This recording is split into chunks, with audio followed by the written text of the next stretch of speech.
Lonesome Trails. Book 8 of the Montana Trails, Clearwater County Romances, by Bonnie R. PAULSON. An arranged marriage to save their people. A tribesman who loves another. A spurned woman without a home. Two people determined to do their duty, one out of desperation, the other out of indifference. When Maverick loses the woman he's loved forever, he gives in to his family and tribe's expectations and agrees to marry a woman from a coastal tribe. His bachelor party puts him in the path of someone with fiery eyes that draws a spark. Will he be able to leave her the next day, to marry another? Morgan has no home to go back to because of shame from her past mistakes and a broken heart. Marrying is the only way to restore honor, a lost notion. But she feels something for the man at the bar and can't leave in the night. Will desperation and honor push Morgan and Maverick to make choices they don't want to make? Or will they lose the very hearts they promised to protect no matter what? Prologue. Dear reader, you're about to embark on an adventure with Maverick and Morgan, members of the Salish community that spreads across the Northwest. I researched many things for this book, and let me state that I do understand the facts and how things are really handled, but I feel that the culture and ceremonies and way of life of the Salish communities are more sacred than for me to write about them in detail. In certain aspects, I've taken creative license and deviated from my research to design my own cultures and traditions to keep the Salish ceremonies sacred.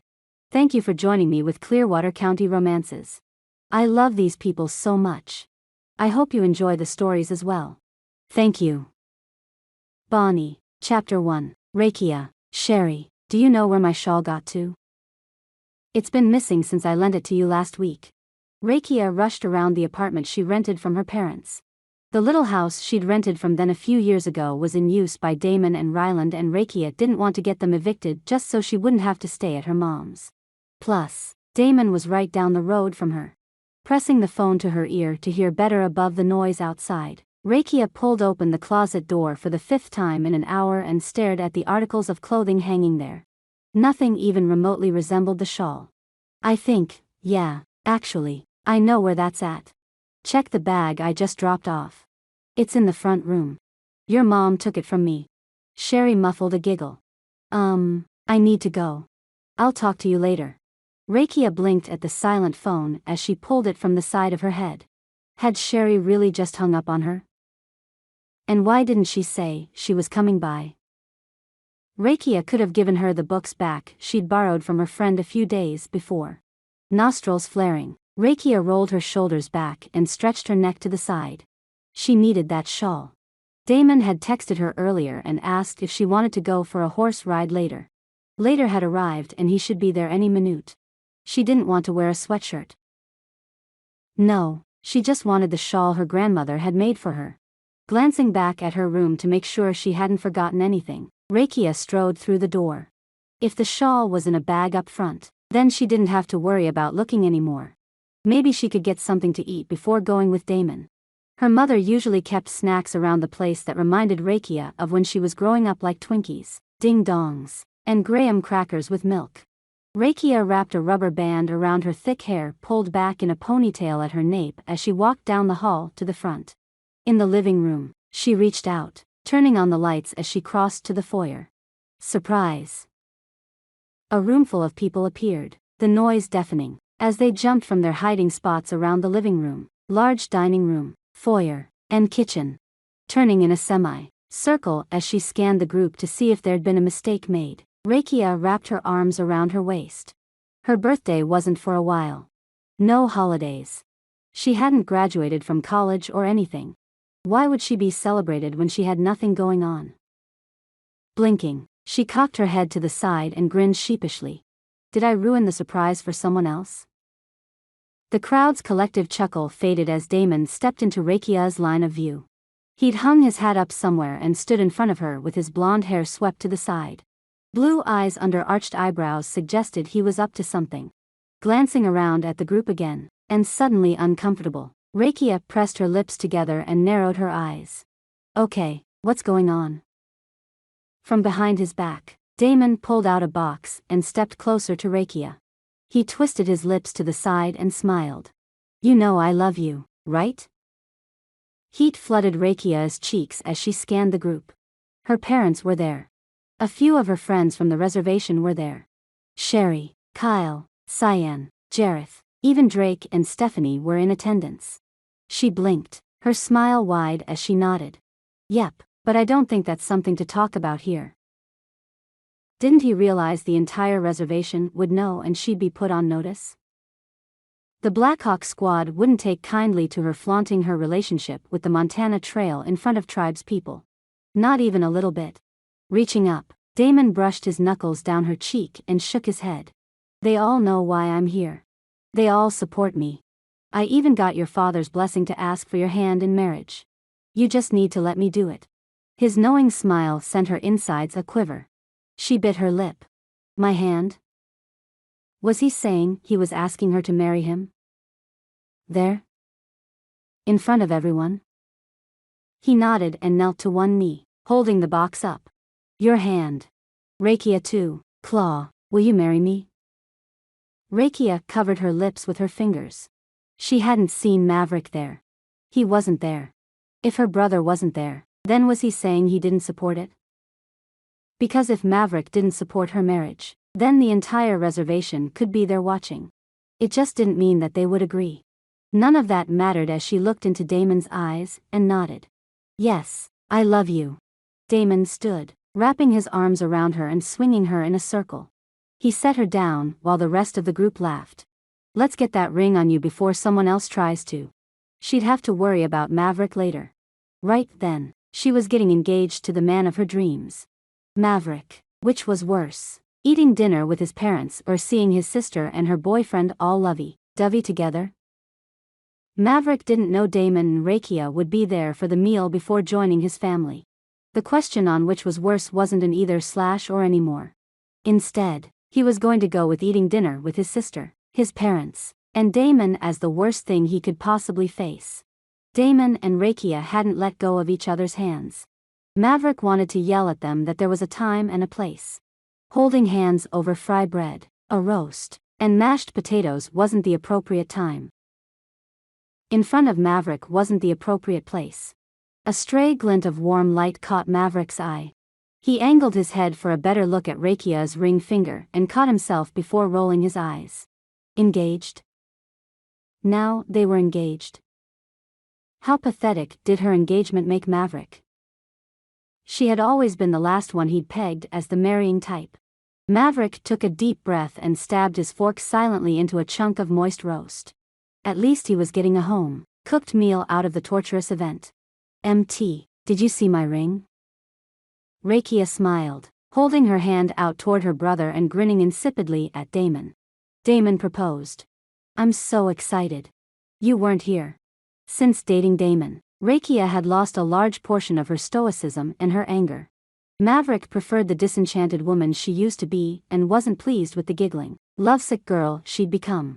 Another preference of Maverick's was the use of his name. Everyone continued calling him MT from when he'd been growing up. No one wanted to call him Maverick when they'd called him MT for so long. Rakia didn't even understand that anymore, and she used to at least get when Maverick's heart had been broken. Lately, though, she didn't even care and he hated it. Misery loved company, and the two siblings used to understand loneliness together, even if they couldn't stand each other sometimes. Lots of things were irritating him that night. He didn't respond to her question about the ring. Would it be too rude to stand up and walk out? He wouldn't finish his dinner if he did that. One reason to stay against the very many to leave. But they were good mashed potatoes. Maverick, can you please pass the gravy? His dad never fancied calling his son MT. Mason too. Claw's reasoning against nicknames came with his formal and entrenched traditions. He declared he'd named Maverick and he would use that name. Anything else was being disrespectful. Mason owned the reservation casino and stood as an elder for the tribe. He often used unconventional methods to get what he wanted, but he'd never do anything to put his honor in question. Nodding, Maverick passed the gravy and smiled tightly at some joke Damon had offered up. Somehow Damon had slid seamlessly into the family, like his blondness didn't matter. Okay, it shouldn't matter, but there was so much wrong with the fact that Rakia was allowed to marry a non-tribe member and Maverick wasn't. The home he'd grown up in was fast losing its familiar appeal. Every time he saw Rakia he remembered how one of her best friends. Sherry spurned him, turned him away every chance she had. The only times he was at his childhood home anymore was when the family was together as a whole and there was a special reason to be there. Sherry. She was a thought best shoved into the background until Maverick had time to go over the details and plan his next move. He didn't have long, but maybe he would be able to work on something while he drove out of town. Thinking about Sherry and the life he had planned to have with her only made him more despondent, more unsure about what he was doing and what he wanted. Clearing his throat, Maverick shifted on his seat. He had to at least try to be more present for his mother's sake. She was so anxious for the family to be together before he left that evening. Mom, this roast is really good. I haven't eaten home-cooked food in a while. Thanks for having me. She smiled, the lines of her lips still youthful. Jewel too. Claw worked as a midwife for the reservation and took jobs outside the boundaries of her home area. She didn't seem to age as the rest of the world grew old around her. Maverick had inherited her youthful regeneration. He'd always resented the baby's smooth skin, but loved having the energy. She swung her long black hair to the side. You're always welcome, Maverick. When you get home, you need to come for dinner as soon as possible. I can't wait to see you settled. Her meaningful glance at Mason wasn't lost on Maverick. A wave of claustrophobia rushed over Maverick. He carefully put his fork down, the ting of metal on ceramic loud in the silence as everyone ate their dinner. He pushed his chair back and stood, ignoring the startled glances from the rest of them. Please, excuse me. I'll be right back. He calmly walked around the table and went through the back door to stand on the porch for a moment. Getting outside opened his senses and he could breathe again. The sun had begun to set in Clearwater and on the Salish reservation, people gathered together to eat their dinner. Mountains lay to the west as the rolling hills faded into green plains which picked up the foothills to the east. Clearwater County nestled in the heart of Montana with many small towns and villages dotting its landscape. Bright neon lights of the reservation casino just seen off in the distance cast competing light with the sunset past the mountains. Someone barbecued, the scent of grilling meat and burning charcoal carried on the evening breeze. Maverick braced his arms on the railing of the deck and leaned forward. He hung his head, his hair falling in a curtain around his face. He'd forgotten his band to wrap around his hair to keep it bound at his nape. The length was his pride and joy, a sign that he hadn't experienced significant loss in his life and that he was connected to his world. Pressing his fingers to the bridge of his nose, Maverick allowed himself to face facts. If Rakia was getting married, Sherry would soon follow. The act was logical. He'd already heard about Sherry's engagement. But an engagement wasn't permanent. It was easy to end. He never asked Rakia about details over Sherry anymore. He didn't like the pity on her face. Plus, he didn't want to hear that Sherry really was happy with Kyle. Maverick wanted to hold on to the possibility that maybe Sherry felt like she was expected to marry Kyle. That wouldn't be the first time something like that had happened. People got married all the time because they were expected to. Wasn't that what Maverick was doing? Maybe Sherry didn't know that Maverick still cared about her. He had backed off since she and Kyle had gotten engaged and he regretted his choice every day. He should push forward, fight for her. But he didn't know what else to do to get her attention that he hadn't already tried his entire life. Rakia, Sherry, and Cyan were best friends. Somehow, each one of them had found one of the Montana Trail cousins to call their own. Maverick wouldn't. Not saying Hannah Rourke wasn't a beautiful woman. She just wasn't the one he wanted. And Sherry. Sherry's main goal in life seemed to be tormenting him. The slider made a grating sound as it opened, its old metal form scratching on the aluminum frame. Maverick closed his eyes. He didn't want more reminders of what he was giving up, of what he might never have. The door closed with a click. Mason's heavy tread gave away his identity before he reached his son. Gray strands decorated his long hair as it trailed down his back. He stood beside Maverick at the deck, but instead of looking at the sunset, he focused his gaze on the casino. Lifting a finger, he pointed at the lights just off in the sunset. Everything you see is for you. Rakia has her own dreams. But these dreams of mine, they are for you. That's why I have you working reservation security. That's why I'm training you to manage renovations and maintenance. Everything I have will be yours one day. All the business schooling, all the training I've given you, has all been so you can run this company, so you can take care of your family and your tribe. Mason leaned forward, bracing his forearms on the deck and bending at the waist. He dropped his head for a moment and then stood, leaning with one elbow against the wooden railing.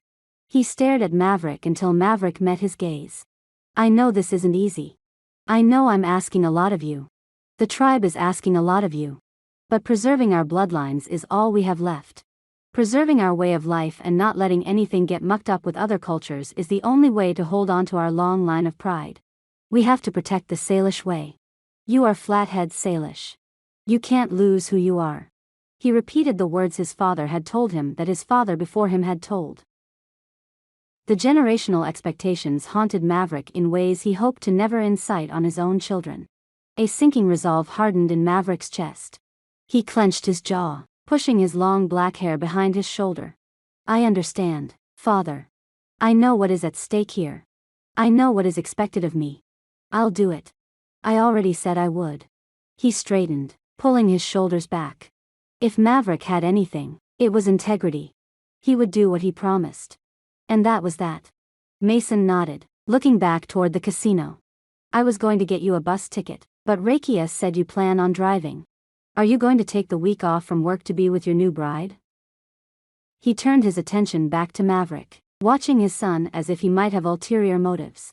His new bride. Maverick had nothing else going for him. No other prospects in town who didn't know he was already taken by Sherry's heart. He had nothing else. Getting married was his last-ditch effort to get Sherry's attention before she married Kyle. Matched his whole life to someone off reservation whose tribe expected the same thing of her. Maverick had only ever seen the arranged marriage as an annoyance. He'd always planned on marrying Sherry and ignoring the edict that he marry another. When Sherry's attention focused on Kyle, Maverick had turned toward the last option he had.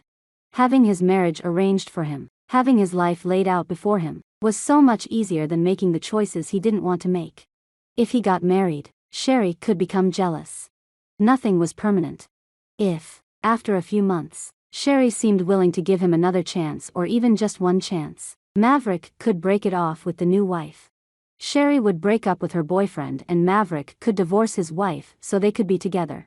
He could shove aside the expectations of his family and his father to be with Sherry. He'd wanted to be with Sherry his whole life. All he'd ever wanted was a family of his own. Would he get to have either? Would he have a family of his own without Sherry? Or would he get to have Sherry and lose everything he valued? He didn't know what it was like to long for anyone else. His dad clapped his hand on his shoulder. The heaviness of his palm dragged at Maverick's spirit. Maverick stared at the sunset, away from the casino and everything his dad promised him. None of it would make him happy. All he wanted was someone to share his life with. Someone who wouldn't worry if he was following all of the traditions or doing exactly what he was expected to do, but someone who would work with him and help him and be his companion. Something he'd always wanted from Sherry, but she had never been willing to give him. He had even learned to like bugs for her. Come back to dinner. You have your mother worried. She thinks you're not going to go through with it. His dad's voice was light, probably because he knew the family honor would be protected. Maverick did everything that was expected of him, even if he died a little inside each time. Chapter 2. Morgan. The remarkably clean Greyhound bus offered a quiet respite from the chaos Morgan's home had become before she left. Crying and wailing from each sister as she'd hugged them goodbye. Her mother had held her far longer than her father deemed necessary. He'd grabbed her arm roughly and pulled her from the rest of the women in the family. Yanking her down the stairs, he'd pushed her toward the truck.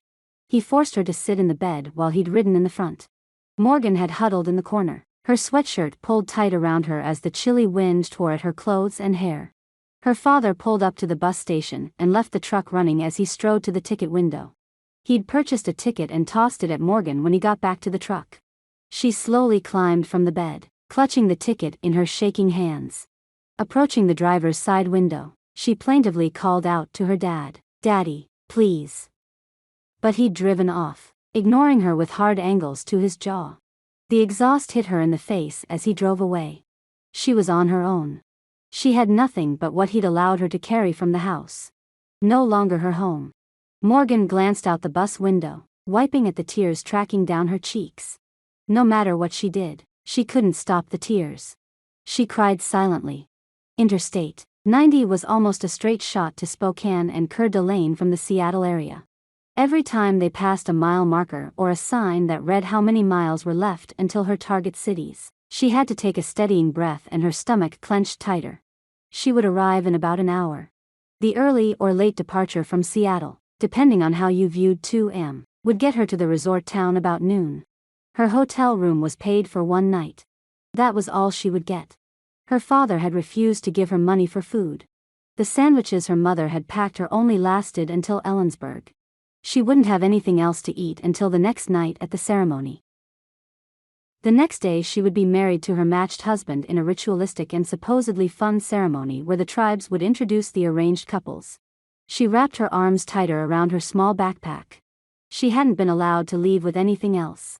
She didn't have a phone, or more than 2 pairs of pants, 2 shirts, 2 sets of underwear, and 2 socks. Her toiletries were basic because her father had said she didn't need anything else from him. She would be stuck using the hotel shampoo and then whatever her husband happened to have at his house or condescended to buy her. Husband. In just over 24 hours, she would be married to a man her tribe had picked out for her. Actually, they had chosen someone else and that man, Roman, found out about her situation and he dropped out. Everyone in her tribe knew her situation. She had lost the only honor her father could have with 4 daughters.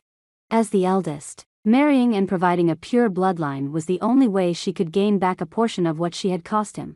She wasn't even supposed to be going to the matching ceremony. She wasn't supposed to be doing anything normal. Roman was from her tribe. Their parents had matched them when they were younger, but because of recent revelations, no one in the tribe or even in the coastal Salish regions would take her. She wasn't supposed to be there. Morgan's tribe had made a deal with the Coeur d'Alene tribe. A man who had been procrastinating on his match had been found and the woman he was supposed to match with had already been married to someone else because she didn't want to wait anymore. He was available for an arrangement. She had never been to Coeur d'Alene before, but that was her new home. Had she already forgotten what her mother looked like? Or her sisters? They all were similar but just different enough Morgan wouldn't see them when she looked in the mirror. She pulled out her picture album where she'd shoved it in the bottom of her backpack. She clenched her fingers on the soft vinyl cover and took a breath. She wouldn't see them again. At least until her father softened a bit. That's okay. He had every reason to be upset. Morgan carefully pulled open the front page and blinked at the missing picture in the front. She turned the page and stared at more missing pictures. The clear page protectors hid nothing. Each page was empty and blank. She flipped each page faster and faster, her panic the only sound in the sleeping bus. She covered her mouth with the back of her hand and whimpered softly. Turning to the back page, she stopped, freezing as she stared at the tightly written note taped to the back cover. This isn't your family anymore. Morgan closed her eyes, closing the book on her lap. She leaned to the side until her forehead hit the cool glass of the window. Her tears were remarkably absent. She hadn't cried since she'd wiped her cheeks at the bus stop in Ellensburg. She'd gotten her tears to stop somewhere an hour or so ago. Determined not to cry anymore, she'd promised herself no more tears. She'd be hanged before she'd cry again. The Salish way wasn't to weep and wail and gnash their teeth. Instead, she would hold it all in. She would protect herself from any pain ever again. As the bus barreled down the freeway, the trees were a green and brown blur. She didn't even try focusing on any one thing. She'd never see her parents again. Her dad wouldn't soften. He had banned her from his life and from her family's life. She'd never see her sisters again. When her father made his decision, it was final. That was all there was to it. Would things be different if she were his son? Would she feel more secure in her family position? Probably. If she'd gone out and gotten a woman pregnant, her father would have laughed and clapped her on the shoulder, making comments about being a man. He might even take his son out for drinks and brush everything under the table as the woman's problem. But not with his daughters. No, with his daughters he kicked them out, banished them to a life without family, history, or the backing of their name. Morgan placed a hand over her still, small stomach. No matter what, she would never do that to her child. Sherry twisted her engagement ring around her finger, leaning to the side to peek out the window for what had to be the 800th time. Where were they?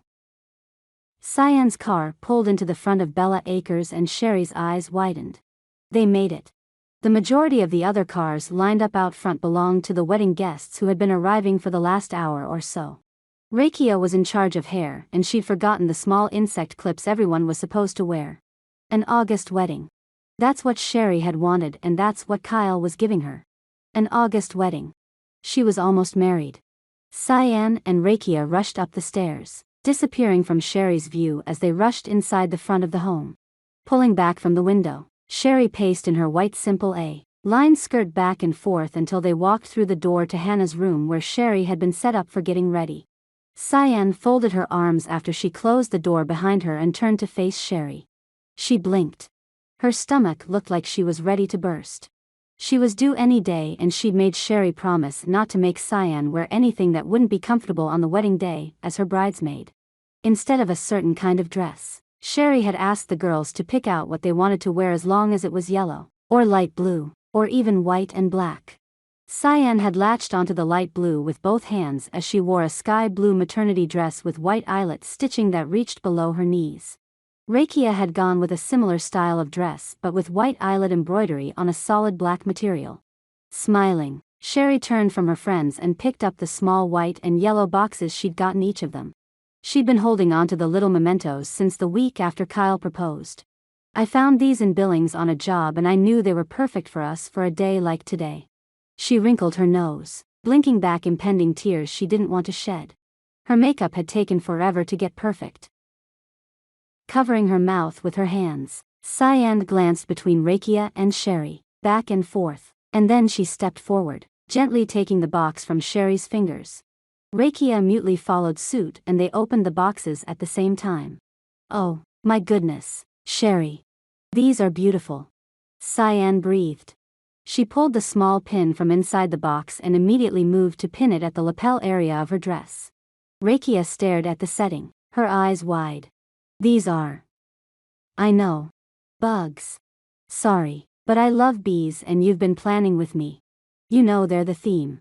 Sherry shrugged, smiling as her tummy twisted with nerves. She wanted to marry Kyle, more than anything, but she didn't want to do a big production, and that's exactly what the event had turned into. "I was going to say they're perfect." Rakia, too, moved to pin the small piece to her dress. Sherry loved the brooches she'd bought them. The gold bees had been intricately carved with their stripes and wings. Even the minute antennae etched into the pieces. Tiny black stripes covered the abdomens, and they were set on brilliant gems designed to look like flowers. Cyan reached forward and offered the hair pieces to each of them. "I honestly can't believe this is happening. All of this is going so fast.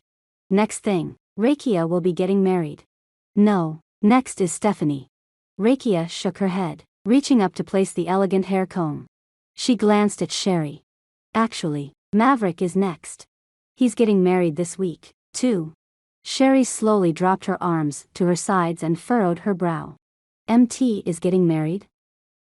I didn't realize he was dating anyone.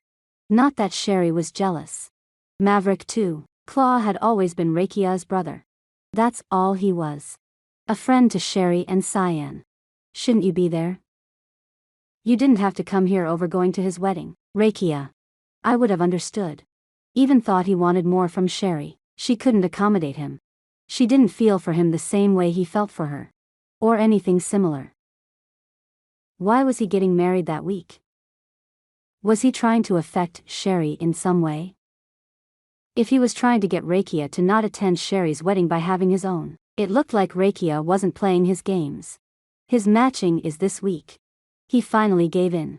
Apparently, his original match moved on and now he's matching at a tribal event. "We don't even get to go." Rakia shrugged, smoothing her sleek dark hair from her crown down. "But I'm sure he would love to ruin your wedding with my absence." She winked at Sherry in the mirror. Shaking her head, Sherry couldn't help grinning. "I was thinking the same thing, actually. Well, he's getting married and so are you. Now would be the perfect time for him to move on." Cyan rubbed the undercurve of her stomach and groaned. "I'm ready for these contractions to either calm down or get going." Spinning toward Cyan, Sherry stared at her friend with her mouth slightly agape. "You're already having contractions? Do we need to get you to the hospital?" Cyan shook her head. No. I've been having contractions for a while. I guess they're practice ones or something. Whatever. They're annoying. I'm just saying, how long do I need to practice? She sighed and moved to stand in front of the mirror beside Rakia. Well, Sherry, are you ready to get married? Was she? She couldn't believe how fast things were moving, and yet, she couldn't imagine doing anything else. Kyle was everything she didn't know she was looking for. And the Montana Trails family filled a hole in her heart. After a second, she stepped into place beside her best friends at the mirror and smiled at the picture they made. You bet. She needed a happy, ever, after. She just hoped Maverick found what he was looking for at the same time. Chapter 3, Maverick. The Templeton Resort was located on the Spokane River on the inside of the Idaho state line. The blue building was unassuming, with a marina filled with boats coming and going in the early summer afternoon.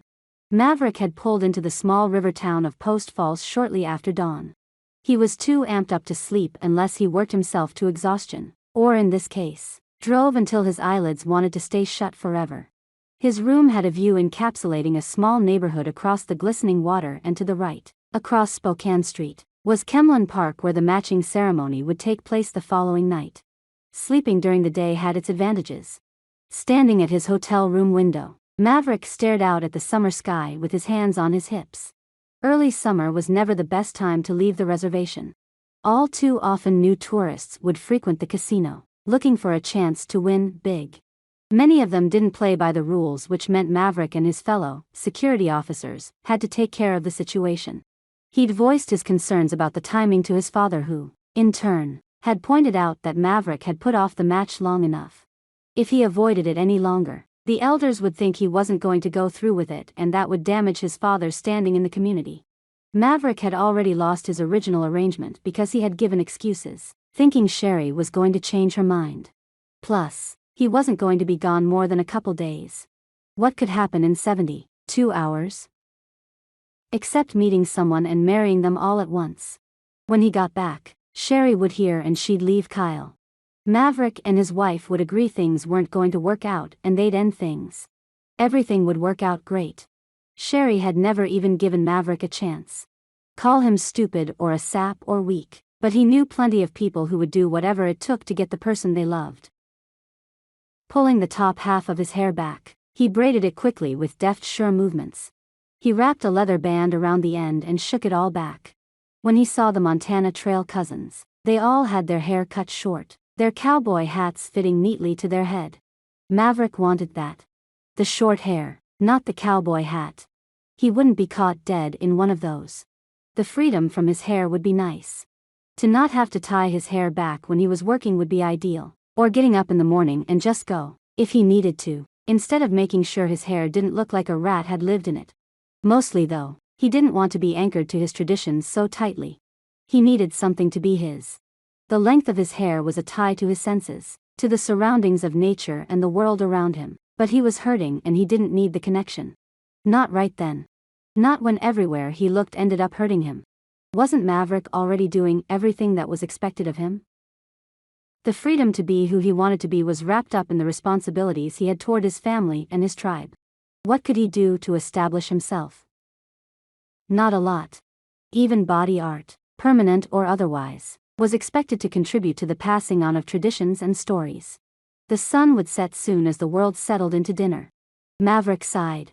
He would have to find his way to the restaurant on his own. Eating alone had never appealed to him, but he did it every night at home. Tribe members who had arrived for the ceremony had been warned there wouldn't be any meals provided the day before the event. With nothing planned for their dinner that night, Maverick decided on an easy meal in the hotel. Judging by low catcalls he could hear through the open window, it sounded as if a group of generational tribespeople were already gathering below him in the restaurant and adjoining bar. Maverick had a solid income which provided for more than he needed. He rarely spent his money on anything frivolous. He was going to treat himself to a good old steak dinner. Locking up his room, he walked silently to the stairs, taking them one at a time to the lobby. The restaurant was already filling with other diners and it looked like a karaoke station had been set up. Only a handful of white people had claimed tables, leaving the rest of his copper-skinned brothers and sisters to fill the rest. He stood at the hostess podium, waiting to be seated. There weren't any open tables, at least from his standpoint. Judging by the expression on the hostess's face as she approached him, Maverick was right. No room in the restaurant. As he scanned the tables for any opening that he could just slip in, he noticed off in the corner a woman seated at a 4-person table. She didn't have the look of someone waiting for anyone. Instead, she stared at the center of the table with her arms folded and one menu sitting beside her. She had a glass of water in front of her and that was it. He nodded at the hostess when she reached him. "I just found my table. Thank you." He patted the podium and walked past her, ignoring her shocked albeit relieved expression. Confidently, he strode across the room. He didn't care if the woman was looking for companionship or not. He really just wanted to be able to sit down and eat. Bonus, if she didn't want to talk. The closer he got to the table, the more in focus the occupant's beauty became. Putting any nepotism aside, he could confidently say that she was more beautiful than his sister, and Rakia could win beauty pageants. This woman, though, had a sad melancholy about her which only increased her beauty. He wondered what she would look like when she smiled, probably competed with the images of Native American princesses. He stood across from her and held out a hand toward the open chair. "Excuse me, there aren't any other seats in the restaurant. Would it be okay if I joined you? We can eat in silence, if that's what you want. I'm totally fine with that." He smiled as charmingly as he could, but his heart wasn't in it. Maverick's voice brought the woman's eyes up with a jerk. He recognized her startled expression. She had a little bit of fear in the narrowing of her eyes. Nodding tightly, she returned to staring at her water and the condensation on the glass.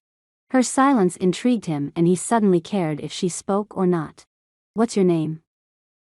He pulled the seat out and lowered himself into it, trying to wave down a waitress with 2 fingers raised in the air. The woman looked around at the group, shaking her head softly. "Is it okay if we keep it anonymous?" She pressed her lips together and watched him with unfathomable brown eyes. Her long lashes framed the almond shape of her eyes and he wondered if she wore makeup to make her skin appear so clear. Maverick hadn't expected the melodic tones of her voice. He'd expected guttural, maybe even something with a scratch to it. So many women were doing a husky thing with their voices that only came off as annoying. The woman in front of him was someone too beautiful not to have a flaw. The fact that she wanted to keep things anonymous threw him off. They were all parts of the same tribal region. What could she possibly want to hide? "Of course. I'm just not sure what to call you. How about Warrior Princess?" He grinned, nodding his thanks to the waitress, who showed up with his own glass of water. "Are you ready to order?" The waitress looked between Maverick and the woman he sat with, glancing at the growing crowd with impatience and more than a little trepidation. Maverick leaned forward, tilting his head. "I'm having whatever she's having." To the woman he had joined, he murmured, "Please, be eating a lot. I'm a starving man here."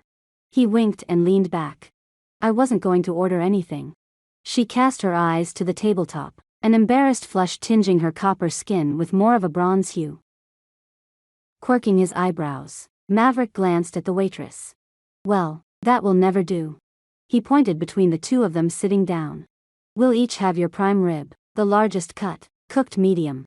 I'm assuming she'll have mashed potatoes, and I'll have fries." To the woman he muttered, "We can share that way." Ignoring her wide-eyed dough expression, he returned his gaze to the waitress. "We'll both have the salad with the house dressing. Anne, I saw a shrimp appetizer on your board at the front. We'll have that, too, please." He picked up the lone menu and handed it to the waitress who finished writing the order down and walked away. Maverick laced his fingers together across his stomach and looked out the window beyond the woman's shoulder.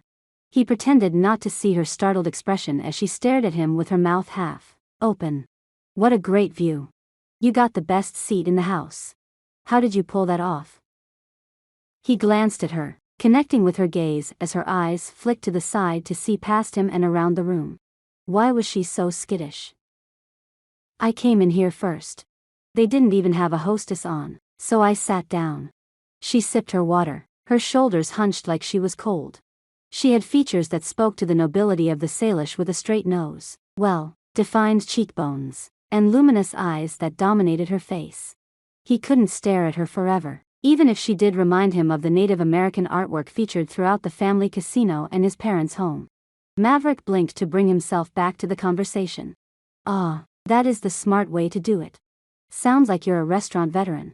Maverick looked around, the silence spreading out between them but not uncomfortably.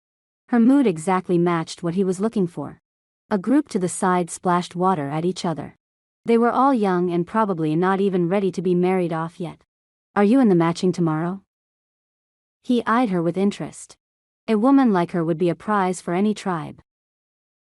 Yeah, I'm giving up my freedom just like all the other idiots in here. She smiled half-heartedly, leaning back as the waitress placed a salad in front of her. After the waitress left, the woman leaned forward with worry in her eyes. Are you? Maverick didn't know if he should be insulted or not because she had just called everyone, including him, in the restaurant idiots for being in the matching program. He shrugged with a wry smile. I'm another one of the idiots. She leaned back, sighing, avoiding looking at the plate in front of her. I thought so. Do you think we'll be matched? I doubt it. Actually, I have no idea how this is done. Maverick considered her for a moment, studying her over the croutons and tomatoes on his salad. He sighed. This will never do.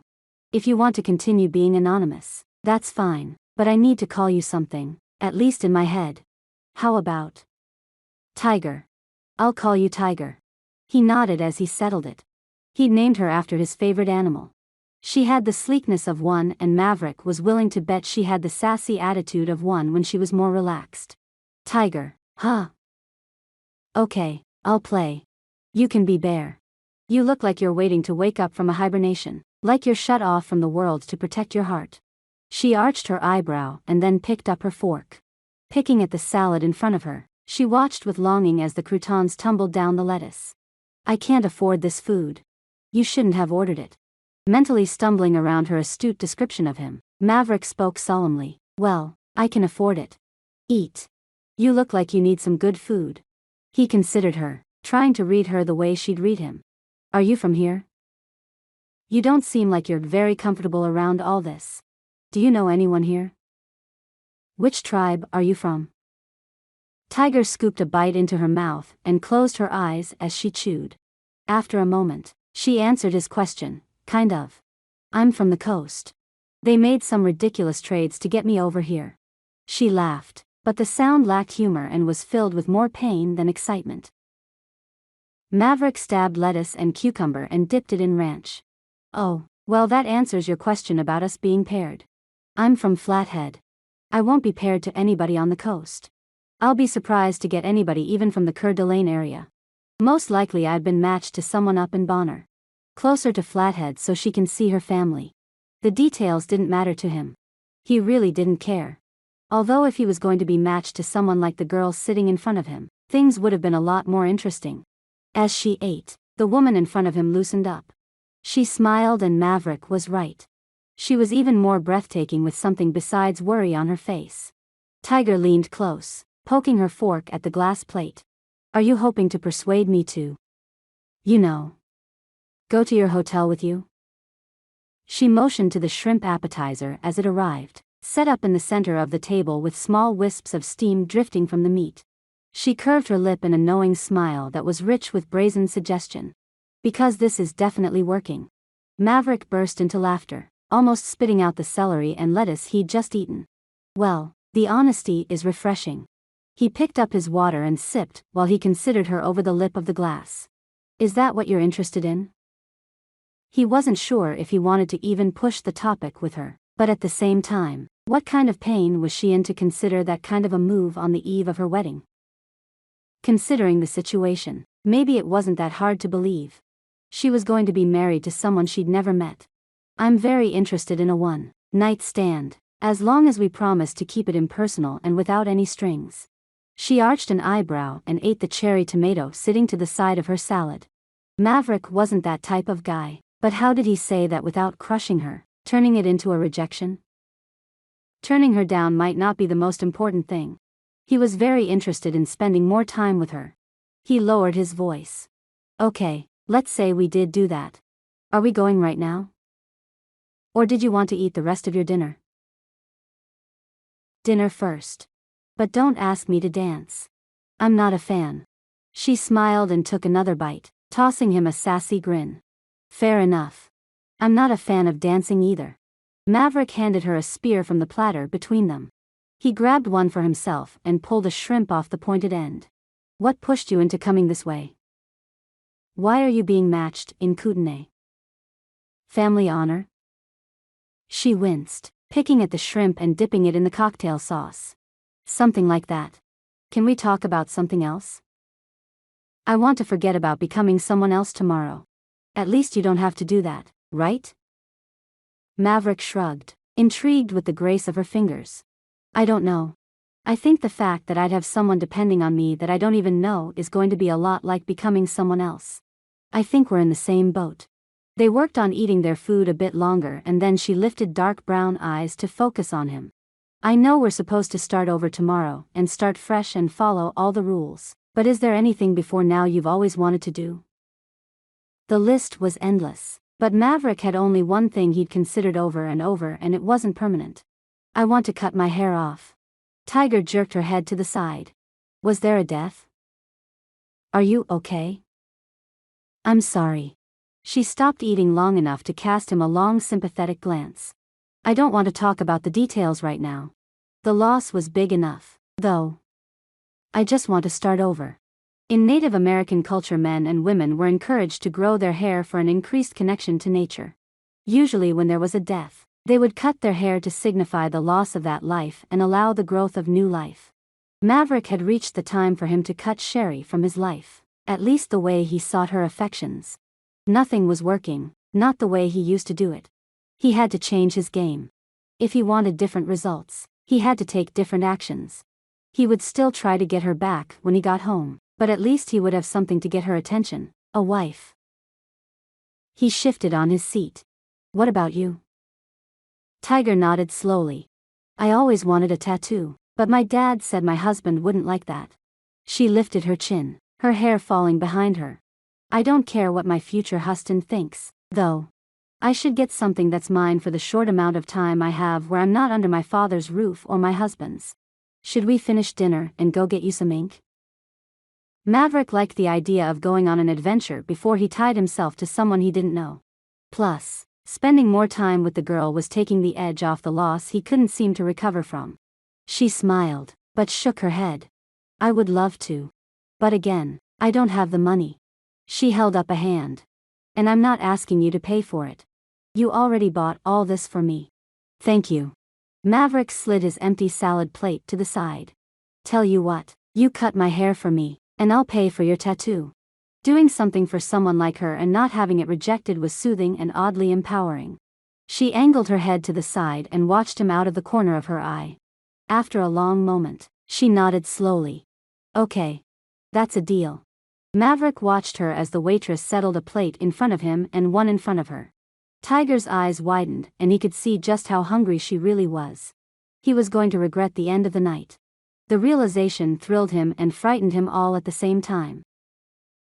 Chapter 4. Morgan. The name Bear fit Morgan's new friend with his wide shoulders and large hands. He had stood by Morgan while she'd lain on the tattoo table, her back bare to the cool air, vulnerable to the multiple needles on the tattoo gun. He held her hand while the artist had inked paw prints into the skin alongside her spine. She didn't tell him tigers were her favorite animals. Morgan had promised to cut his hair for him. They'd stopped at a Walmart, picking up a set of shears. At the hotel, they naturally navigated to his room. Asking for an extra set of sheets at the front desk, they turned back to the hallway, their arms full of takeout boxes, grocery bags, and tattoo care instructions. Becoming suddenly shy, Morgan trailed behind Bear as she followed him to his room. Her room was only 4 doors down, but she wouldn't say anything. They were standing on intimate ground she wasn't ready for. She'd wanted a simple one-night stand, not an evening where she enjoyed the man and every layer she discovered about him. Giving each other nicknames hadn't made things any easier. Bear grew quiet, glancing at her as he opened the door and motioned her inside. When had they grown uncomfortable together? Everything had been so easy since he'd sat down and just started talking at her table. Her stomach was full and her heart was filled with gratitude. However, they had found each other, The wind had brought him into her life, and she was grateful for the evening she'd had so far with him. What would happen in that room would make or break their memories of the so far perfect evening. Let's do this over here. That way we can watch the moonlight on the water. Bear adjusted a chair, maneuvering it over by the window. He wrapped a towel around his shoulders. Without thinking, Morgan motioned toward his chest. You can take your shirt off. Morgan pulled her hair back into a ponytail. Sorry, I mean, so we don't get hair on your clothes. You can take. Ahem. She had already offered him a one-night stand, which, honestly, she was interested in. Unfortunately, the more they got to know each other, the more she realized it wouldn't be just a one-night stand. They were setting themselves up for heartbreak. She was already hurting from the last destruction of the heart she'd barely survived. She didn't want to have to leave this guy tomorrow for another man. The knowledge that they each belonged to someone else scratched her heart and brought her happy mood down to the melancholic void it had been in earlier. Everyone she wanted to love was off limits. So much for land of the brave, home of the free. After Bear lifted the hem of his shirt, revealing muscles and tan skin, she regretted asking him to remove his top. She found her mood suddenly buoyed, though. Leaving that room was going to be a lot harder with the knowledge he was built the way he was paired with his generosity. Whoever was getting Bear was getting a great guy. Morgan had promised him a haircut, and that's what he would get. How short are we going? She pulled her professionalism around her like a cape, similar to the towel he wore. She could cut hair and was actually just recently graduated from a beauty salon school. She shook her head. Actually, let's put the sheet on. I'll braid your hair first. We can bind both ends. If you want to keep it, you can. If not, you can always donate it. She smiled at him, as he replaced the towel with the sheet and sank onto the chair. She was more than a little relieved when he covered all his muscles. A body like that was distracting. Reaching her hands up, she softly pulled his hair back into a braid. His hair was silky smooth and she had a feeling they would both regret the haircut. Taking a deep breath, Morgan leaned to the side, her fingers wrapped around the thick length in back. Bear? Are you sure you want to do this? How short do you want to go? I'm sure. He met her eyes in the window's reflection, his gaze's soulful depth studying her. I want it short.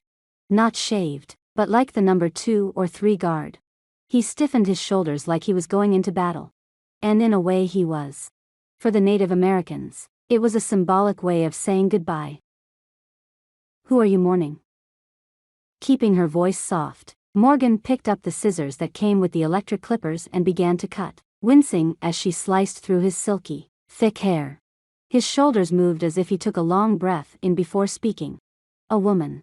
A woman I loved very much. She picked someone who. She picked someone else. Anne. I've taken her rejection for so long that I think this will be my way to get her back, or at least try to take steps to let her go. He pressed his lips together as if he had nothing else to say. The woman he loved was lucky and, apparently, stupid. Morgan swallowed. You're saying goodbye to your old chances, and getting married tomorrow. Could your wife be the same woman? Is there a chance for that? If he was going to marry her, then would it be that full of sorrow? No. Sherry was someone I wouldn't have been allowed to marry. He sighed as strands of hair trickled onto his knuckles. I would have run away with her. So, what if I'm getting married tomorrow? These things are never permanent. I've only ever seen 5 out of 20 in our community last longer than a year. That's only 25%. I'm hoping that when I get married, it will make her jealous and she'll come running to me because she'll see what she's been missing. It's happened, you know. No to me, but it can. He challenged her with his gaze in the window as if she might argue with his logic. She nodded. Moving around him to reach the front of his hair, she looked down into his face as he gazed up. I understand heartache. I was sent here by my family because I had been in a relationship with someone not of the tribe. I dishonored my father. He sent me here. I'll probably be matched to some poor sod who has no idea I'm leaving him in 3 months. She offered a sad smile, training her gaze on Bear's hair. Can you imagine if he knew my plans? Can you imagine if your future wife knew what you want to do? Morgan would hate to know that the person she was supposed to be marrying for as long as the land would allow was just trying to use her to make someone else jealous. Just like she knew that whoever her husband would be, he wouldn't like that she wasn't planning on staying. A divorce so soon would be dishonorable to both of them. She had no one she cared about left. Nothing she cared about. Bear shook his head. He closed his eyes as she buzzed more hair from his scalp, allowing the black chunks to fall across his face. He didn't speak. The intimate moment was further deepened by just the sound of their breathing and the movement of her hands upon his face and hair. Her leg brushed his knee, and she stiffened, refusing to give in to the sensations. As she cut away his hair and revealed the angles of his jaw and the strength of his neck, she realized whoever he married would be very upset when he broke it off. Good thing the two of them had decided on only the night and nothing else. No other commitment. After a few long minutes she realized she had finished his hair. If she went any shorter, she would reveal his scalp. She left enough in front he could style bangs, if he wanted. I think we're done. I hope you like it. She nervously reached out and gathered the hair from his shoulders and gathered the sheet so not to lose too much hair onto the floor. She didn't touch his skin, afraid it would be warmer than she was expecting. He reached up tentatively to run his fingers over his hair. Shock covered his face as his fingers encountered. Nothing. He rolled his head back and forth on his shoulders. He looked up and met her gaze with his. I really feel as if I'm starting over. Thank you.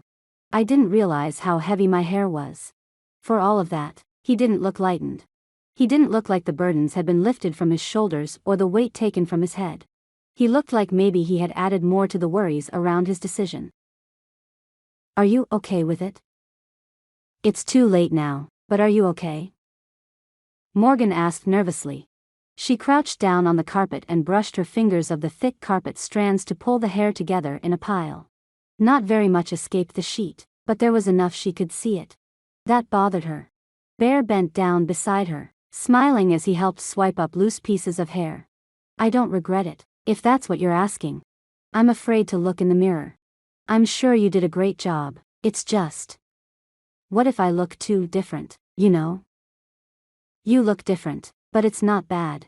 You're actually, she shook her head and pressed her lips together, crawling toward the garbage can by the television stand with the excess hair in her fingers. I'm what? He reached out and softly stopped her with a hand to her shoulder.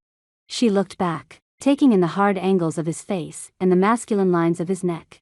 He'd seemed younger with the long hair, the shape of his face hidden by the curtain of his hair falling around his cheeks. You seem older, stronger. You remind me of the pictures of Adam Beach. Charming and dangerous. Bear tilted his head to the side while he considered her. A softer look overtook his expression and he offered a side smile. Thank you. I've never been complimented before like that. The dark room suddenly pulled into focus. Music from the restaurant and bar pulsed under them. Breaking the moment, Morgan shrugged. That's too bad. You should be complimented like that all the time. She turned away and stood, careful to finish picking up the electric shears and other items. He picked up the braid and held it in his hands. Thanks. You have no idea what that means to me. He glanced at her, his smile crooked and endearing. Morgan mentally shook herself. She wouldn't even let herself develop interest in him. Her heart was vulnerable. He couldn't be her rebound recovery. She couldn't fall in love again. Falling in love was painful. Falling in love left you in pieces. Falling in love left you pregnant and alone.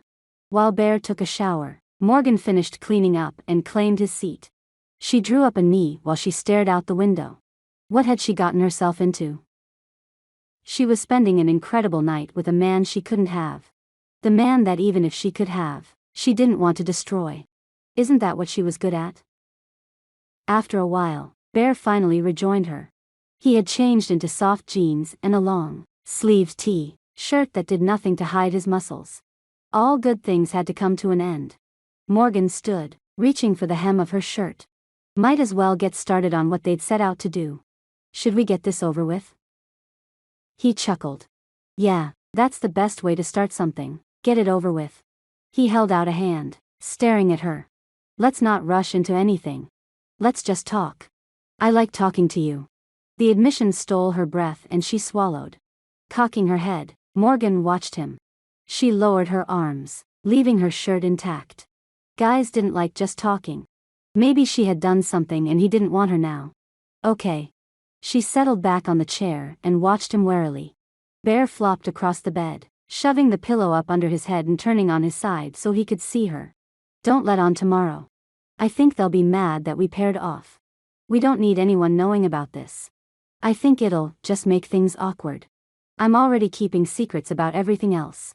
Adding one more certainly won't hurt anything. Their agreement silently covered mentioning their plans to the new spouses, if the chance even did present itself. The deal reassured her. She didn't need anyone knowing she couldn't stay. Having Bear know the truth was enough. She was broken and couldn't stay with anyone. She couldn't handle the emotional breakdown of anyone else knowing what she'd done. Even Bear couldn't know the full extent of the truth. After a while, Bear patted the bed beside him. Come lay down here. I promise I won't push you into anything. He reassured her with a wolfishly playful grin. With his calming voice and his surreal magnetism, Morgan wanted him to push her into something, which made any more time she spent with him too tempting. It wouldn't be good to long for a different man when she was getting paired to her husband the next day. Sadness over Quill and a what-if attitude for Bear would leave Morgan with a miserable future ahead of her. Even though she knew what was best for her, she didn't fight the draw. She was desperately attracted to him, and she welcomed the respite from wanting Quill, especially considering she'd promised to never love anyone again. Lying on the comforter, Morgan pulled her hair behind her and rested her head on the pillow beside him. They spoke of nothing consequential and in no time Bear fell asleep. Morgan watched her Bear, sleeping, his chest rising and falling gently. In the silence of the late night, or early morning, she would claim him as hers. The more she thought about it, though, the more she couldn't stay there. She couldn't fall asleep beside someone else's husband. She couldn't do that. Climbing from the bed, she carefully tried not to jostle the mattress. Softly, she snuck away to her own hotel room. The decidedly empty room didn't seem as welcoming and she climbed into bed with a sinking longing that threatened her close to tears. The next would start her long sojourn into independence. If she couldn't make her life with her family, she would learn how to make it on her own. Kyle, dipping sherry while in the middle of the dance floor, Kyle couldn't believe just how lucky he truly was. When he brought her back up, her rosied cheeks and bright eyes suggested she was having as good a time as he was. Are you happy, Mrs. Darby? Kyle murmured into her ear, as he pulled her closer in his arms. They swayed side to side as the country song crooned on about a love lost and a love gained. All around them friends and family swayed in their own little worlds of pairing. Jareth and his overly pregnant wife, Cyan. Rakia and Damon. Stephanie and Drake. Even Ruby had made it to the wedding with Sloane. Kyle made a mental note of Maverick's absence. That was going to be a long road to travel and there was nothing Kyle wanted more than to have things settled between the two, Claw family and his own. He loved Sherry. Rakia was her best friend. Kyle needed his new bride to be happy and having tension with the two, Claw family wouldn't be good for anyone. Sherry turned her smile up to him and then leaned forward, lightly kissing him on the lips. I couldn't be happier. Are you? Beyond. When do we get out of here? Kyle and Sherry had waited. He was ready to be man and wife, but only when she was. Sherry took his hand and grinned impishly as she turned and pulled him from the floor. Let's get out of here now. She ignored the teasing gasping around them. Jareth approached the band and asked for the microphone mid-song.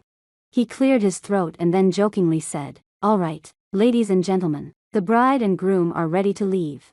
It's about time, too. Let's get ready to pelt them with petals." Heat flushed Kyle's face and he shook his head. I'm going to kill him. Good-natured catcalls and wolf whistles filled the air. Sherry wrinkled her nose. Ignore him. You need to take care of your wife. Now, Mr. Darby. She arched an eyebrow at him as if throwing down a challenge. Of course, Mrs. Darby. What was I thinking? He followed her toward the wide barn doors. He'd follow her anywhere. Challenge accepted. Chapter 5. Maverick. Rolling to his side, Maverick blinked, looking for Tiger in the pre-dawn light. She was nowhere on the bed. Hadn't they fallen asleep together? He sat upright, searching the room for any trace of her. After finding nothing, not even evidence that she'd slipped into the bathroom, he lay back down in a slump. Of course, she would sneak out. They had only promised each other the night. Now that she was gone, he realized that wasn't what he wanted. What he wanted was crud. Maverick didn't know what he wanted. He used to think he wanted Sherry, but the way Tiger had treated him the night before hinted at a possibility that maybe Sherry wasn't the one for him. Maybe Sherry had never treated him the way he should be treated. You should be talked to like that all the time. Tiger's words rang in his ears. Sherry had never spoken to him like that. What if? But no, that couldn't be. Sherry was the woman he had wanted his whole life. If he couldn't stay loyal to the woman he was supposed to love, maybe that meant he didn't know what love was. He shook his head, staring out at the rising sun. His doubt in Sherry was just the adrenaline of cutting his hair and being around someone new. Plus, the agony of getting ready to be married that day was probably getting to him. He was saying goodbye to his dreams. The route he was on made getting his real dreams that much harder, but maybe more plausible. He'd have to get Sherry to prove he could. He had to get her to fall in love with him. He just had to. Maverick ran his hands through his short hair. Tiger had done such a good job, it didn't even feel jagged.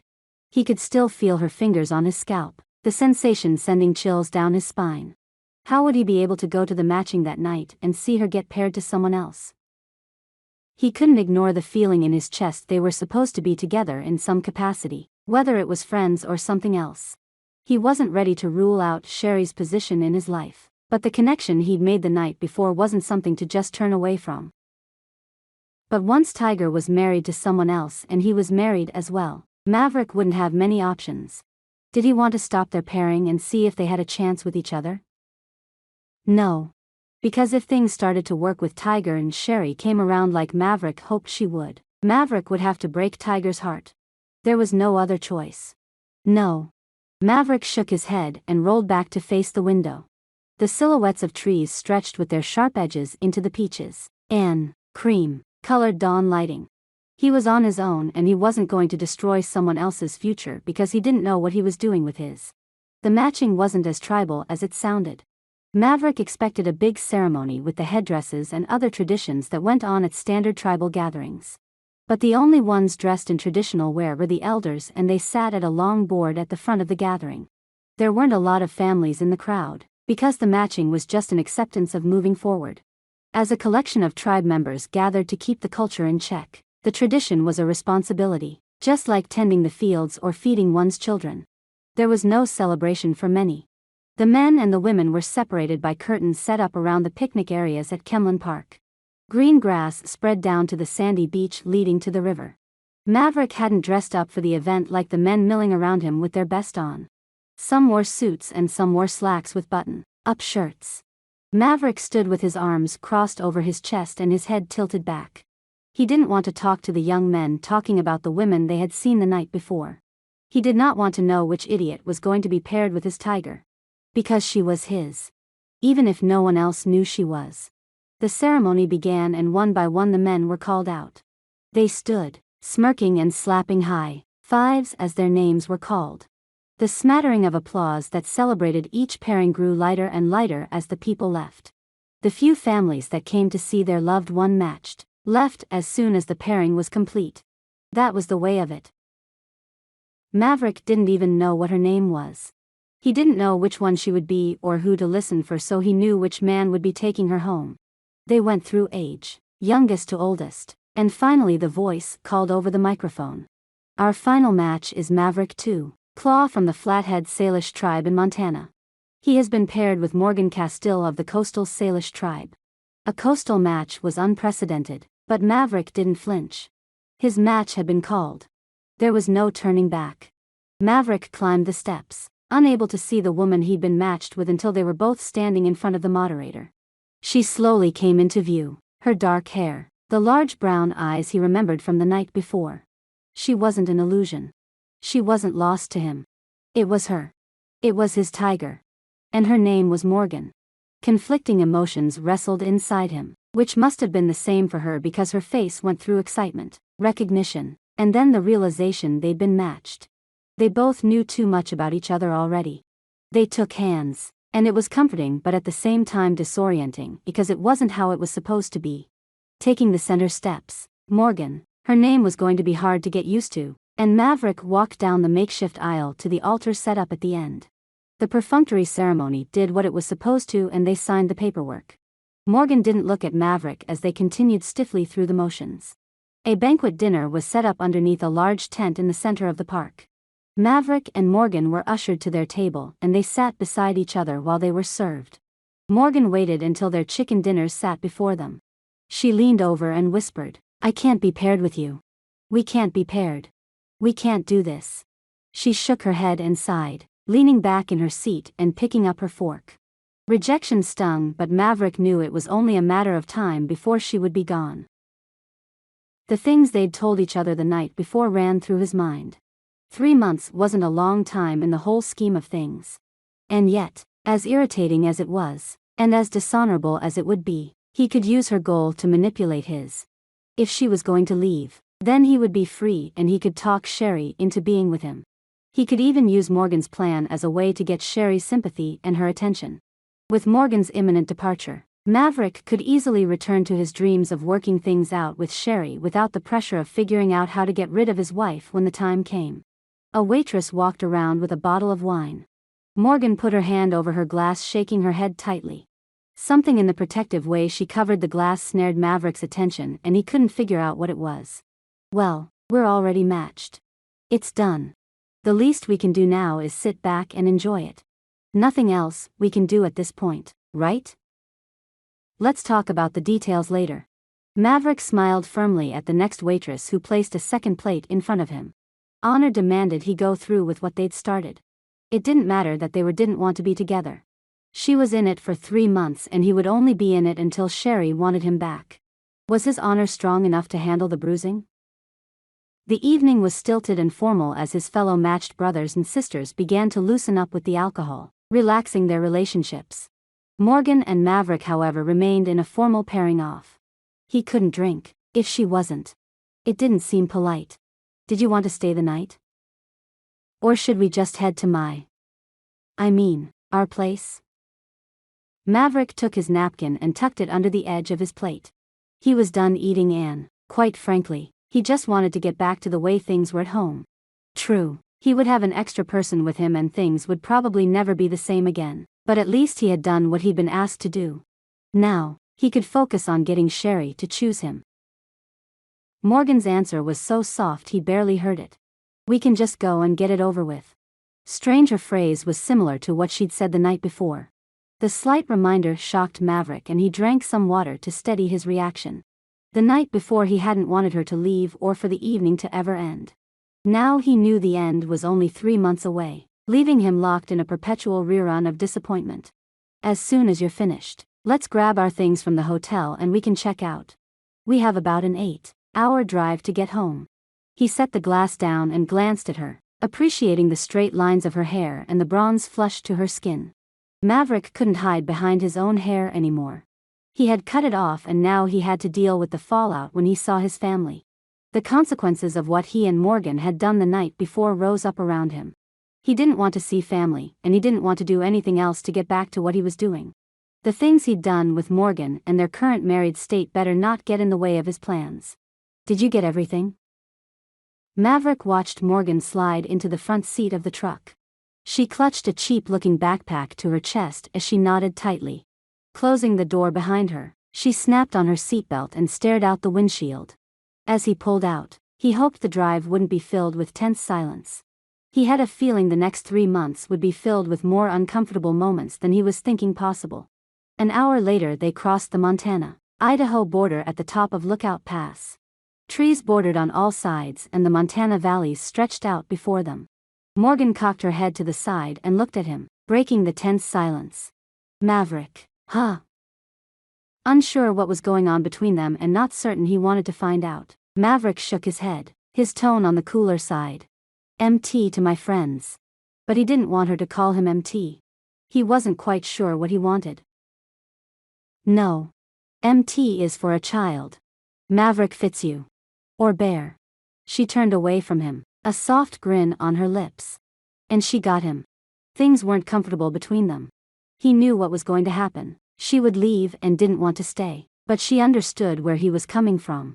He could handle that. He could handle even more that she understood him without him having to explain a thing.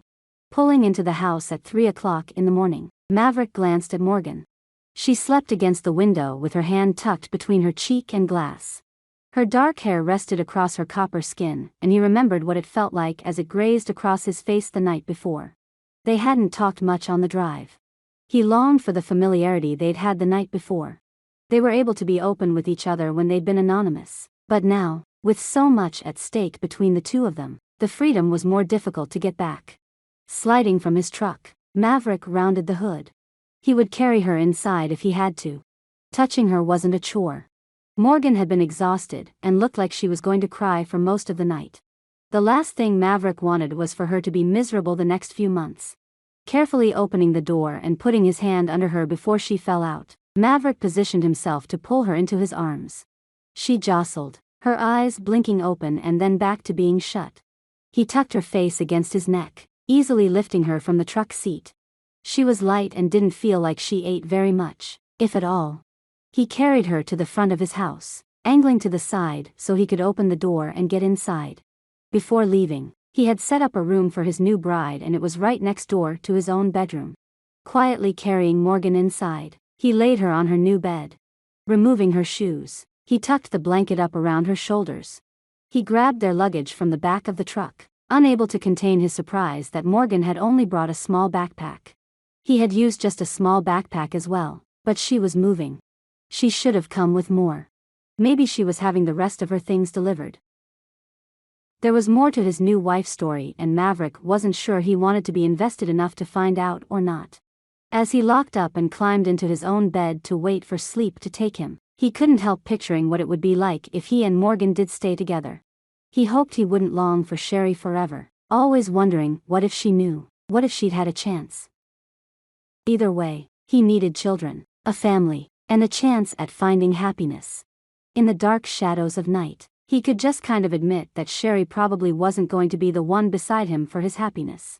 Maverick woke after a few hours, determined to get started with his new life and unable to let the day slip away. Morgan wasn't up and so he left the piles of presents and welcome to the tribe gifts on the table. They could approach everything when they wanted to together. He settled on the couch with coffee and the reservation newspaper. His phone buzzed in his pocket and he pulled it out. A text from Rakia had him lower his cup of coffee while he stared at the phone. Everyone's getting married. You just got married and Sherry and Kyle had their wedding while you were gone.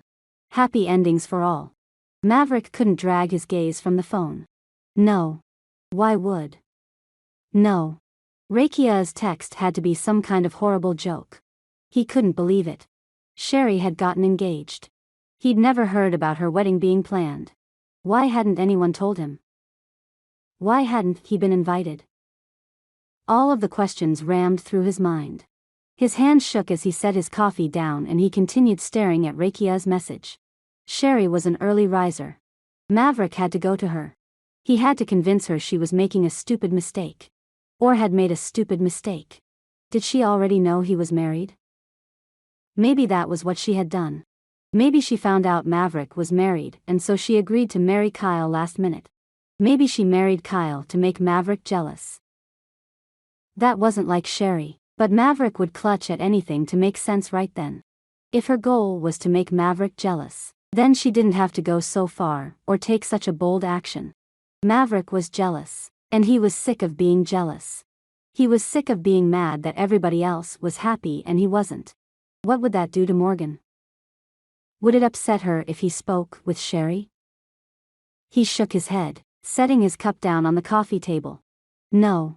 Morgan didn't care. She wasn't even staying after 3 months anyway. She already knew what his plans were.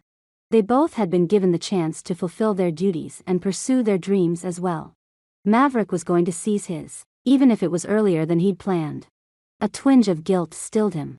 How was he supposed to go forward with what they were doing? Was he supposed to work on his relationship with Morgan? Even though he knew she was going to be leaving soon. There was no relationship there anyway. Maybe that's what he was feeling. He was supposed to get her ready to go on with her own life. But what about his dreams? His own life? Everything was always in limbo because he couldn't have the woman he wanted a future with. Now that he had a woman to make a future with, he was going to lose her. There was no sense of foundation in any direction he turned. Morgan, Sherry, and Maverick would all have to deal with the dishonor of the divorce. If he was able to get Sherry back, maybe he would be able to ignore the dishonor. Maybe his parents would be happy for him even though he would ruin the family name. He couldn't love Morgan anyway. Not when he loved Sherry. He didn't have enough room in his heart for both women. He had to win Sherry back. Didn't he owe it to himself to at least try? Morgan was still asleep. Maverick had to fix things. He had to try one more time, like a last hurrah to salvage his chance at love. He grabbed his keys and jumped in the truck. He'd most likely get back before Morgan even woke. The trip to Bella Acres was short, yet it took long enough to get Maverick's nerves up. His hands hadn't stopped shaking. He looked around as he climbed from the truck. Bella Acres wasn't too different from the reservation with its gently sloping plains and meandering fences. A large red barn with a newer coat of bright red paint stood off from the house away. Multiple cars and trucks had been lined up in a half-organized manner beside the barn. Maverick had ignored the unspoken parking instructions and parked in front of the house. Climbing the gently creaking steps, Maverick took a deep breath. He didn't know what he was doing or what he was going to say. His mind had gone blank and he wasn't sure why he was there in the middle of the early morning with nothing but a text from Rakia to go off. He persevered, knocking on the door and waiting with his hands tucked in his pocket. Rakia answered, her eyes widening when she saw him. She yawned, squinting at him. Maverick? What are you doing here so early? What did you do to your hair? She couldn't focus as she jerked her gaze from his hair to his face and then behind her. Shouldn't you be with your bride? Did you bring her? His lack of answers brought her gaze back to his face and her eyes widened. She stepped forward, lowering her voice. You can't be here. You better not be here to ruin things for Sherry. You're married. Dang it, MT.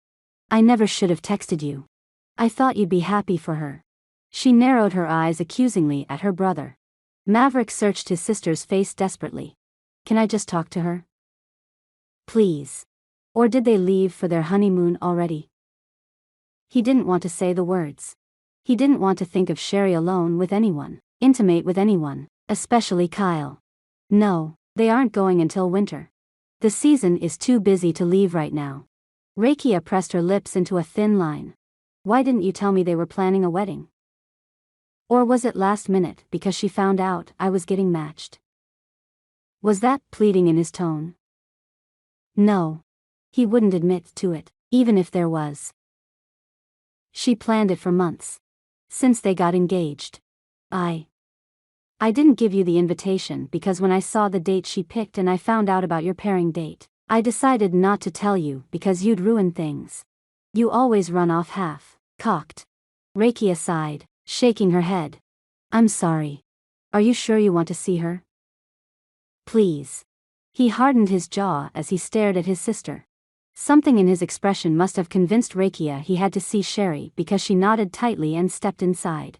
But she didn't let him through the door, which told Maverick Kyle must be inside, too. He didn't hate Kyle, but he hated thinking of Kyle with Sherry. Speaking of, Sherry came out the door after a minute with her chin tucked and twisting a lock of her hair. Maverick loved when she did that. She motioned toward the porch swing and made sure they sat on opposite ends. She drew her foot up under her and studied Maverick. Maverick wrung his hands in his lap, trying to figure out what to say. You married him? He didn't even wait for niceties. He just had to get his question out there. He had to find out what was going on. How many options did he have? When he'd planned on Sherry getting a divorce, he hadn't really been thinking she was already married. He'd been thinking it more rhetorically, like she would have to call off the engagement. An actual divorce would be hard, for both of them. Sherry held out her left hand. The simple band she displayed had been engraved with bumblebees and ladybugs and it was attached to the bee inside the resin that she'd gotten for her engagement ring. The combination was exactly what Sherry needed. She was an entomologist and bugs were her life. The fact that Kyle understood that only made Maverick more upset. So, what? You married him and that's it? Is this because I got married? You're trying to make me jealous, right? Grasping at anything, Maverick leaned forward, stopping the swing from swinging back and forth and bracing his elbows on his knees. Why would I be jealous? Why would I try to make you jealous? MT, we aren't together. We've never been together. I have never been interested in you like that. You just got married. You should be with her. Just like I should be in there with him instead of out here telling you again that I'm not interested in you like that. The way she called him MT for some reason irritated him. He used to love when she'd call him anything, address him in any manner. She still saw him as Rakia's little brother. She leaned back, watching him like he might explode. I want you to be happy. Why can't you be happy for me? Why was there no jealousy on her part? Why had Maverick loved her his whole life? He'd loved her and she'd never given him a second thought. Could he come to terms with the fact that she didn't want him? And she never had? His pride was shredded, but he had to try everything possible. He'd never forgive himself if he didn't give it his all. Look, I won't be married in 3 months. She wants to leave. Is there any chance you would consider waiting for me? Is there any chance you would consider trying this? At least trying. He wouldn't be who he was if he didn't continue to try, and the rest of his life would be spent in regret if he thought he hadn't. I'm married already. I'm not going to take a break from my husband to date you on a trial basis. I've made my vows. I'm not leaving him for anything. She twisted her head to the side, furrowing her brow as she studied him. Wait, that doesn't make sense. Don't you dare leave her for me. There's nothing here for you. Sherry watched him, suspicion rich in her gaze. Maverick shook his head, sighing. No, she doesn't want to be with me after 3 months. Sherry repeated what she'd said, shaking her head. That doesn't make sense. Why? Shrugging, Maverick picked at the corner of his thumbnail. He didn't feel like telling Sherry another woman didn't want to be with him. No idea. Sherry held out a hand and closed her eyes. After a moment, she took a deep breath and opened her eyes to focus on Maverick. I'm going to make this very clear. I'm not trying to hurt your feelings, but for too long I've worried about hurting you, so I've held my tongue. Let me make this clear. I do not love you. I am not interested in you. You are, if anything, a friend. That is all. That's all I will ever want from you. I'm in love with Kyle. We love each other and we are going to spend the rest of our lives together. She put her hand on her leg and tilted her head towards him. You and your wife agreed to be married. I don't know why you want or are planning to leave each other after only 3 months, but you're at least stuck together for that long. Get over me. Get over this thing that you think we have, and move on. I've never been the one for you. And I've always told you that. I've never led you on. Go and find someone that will make you happy, because it's not me.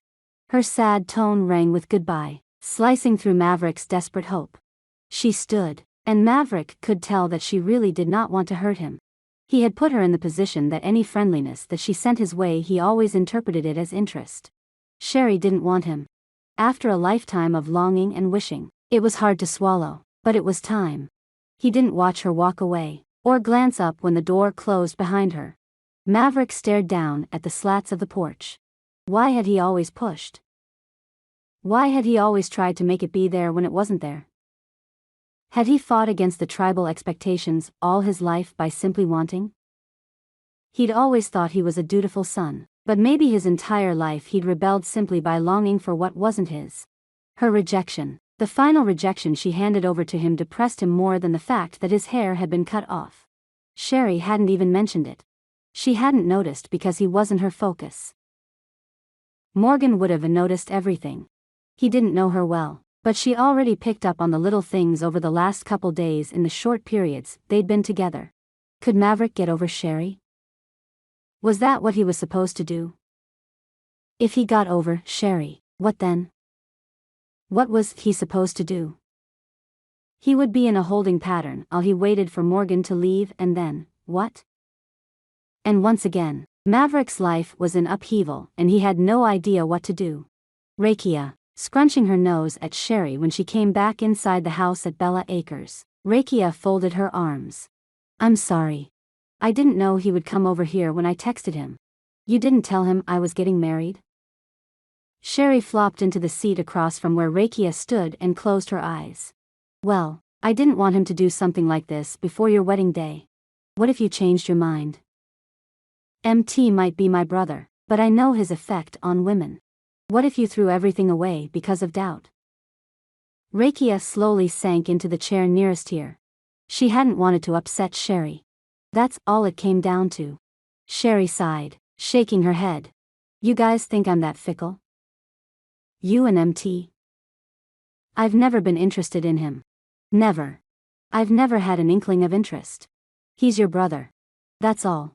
Wait, not only your brother, he's your younger brother. There's nothing there for me. Kyle is everything. He's been everything or I wouldn't have said yes. Rakia nodded. Yeah, I know. I do know that. I don't know. Was she having her own cold feet and pushing things off onto Sherry? No. She wasn't nervous about a future with Damon. They were meant for each other. Her father had given his blessing for her to be happy with Damon. Maybe MT was upset that he couldn't chase his own dreams. Or maybe he just refused to accept the fact that Sherry didn't want forever with him. That was a hard truth to swallow. Do you think he'll get over you? Rakia had to ask. Her brother had been in love with Sherry since the first time he'd met her. If what he'd said was true, he couldn't even attach himself to his new bride since she was planning on moving out in 3 months. 3 months.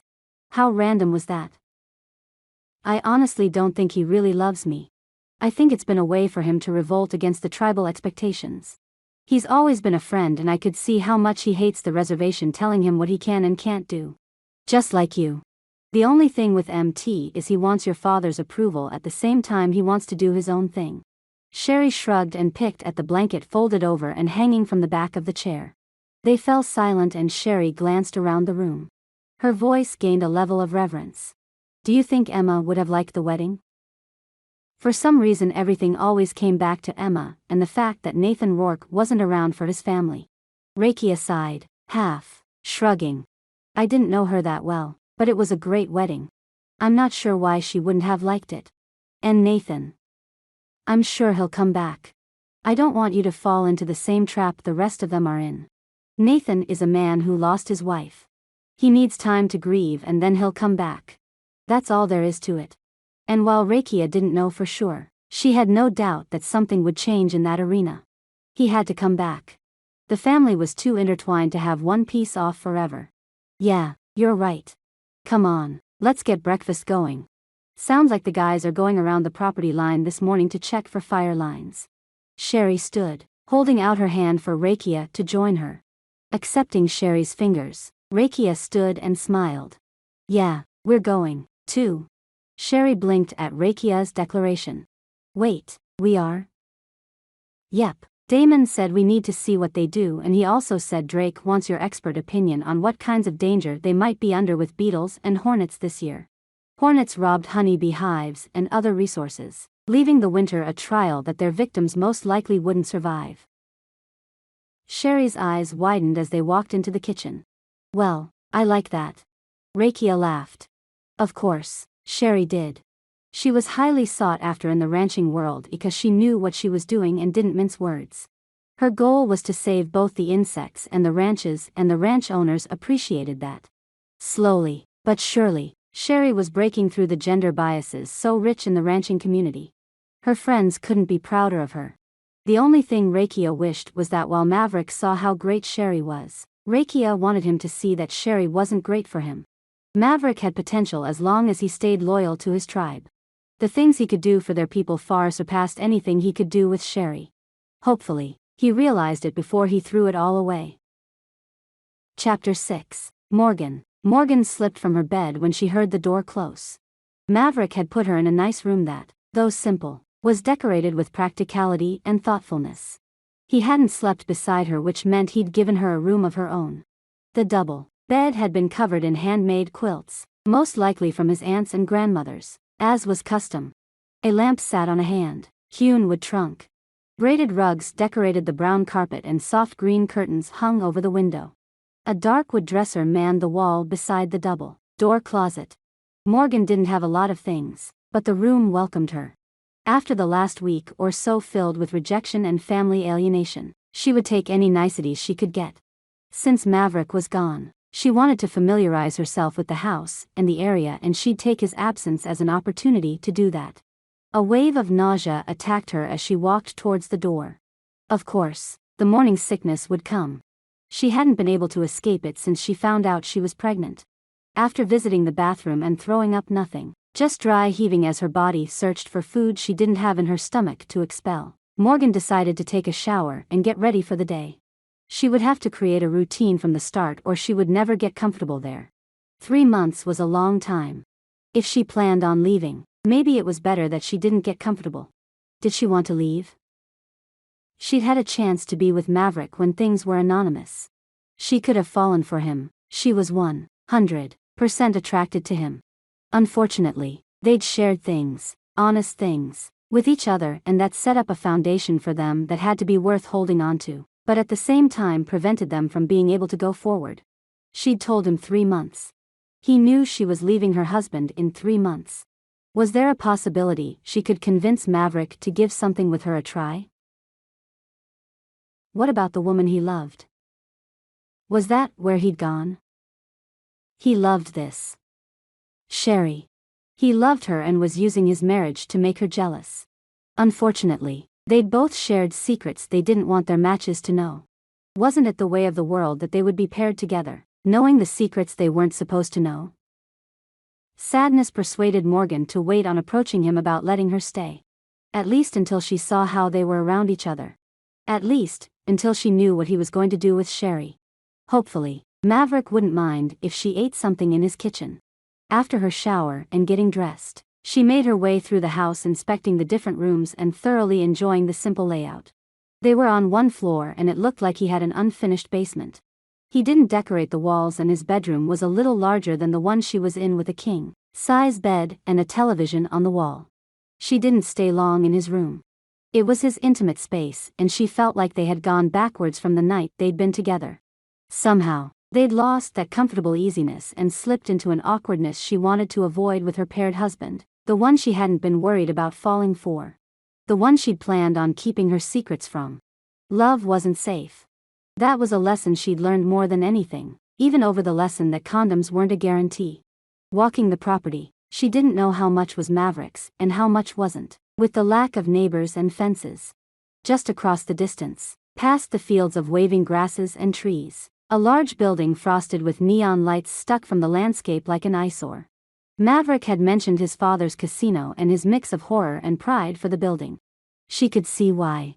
A lot of reservations had casinos because they were a good way to make money and push the economy further for the reservation. Plus, most states didn't allow them and reservations were subject to different laws. Trees on the plain behind the log home suggested the presence of a water source, a creek or a river. Holding a handful of graham crackers and a spoonful of peanut butter, Morgan made her way down to the grassy creek bed.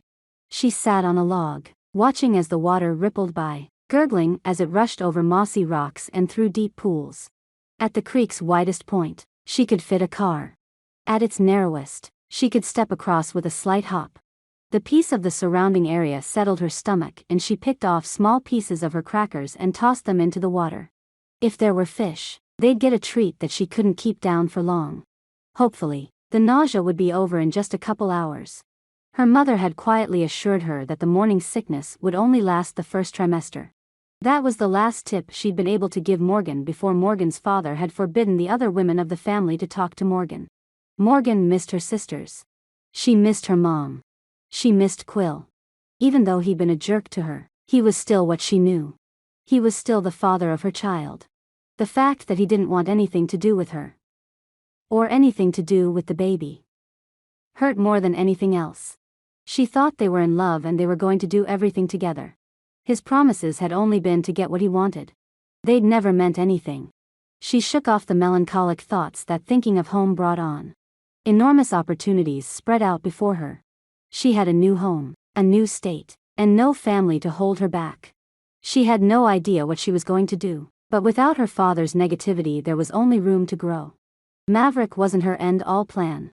She would have to make things work for herself. Even though she'd been attracted to Maverick, she would have to use the next 3 months to plan the rest of her life with her child. She had to resolve not to give in to the attraction for him because falling for her bear when he loved someone else was just being stupid. She'd had all the stupid love could hand her. Chapter 7. Maverick. Maverick was supposed to take the week off to spend time with his new wife. After the day of silence between him and Morgan on Sunday, the prospect of leaving early for work and getting started was more enticing than spending the day with Sherry would have been before she'd rejected him. He left the house before the sun came up, close to 5, and drove a few miles to the meeting house. He was the first one there, as usual. The guys wouldn't come in until about 6. Usually he enjoyed the quiet time until they showed up. It wasn't long before one of his closest friends and top employees, Thomas, pulled up behind Maverick's truck. Maverick lifted his head from the work desk and winced. He wasn't ready to be confronted about anything that happened over the weekend. But he couldn't hide. He just had to hope that nobody noticed his short hair and made comments. That was like hoping no one noticed the sun in the sky. He tightened his jaw and hunkered down over the schedule, determined to have everything normal, even if he had to fake everything for everyone. The door opened with a creak and Thomas's low, rough voice was even more hoarse in the morning. "Hey, who do you think you are?" "Get out of that," he gasped when his gaze met Maverick's. His hand came up toward his mouth. "Maverick? What are you doing, man? Where'd your hair go? You look like someone tried to scalp you." His definitive shock at least was a reaction that Maverick had planned on. Finally, someone was acting the way they were supposed to. His friend moved into the building with his back against the wall. He eyed Maverick and then searched the room as if someone might want to come and get his long black braid he liked to decorate with beads and leather strips. Maverick offered a tight smile. "I mourned and it's my move forward. The cutting was my goodbye." The hard tilt to his mouth must have convinced Thomas that was all he wanted to say because Thomas nodded and didn't mention it again. "You know the guys are gonna razz you about being in here when you should be on your honeymoon, right? You guys fighting already?" Thomas poured himself a cup of the coffee Maverick had started when he'd walked in. Thomas claimed the chair across from his friend and boss. He leaned back and chuckled. "I've never been to one of the matchings. How was it? Any hotties? Was there good food?" Thomas wasn't pure blood. He was just enough mix that he hadn't been relegated to the matching. It was a good thing anyway, since he'd been in love with his wife since he was 6. Maverick had always been jealous of the fact that she had always returned the feelings. "Actually, the one I brought home is really attractive. I didn't really look at the rest of them. They were all very young. When did we get so old?" Maverick leaned forward, bracing his elbows on the desk. He felt like an uncle to the young men at the matching. Looking at his friend, he couldn't believe they'd gotten where they were. It seemed like just yesterday they'd been out riding their horses. Maverick couldn't remember the last time he'd been on horseback because he was too busy with work. "Who are you calling old?" Thomas drank his coffee as the sound of more tires on gravel penetrated their conversation. He raised his eyebrows and his grin could have been that of the devil. "You're going to get it now. This is going to be awesome." He settled further into his seat, twisting it to the side to watch the scene unfold better. As long as he didn't have to face his dad that early, Maverick would be fine with any teasing his guys gave him. But he still readied himself for their arrival. They could be brutal when given the opportunity. The 4 other workers piled into the office, shoving and pushing each other as they squeezed through the doors. The front one, Davis, stopped with his mouth agape at Maverick and the other 3 rammed into his back. "What did you stop for, Davis?" The other 3 behind him pushed past, until their gazes fell on Maverick and their expressions of shock matched Davis's. "Guys, I'm going to explain it one time, and that's all. I don't want to hear another word about it. I cut my hair because I was saying goodbye to my single life and mourning things I've lost. That is all." Maverick hardened his jaw and lifted his chin as if challenging his men to say anything else. As if he hadn't spoken, they all burst into laughter, even Thomas, pointing out the window. Davis spoke for the group. "Who cares about your hair?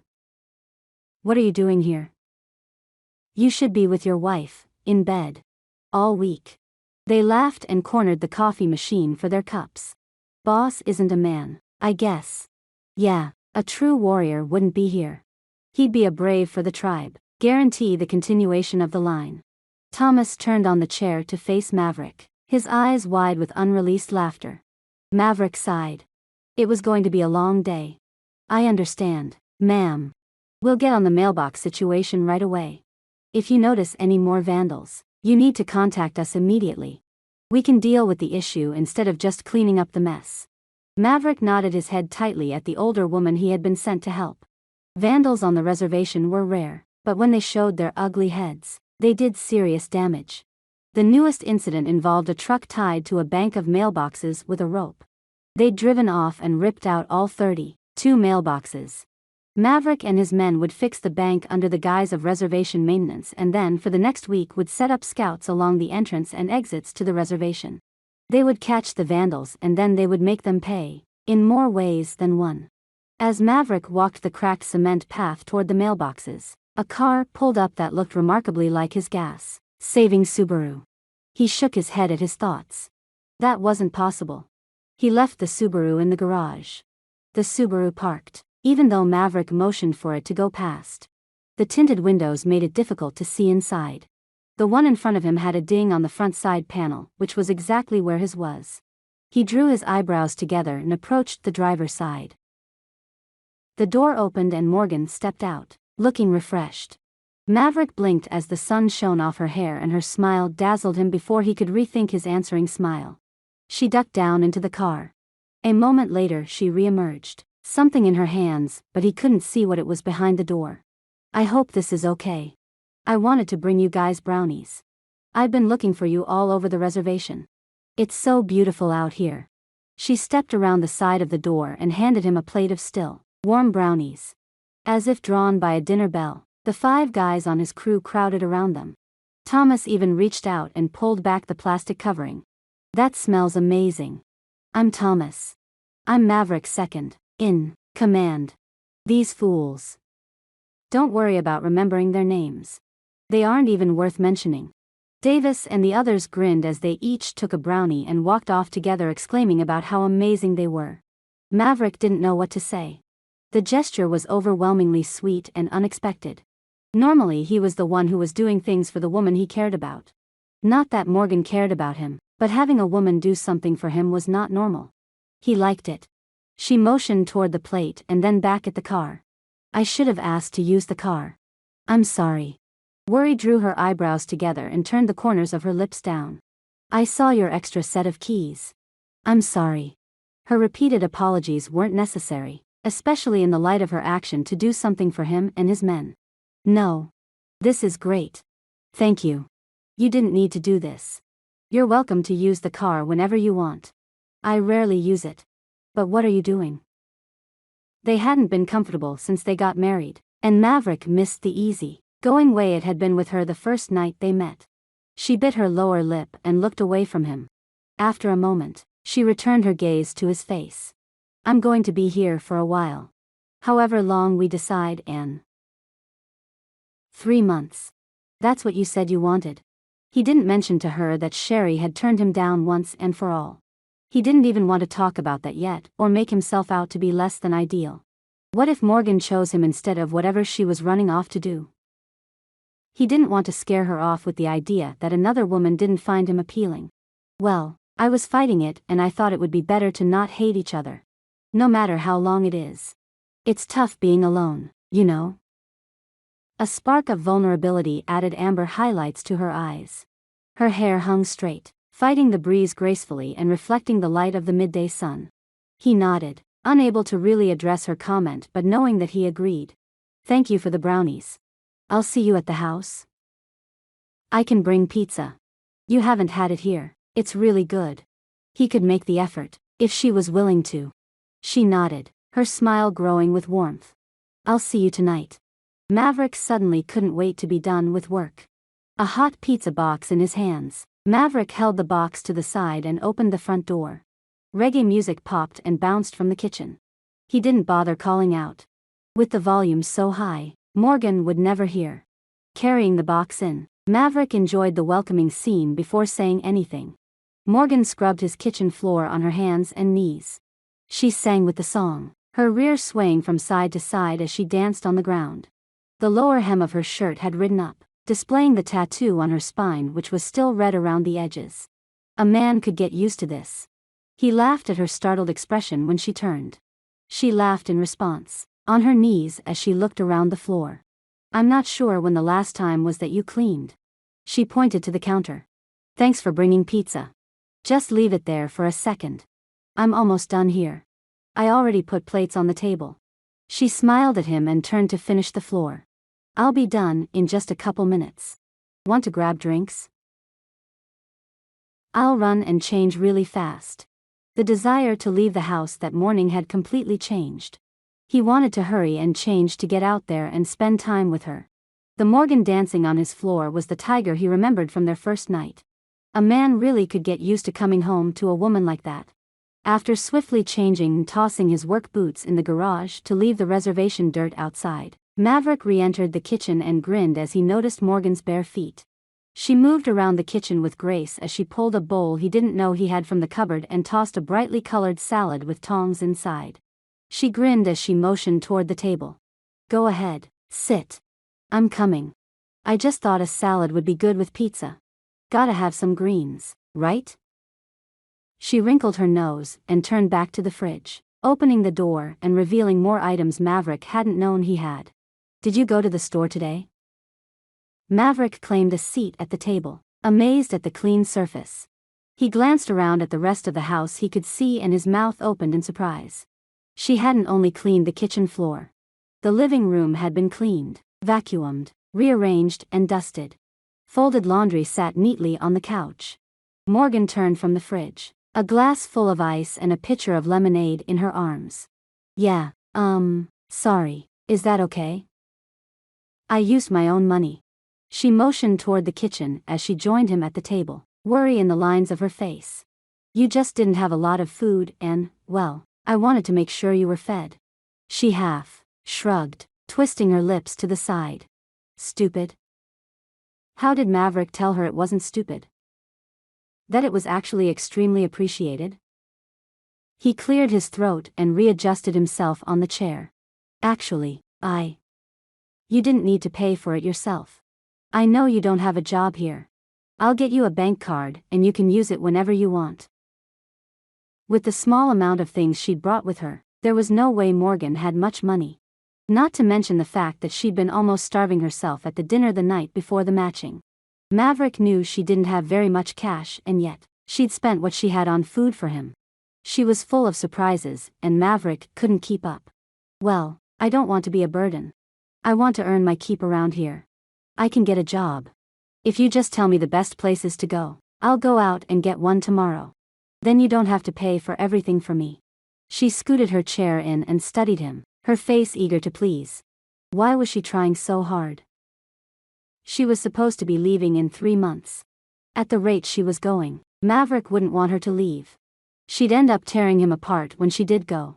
So, why try it all? Nodding at the pizza box, Morgan arched an eyebrow. "Hopefully, you brought one with everything." "Everything?" Maverick grinned and reached for the box he'd brought. He paused before lifting the lid. "I do everything and then some. Hope you like pineapple, jalapenos, pepperoni, green olives, and pepperoncini. Not to mention all the other stuff like tomatoes, black olives, and I don't know what those long green strips are." Morgan laughed and her eyes widened. "Those are green peppers, and all of that looks delicious." "All of it? I'm surprised you can handle jalapenos. I'm not used to inlanders being able to handle spicy things." Her flirting made him smile and he inclined his head as he put a piece on his own plate. "I'm surprised you like anything but fish coming from the coastal region." He grinned as her smile widened. "Well, keep bringing pizza like this, Mr. Claw, and you'll never be able to get rid of me." Morgan laughed and sipped her drink, her eyes bright. If that's all it took to keep her around, Maverick might have to buy the pizza restaurant. Chapter 8. Morgan. Morgan slept better that night than she had the previous 2 nights with the stress between her and Maverick resolved. At least taken care of enough they could sit together and laugh over pizza. She slept better until suddenly she woke up and rolled over on her bed, covering her mouth with her hand. The nausea was overwhelming. Oh, she had to control it. She had to. She shot up from the mattress and sprinted to the adjoining bathroom between her room and Maverick's. Huddled over the toilet at 3 in the morning wasn't exactly the way she wanted to start her day or end her night. She tried keeping the noise down, but some of her heaving was so violent she sobbed afterwards as she tried to catch her breath. Her muscles were weak and she flushed the toilet. She leaned against the wall, her strength sapped. For all the energy required, it was like she'd never slept. A soft knock on the door leading to Maverick's room made Morgan reach up to flush the toilet again, just in case. She sank down onto her haunches and looked down at her lap. Thankfully, she was still in her shirt and shorts. She hadn't been warm enough the night before to wear anything less. Come in. Her voice was weak and she was embarrassed at the sight she had to be. Maverick opened the door and crouched beside her. He put a hand on her back and gently rubbed the space between her shoulders. Are you okay? I'm so sorry. Do you think it was the pizza? He pulled his head back to the side and twisted his lips. I feel fine. Maybe it just hasn't hit me yet. I don't think it was the food. I haven't been feeling well for a little while. She looked at him apologetically as she rose above the toilet again. She didn't want him there while she threw up, but she couldn't make him leave when she was so weak and in the midst of her morning sickness. She hated being so vulnerable. Maverick pulled her hair behind her shoulders and continued to rub her back. At least she wasn't alone. She would take that as long as she could get it. Her morning nausea went on for a good hour before she felt like it had passed. Maverick stayed with her the entire time and then helped her walk back to her room. He tucked her into bed and felt her forehead. You don't feel like you have a fever. Get some rest. I'll try to bring in some food a little bit later before I go to work. You're going into work again today? For some reason she had hoped for a day with him after the night they'd had together. They just got married, and true, it wasn't a conventional wedding, but it was still something she was interested in treating like a partially traditional marriage. He nodded carefully while pushing her hair away from her cheek. Yeah, we have some vandals in the area. I need to take care of it. She nodded, disappointed but understanding. Weakness kept her from being too emotional one way or the other. He took her hand in his. I didn't thank you for the brownies yesterday. That was very sweet of you. He chuckled, the sound vibrating his chest and rocking the side of her bed as he sat beside her. You're a new favorite among the men. She swallowed, relishing the feel of his skin on hers. I want us to be friends. We had such a fun first night together. I've never felt that with anybody. She heaped on the vulnerability, but she didn't want to be weak in front of him. She wanted to look strong, but she'd lost all illusions of strength with the display in the bathroom moments before. Maverick stared deep into her eyes, the brown so dark it was almost black. Me either. Maybe we can get back to that. I had a lot of fun with Tiger. Tiger. He was her bear. He wasn't that different. He hadn't changed. They just had differences in their situations. Even as she stared into his eyes, she knew she could never go back to the perfection of their first night together. She couldn't fall in love with him, and that's exactly what would happen. Rather than argue with him, she nodded anyway. What was one heart, if she could find a little bit more of that happiness again? Her dad had thrown out her prenatal vitamins when he'd found out she was pregnant, along with all of her other belongings. He'd tossed everything. The fact that her mom had been able to salvage the clothing he'd allowed her to leave with spoke volumes about their difference of opinions. Her pregnancy had been hard to keep secret in a house full of women. Morgan thought Maverick would be mad Morgan had used the Subaru to bring him brownies, but he seemed fine and even apologized for not making sure she had a way to get around. Things were so new between them that they weren't sure what they were doing or what the boundaries would be. The freedom of a car, even borrowed, was more meaningful than he realized. Morgan could go to the little store she had gotten some groceries from by the casino, and she'd driven around looking for Maverick. If they had prenatals, she could get back on track with a healthier pregnancy. She ignored the taunt running through her memory from her father that she would be lucky to lose the baby. He couldn't win. She would take care of the baby and herself. She also wanted to make Maverick her specialty. She had looked through his kitchen, but he didn't have any brown rice. The store's quaint red lettering and chipped white paint decorated the building like a 5-year-old girl's striped dress. The small store huddled in a mess of trees in a dirt parking lot, nowhere near the size of the large department stores in Seattle and Tacoma. An older woman with white and black braids stood at the front behind the counter. She smiled toothlessly when Morgan walked in, pointing out their daily special of pickled eggs and pork burritos. Morgan tried not focusing too closely on the pickled pig feet beside the eggs. Her nausea hadn't left and the daily specials pushed her closer to the threshold. The small pharmacy aisle, which was really just a spinning stand, had one offering of prenatal pills and some vitamin C. Morgan grabbed both and clenched the cash Maverick had left for her on the table. He'd said a wife should have spending money and that he would get her a card so she could go grocery shopping. If she needed to get anything until then, he'd leave her some cash. She carried the small handcart that had been available by the front door and walked around to the rice and pasta aisle. The aisle held other items like bread, peanut butter, and what looked like jam and honey. She weighed the 2 rice options of jasmine and uncut wheat and stared at the 2. She really wanted brown long grain rice, but neither was there. Which would be the best?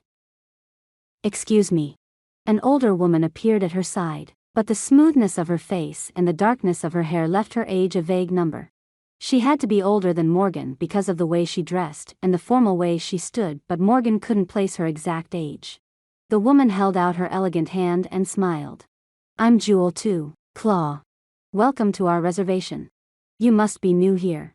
I know just about everyone on the reservation." She pushed her hand closer to Morgan and her smile's charm only grew warmer. "Too, Claw." The woman was a relative of some kind of Maverick's. If Morgan didn't declare who she was in the beginning, then when she did actually meet that woman, she would seem deceptive. Morgan returned the smile and held out her own hand, shaking it in greeting. "I'm Morgan too, Claw. Yes, I am new to the area, but I think you know that now."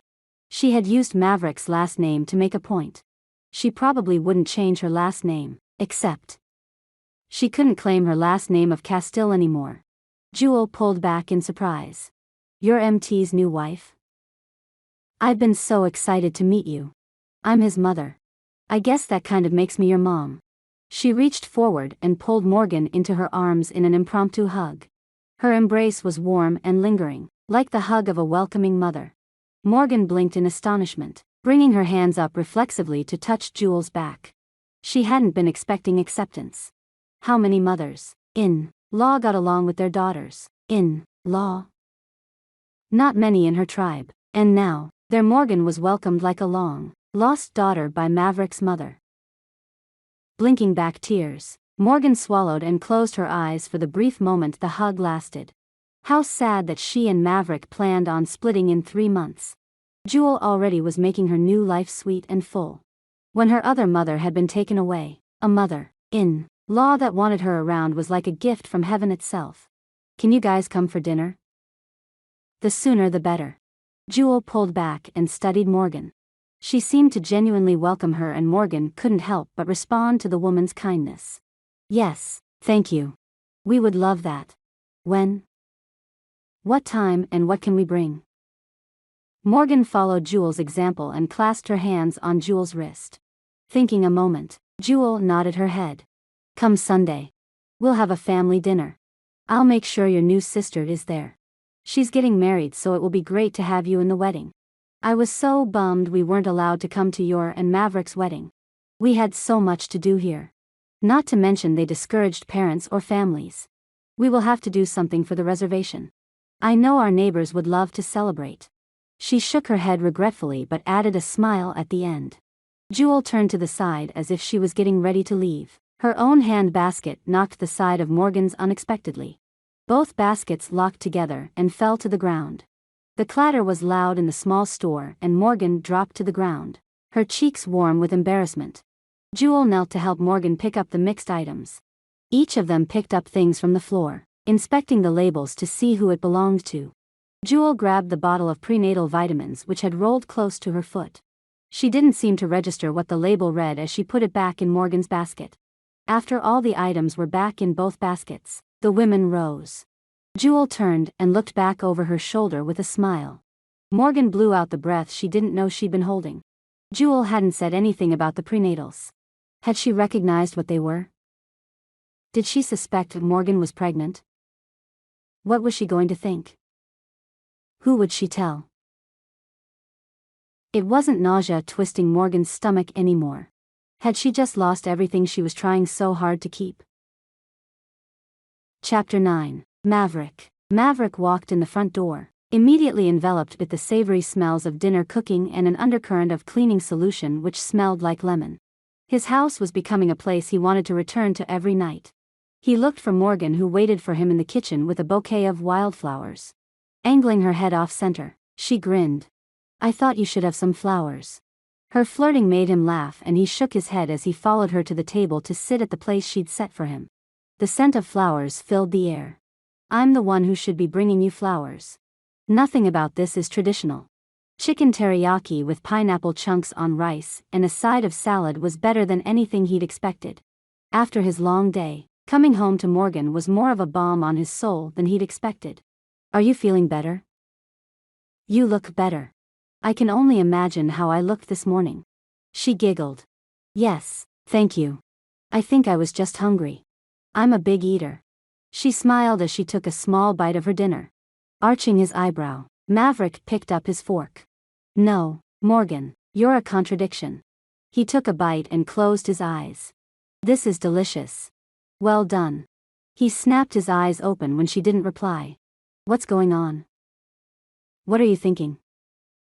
He had to know what made her tick, because he couldn't figure out why she would treat him so sweetly but still want to leave.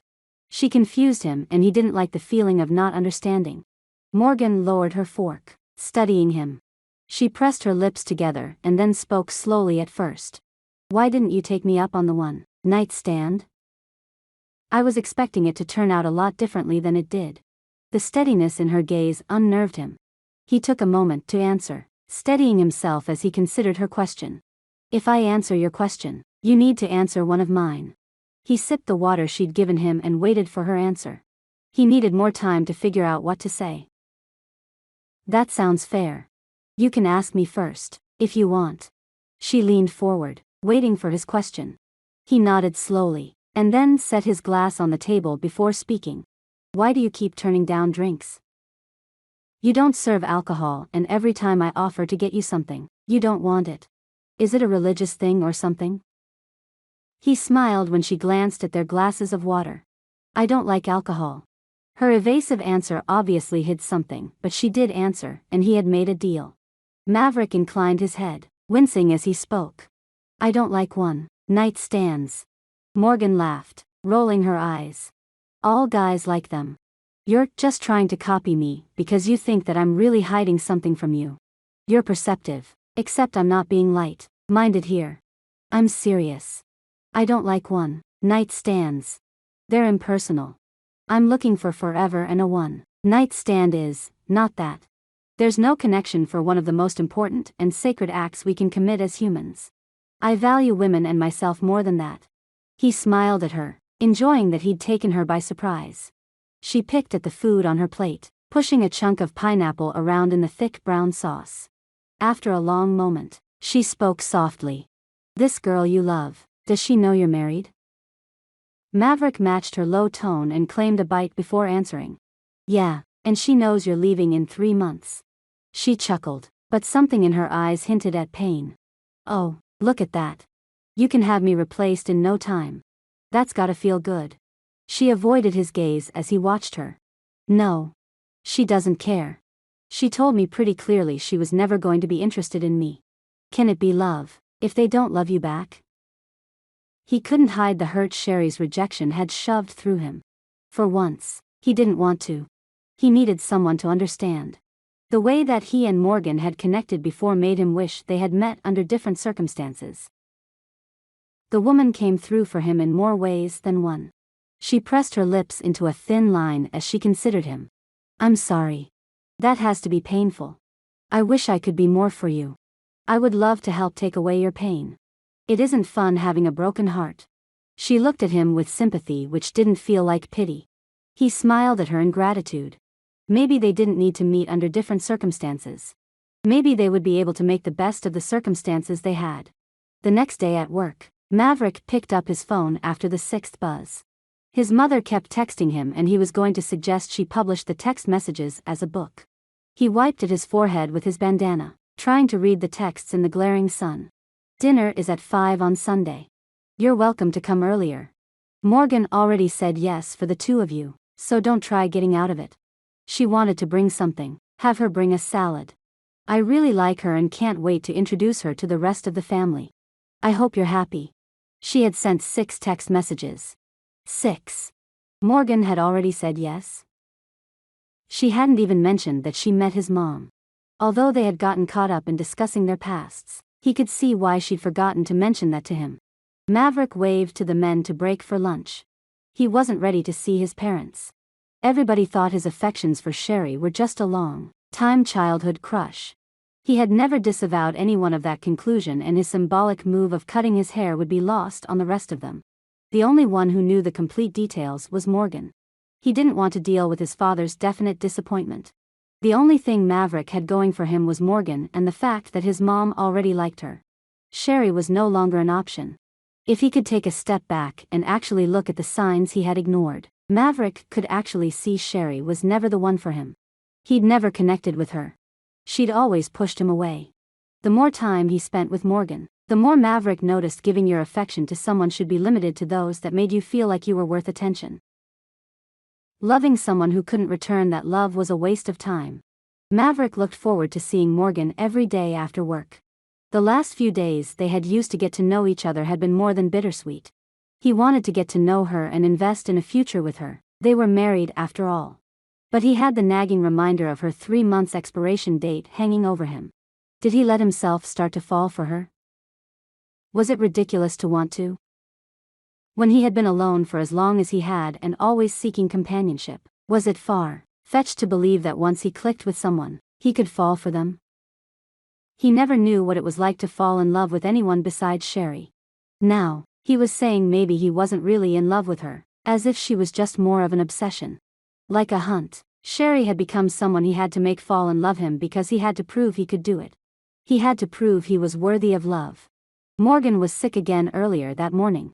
Maverick couldn't call and check on her because she didn't have a cell phone. That evening he would ask if she wanted one. He couldn't figure out what was wrong with her. If she had the flu, she would be sick all day, not just in the morning. She'd have a fever and other symptoms. Maybe it was something in the air, or maybe it was the laundry detergent. Who knew what could cause someone to get sick? He hated her being so miserable. As if conjured by his thoughts, the Subaru drove up and parked behind his truck. He climbed to his feet from his spot where he'd sat down to eat his lunch and dusted his hands off on his pants. Morgan climbed from the car, carrying a basket. Dark blue jeans covered her long legs and she had French braided her hair in a long plait down her back. With a big smile she approached him and the men sitting beneath the collection of trees by the side of the road. You guys were hard to find today. I had to ask the lady at the end of the road if she had seen you. I didn't bring brownies this time. She raised her eyebrows at the collective groans. I made chocolate chip cookies. She smiled at their collective cheers. She met Maverick's gaze and winked. Handing the basket to him, she leaned up on tiptoe and kissed his cheek. Shyly, she pulled back and looked down at her hands. Thanks again for this morning. I feel a lot better. He took the basket and smiled, pleasantly surprised at her display of affection. I'm glad. I better get back to work. Thank you for the cookies.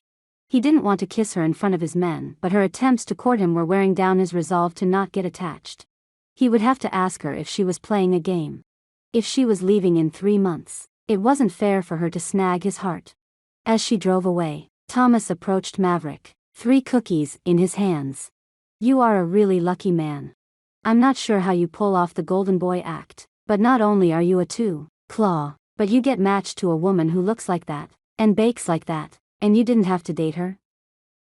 If you ask me, you're living the charmed life.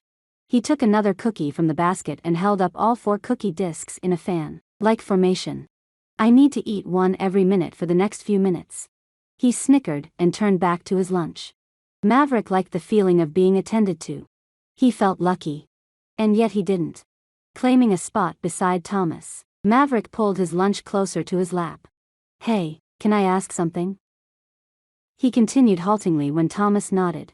Well, Morgan's great and everything, but she doesn't want to stay. Before we got married, she had said that she was planning on leaving her husband after 3 months.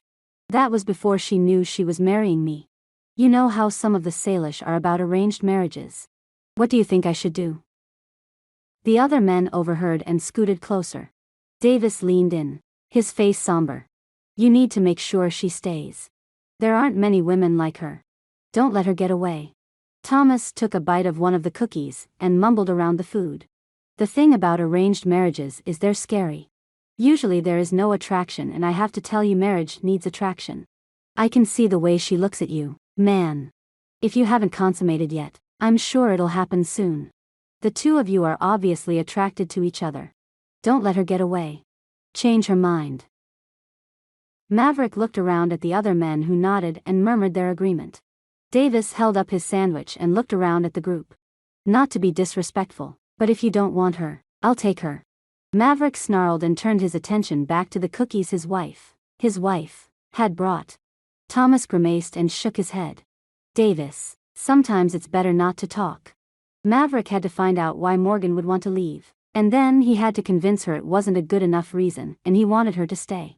The more he got to know her, the more he needed her to stay. Chapter 10. Morgan. Saturday dawned and Morgan couldn't escape the morning sickness she'd avoided the last 2 mornings any longer. She couldn't fight it off, exhausted from trying to keep herself together so Maverick wouldn't worry about her.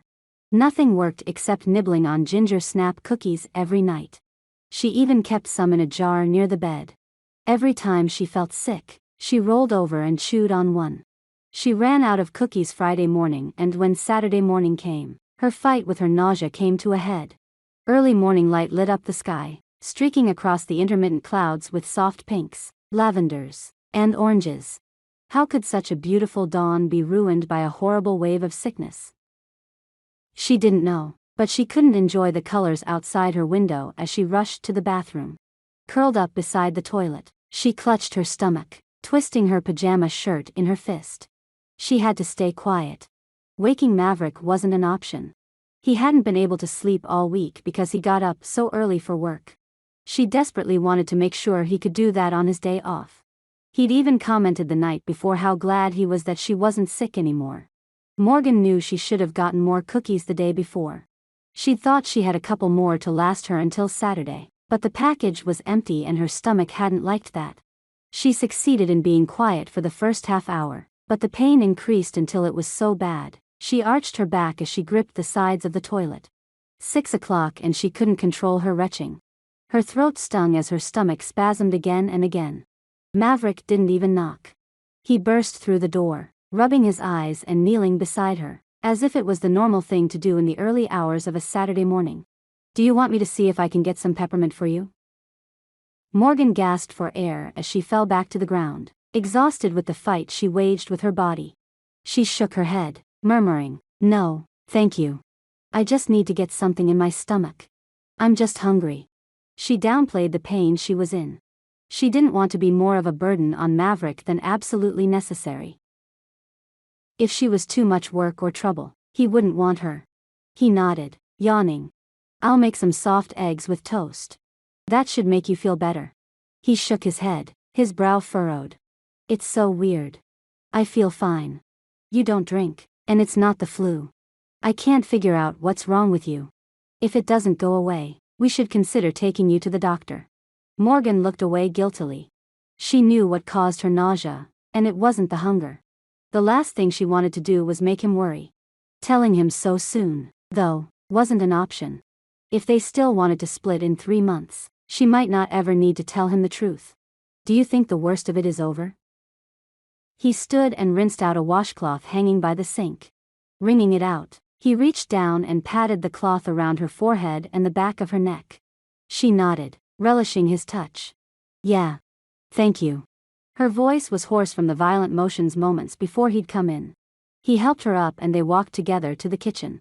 Sitting her in the chair, he whipped together some breakfast and set it before her. The sight of the eggs and dry toast didn't look appealing, but she forced herself to eat it so she wouldn't hurt his feelings. After a few moments, she felt better and the twisting and rolling in her stomach dissipated. Finally. Let's keep it easy today. We can watch some movies and order in some pizza. Unless that's what's making you sick. Maverick watched her worriedly. A day alone with him, doing nothing but spending time together was exactly what she needed.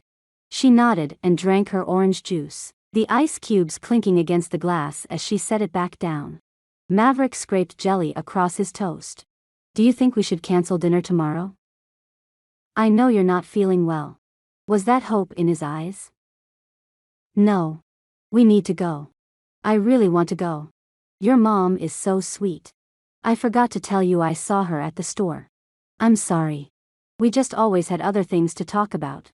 Heat flooded her face. She'd forgotten to tell him and it had been almost a week. How could she do that? It's okay. I understand.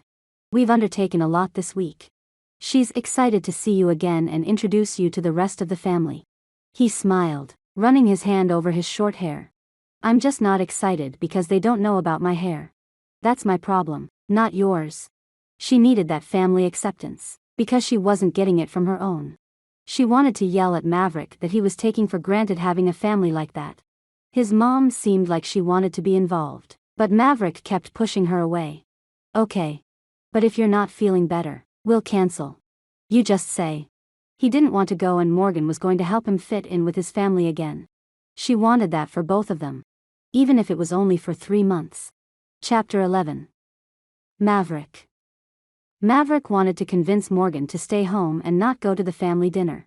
He only got 2 days off from work a week and he didn't want to spend it listening to his father tell him what a disappointment he was and how Maverick had compounded that disappointment by cutting his hair. His dad wouldn't understand. No one understood. Every moment Maverick and Morgan spent together they connected on a deeper level. He felt like he could tell her anything and that she was being open with him. Honesty like that wasn't faked. She continued waking up every morning to throw up and rushing to her side had become second nature. He didn't want her sick. He hated seeing her in pain.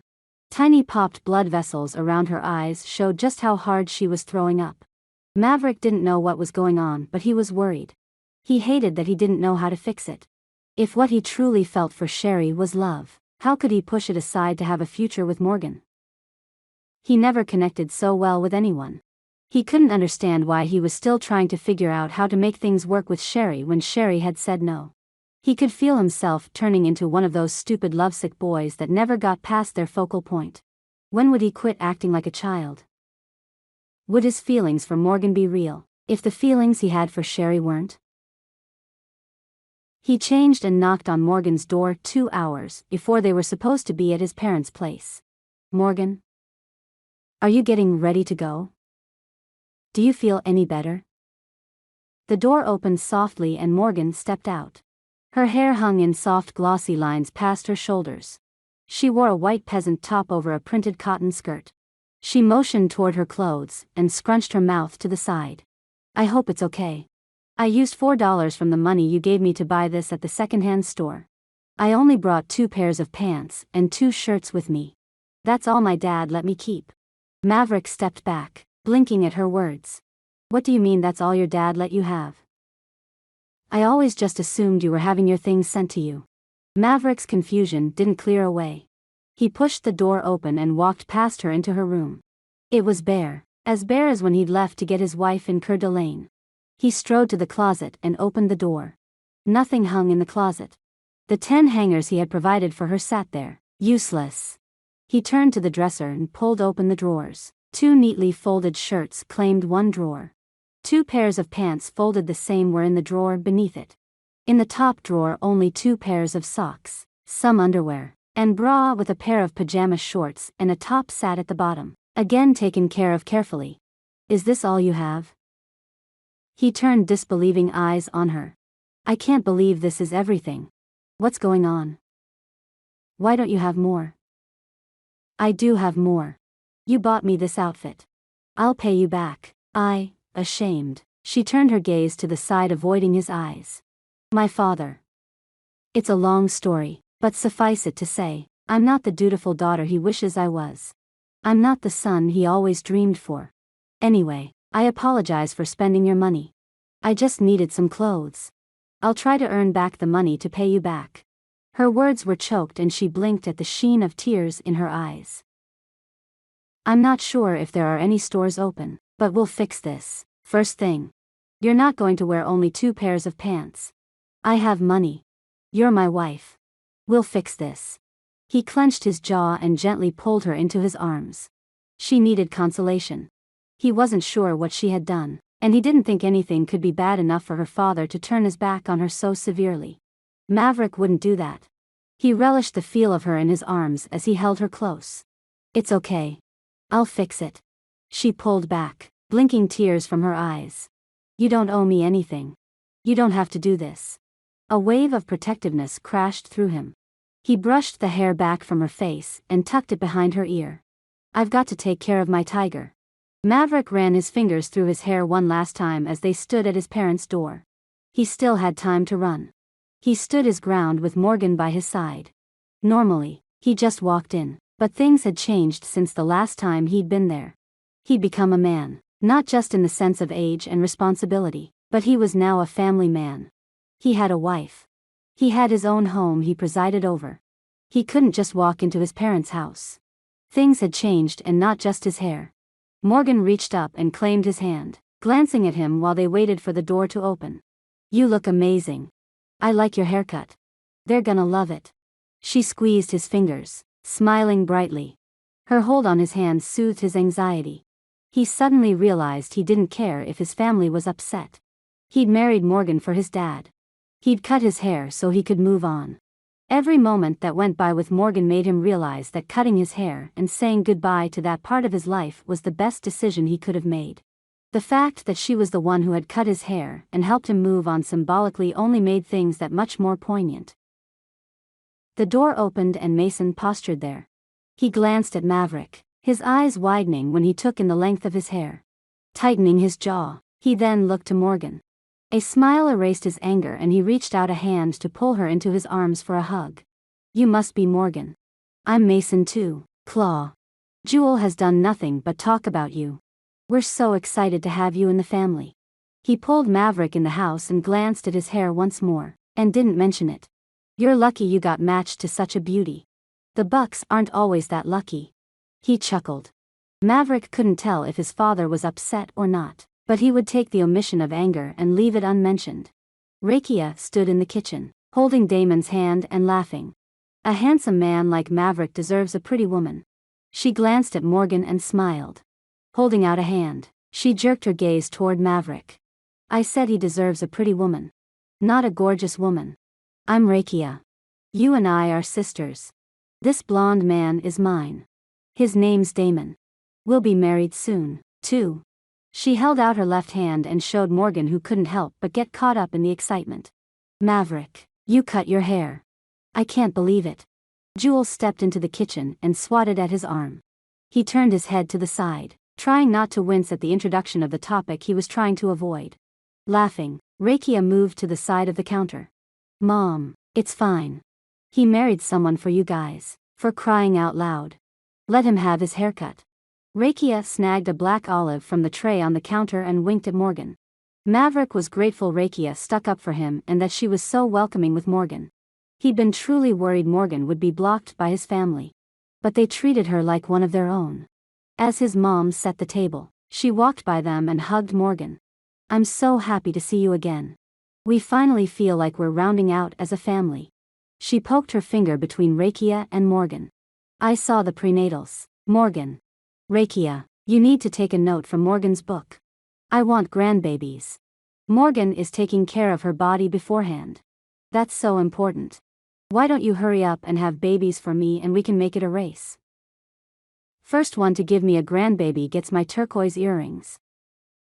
Rakia's jaw dropped. "Mom, are you serious?" She thudded Damon's arm with the back of her hand. "We need to have a baby now. I've wanted those earrings for forever. Do things in the right order, Rakia. Jewel, quit goading them." Mason nodded his head toward Morgan. "Good for you thinking ahead. Taking prenatals before you get pregnant is very wise.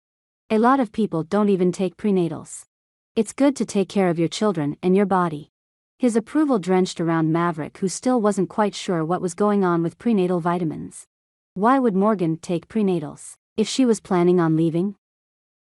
Did he have a chance at happiness with her? If she wasn't staying, it wasn't an option. But if she was thinking about having children with him, if she was thinking about moving forward as man and wife, maybe she wouldn't leave in 3 months. Maybe he could start to make plans for his family. He looked at her as options filled his heart.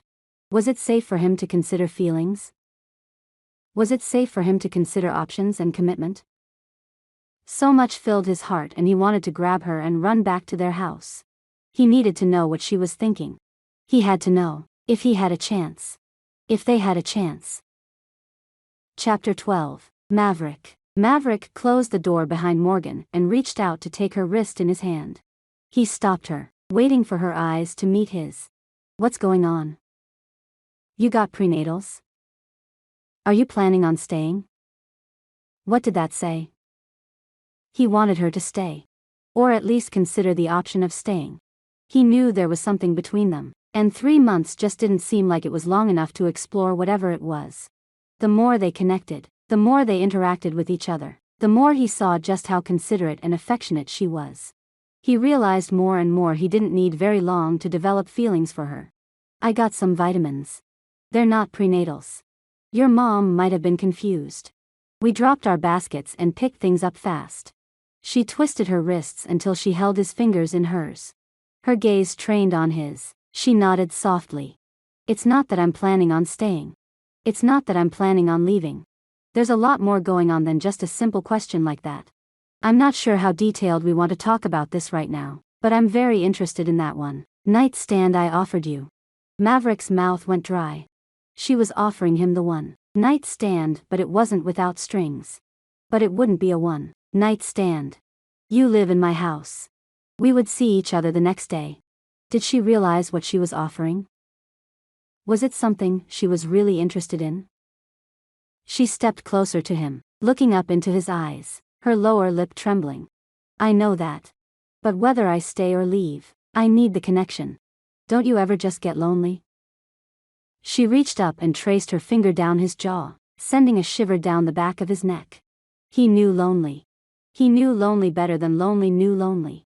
He nodded, afraid if he spoke it would scare her off. She turned, pulling him with her. She wasn't brazen, she was forward. Maverick liked her more and more. Maverick blinked hard in the dark room. What woke him? Morgan's place on the bed was still warm as he ran his hand up and down the cotton sheet to see if she was still there. Had she left? Was that what woke him? Her absence took him by surprise and filled him with sadness. Were they back to that place that was filled with discomfort and awkward silences? The sound of retching from the bathroom brought Maverick to a seated position. She was still sick. She hadn't acted sick the night before. Was staying with him causing her so much stress she was making herself sick? Maybe the vitamins she was taking were making her sick. He had no idea what was going on, but he had to figure it out. He hated hearing the pain she was in. Maybe Morgan wanted to stay. Maybe she was trying to stay, and she thought he didn't want her to. What if she thought she needed to give him a reason to want her to stay, and that's why she'd slept with him? The questions and possibilities were too numerous in the dark of night. He knew he was reaching, but he didn't know any other reason why she would do what she had done. Being with Morgan had been like coming home. It wasn't clumsy or uncomfortable, it was perfect. Losing her would be harder than he could accept. He didn't want her to leave. Maybe spending the night together would keep her there. If she wanted him to beg her to stay, he would. First, he had to figure out why she was sick, every morning. He pushed himself from the bed and trudged into the bathroom. He loved being there for her, but he hated that she was so miserable. He wished he could take her pain on himself. What if she was keeping something from him? What if she did drugs? What was bad enough she would hide it from him? Something bad enough she would leave? He didn't care. He knelt down beside her and rubbed her back. The touch wasn't sexual as it comforted them both. Maverick sipped his third cup of coffee. He winced as the heat burned his tongue. When was he going to learn that the longer the coffee pot sat on the burner the hotter it got? He was distracted and couldn't get his mind straight on the present issues at work. The vandals still hadn't been caught and Morgan was still sick. He was more concerned with the latter than the former. His day hadn't started in the field yet. He'd sent the men out earlier while he waited for an invoice from his father. The time alone had given him plenty of time to think, and he didn't like the direction his thoughts continued to thunder toward. Everything centered on Morgan. He wasn't ready for that when he wasn't sure if she was staying or not. Was she a safe bet to place his heart on? Tires rolling on the gravel in front of the building drew his attention toward the window. His sister's dark hair swung in view of the window before she bopped through the front door. She was annoyingly chipper since she'd started dating Damon. "Hey, MT. How's it going?" Sighing, Maverick furrowed his brow. "What do you want, Rakia?" "I know you're not here this early just to say hi, so don't even try it. Did Dad send you to pick up the paperwork?" It wouldn't be the first time. Mason was slammed and sometimes he'd send someone else to do his work. Maverick had questions for him and he was disappointed he would miss the chance to talk to his father. She moved over to stand in front of his desk, bracing her hands on the surface and leaning toward him. "You're so perceptive. But that's not the only reason. I asked Dad if I could go. Why would you want to come here?" Maverick watched her, instantly suspicious. "I want you to make sure you do whatever it takes to keep Morgan here. I like her. And the way you two look at each other." Rakia shook her head, crossing her arms as she straightened. "I'm so happy you finally found that with someone. I'm not saying you guys are in love yet." She raised her voice and rolled her eyes. "But I can tell there's something there. I really don't want to see you throw it away." She nodded and cleared her throat. Yeah, I'm here to get the paperwork for Dad, too. Why would I throw it away?" "You don't even know what you're talking about." Maverick put his cup down and watched his sister. Something about Morgan had triggered emotions in all of his family. It wasn't any of their business if he already wanted to keep her. They acted like he needed to be talked into it. "Because you still have a thing for Sherry. I'm not stupid. You've loved her your whole life. I can tell you right now that what you felt for her wasn't love. She's never cared for you that way. But Morgan, there's real potential with her. I really think you two can make each other happy. I'm just here to tell you not to mess it up." She sidled up to the window and glanced at Maverick over her shoulder. "You like to mess up stuff and you know it." "I don't, okay, I do mess stuff up. At least, I have over the last, forever." He rubbed his hands over his face. She got him. Anytime Rakia had tried setting him up with women, he'd set out to ruin it, no matter how perfect the woman could have been. Maverick peeked at Rakia through his fingers and then dropped his hands with a sigh. "Can I ask you a question?" He didn't wait for her nod, he just plowed on. "Morgan throws up every morning. At like 3 or 4, every morning. But she's not sick the rest of the time. She eats fine. I don't think she's doing drugs. She won't drink alcohol, so I know it's not a hangover, but every morning like clockwork, she throws up. I'm not sure what's going on. Do you have any ideas?" "I'm worried about her." A quirky expression covered Rakia's face as she turned her head to the side. "Every morning?" She thought for a moment and then narrowed her eyes. "It has to be stressful what she's doing. I'm sure that's all it is. I'm sure it'll go away in a little while." She tapped the desk and pointed toward the door. "I've got to get going. Is this the paperwork?" "Seriously, don't mess this up." Grabbing the paperwork on the corner of his otherwise empty desk, she tossed him a threatening glance laced with love and headed out the door, waving her fingers as she disappeared. Maverick rubbed his lower jaw and stared at the doorknob. Could Morgan possibly care about him the way he was starting to feel about her? If nothing else, his sister had finally given him something to think about. One way or the other, Maverick had to figure things out before he drove himself crazy with the questions. Rakia, back at her mom's place. Rakia ducked into her father's office and set the paperwork on his desk and waved at her father on the phone. She didn't interrupt, but she slipped back out before he could hang up and quiz her on the visit to Maverick. Her dad wasn't very subtle in what he wanted. Rakia sought out her mom. Maverick had asked very pointed questions. Rakia had suspicions on what his new wife was going through. But it was too early for the baby to be Maverick's. In the kitchen, Jewel was nowhere to be found. Rakia rested her hand on the granite countertop and pressed the fingers of her other hand to her temple. Where could her mother be? She listened, able to make out the soft rumble of her father's voice from the office, but not the distinct words. A soft humming came from the back of the house, and Rakia spun, walking swiftly down the hall from the kitchen. The door to the laundry room was only half open, and her mother's voice carried softly from inside as she hummed a popular song on the radio. Rakia rapped her knuckles on the panel and leaned her shoulder on the door jamb. Hey, Mom. Jewel glanced up from the ironing, smiling. Rakia, I didn't expect you back so soon. Everything go okay with your brother? She smoothed the hot iron down the back of one of Mason's shirts and then pulled it from the board. Hanging the finished shirt on a hanger and then hooking it onto the rod above the washer and dryer, Jewel grabbed the next article of clothing and turned back to the ironing board. Moving further into the room, Rakia shut the door behind her, leaning on it with the handle at her side. Yeah, something about that. She cleared her throat. Was she being disloyal to Maverick if she talked about her suspicions with her mother? Honestly, Rakia didn't have anyone else to talk to about it. Maverick asked me what could make a woman sick every morning. Throwing up sick. He also said she doesn't drink alcohol and is fine the rest of the day. After a moment of silence, Rakia lifted her chin. You also mentioned prenatals the other night at dinner. Mom, is there a chance that Morgan is pregnant? Probably, if everything you're saying is true. All of the signs would point that way, wouldn't it? Jewel didn't even pause as she ironed the next shirt and hung it up. She moved as if she wasn't surprised by the theory. Did you already know? Rakia wouldn't be shocked at all to find out Jewel already suspected it. Jewel wasn't just a midwife. She was the region's most sought after midwife.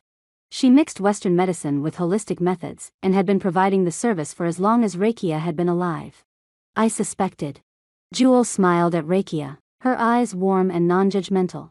Maybe she suspected her daughter-in-law was pregnant, but she might not be putting the rest of the information together. They haven't been married long enough for her to already know she's pregnant with Maverick's baby. Mom. We have to tell Maverick. Loyalty to her brother reared up in Rakia's chest and she folded her arms. Rakia's declaration made Jewel pause and she set the iron on end before she turned to face her daughter. No. We don't have to tell Maverick anything. This is between them. If Maverick and Morgan stay together, that child will be Maverick's. Therein, the baby will belong to this family. The only thing we need to be concerned with is being there for their family. Do you understand me? Jewel arched a delicate eyebrow. You won't repeat your suspicions to anyone because you're going to put yourself in their position. The slight pause as her mom let that sink in did what she intended and Rakia nodded, appropriately ashamed. As they stood there in silence, Rakia's phone buzzed. Not quite 7 in the morning yet. Who would be calling? Rakia pulled her phone from her pocket, furrowing her brow. It's too early for social calls. Jewel reached up and unplugged the iron. It's about time the baby came. Tell Cyan we're on our way. We'll meet her at place. Jewel reached past Rakia's side and pulled open the door as Rakia moved out of the way. Answering the call, Rakia stared after her mother. Cyan? My mom said we're on our way. It's Jareth. Thank goodness. She's been acting like everything is fine, but I think her water broke and she doesn't want anything to eat. That alone is worrisome. What should I be doing, Rakia? Tell me. I'll do it. Jareth's worry carried easily over the line. Smiling and following after her intuitive mother, Rakia shook her head. Make her comfortable. If you haven't already, fill the birthing pool with warm water, a little bit warmer than normal but not hot. I'll let Sherry know to get over there. Is Cyan's mom still there? Cyan's parents preferred things done naturally, which was why the birthing pool and a few other items would be available. Jewel didn't usually care what the parents thought or wanted. She figured out the birthing plan with the pregnant woman and her spouse and that's what she stuck to. Yeah, she's still here. He had to go back to their place for better pain control. He might come later today or tomorrow. Jareth's voice shook. I'll see you when you get here. She's starting to get uncomfortable. Talk to you soon. Rakia hung up and followed Jewel to the front. Still holding the keys to her car, Rakia reached down and picked up her mom's trusty birthing bag and waited for Jewel to pull on her jacket and peek her head into Mason's office. After she returned to the foyer, she smiled. Let's stop and invite Morgan to go with us. I think she'd like this. Plus, if you won't pick up the family business, maybe she will. She opened the door and waited for Rakia to follow before moving down the steps. Would Morgan be interested in helping others with their babies when she herself was having one?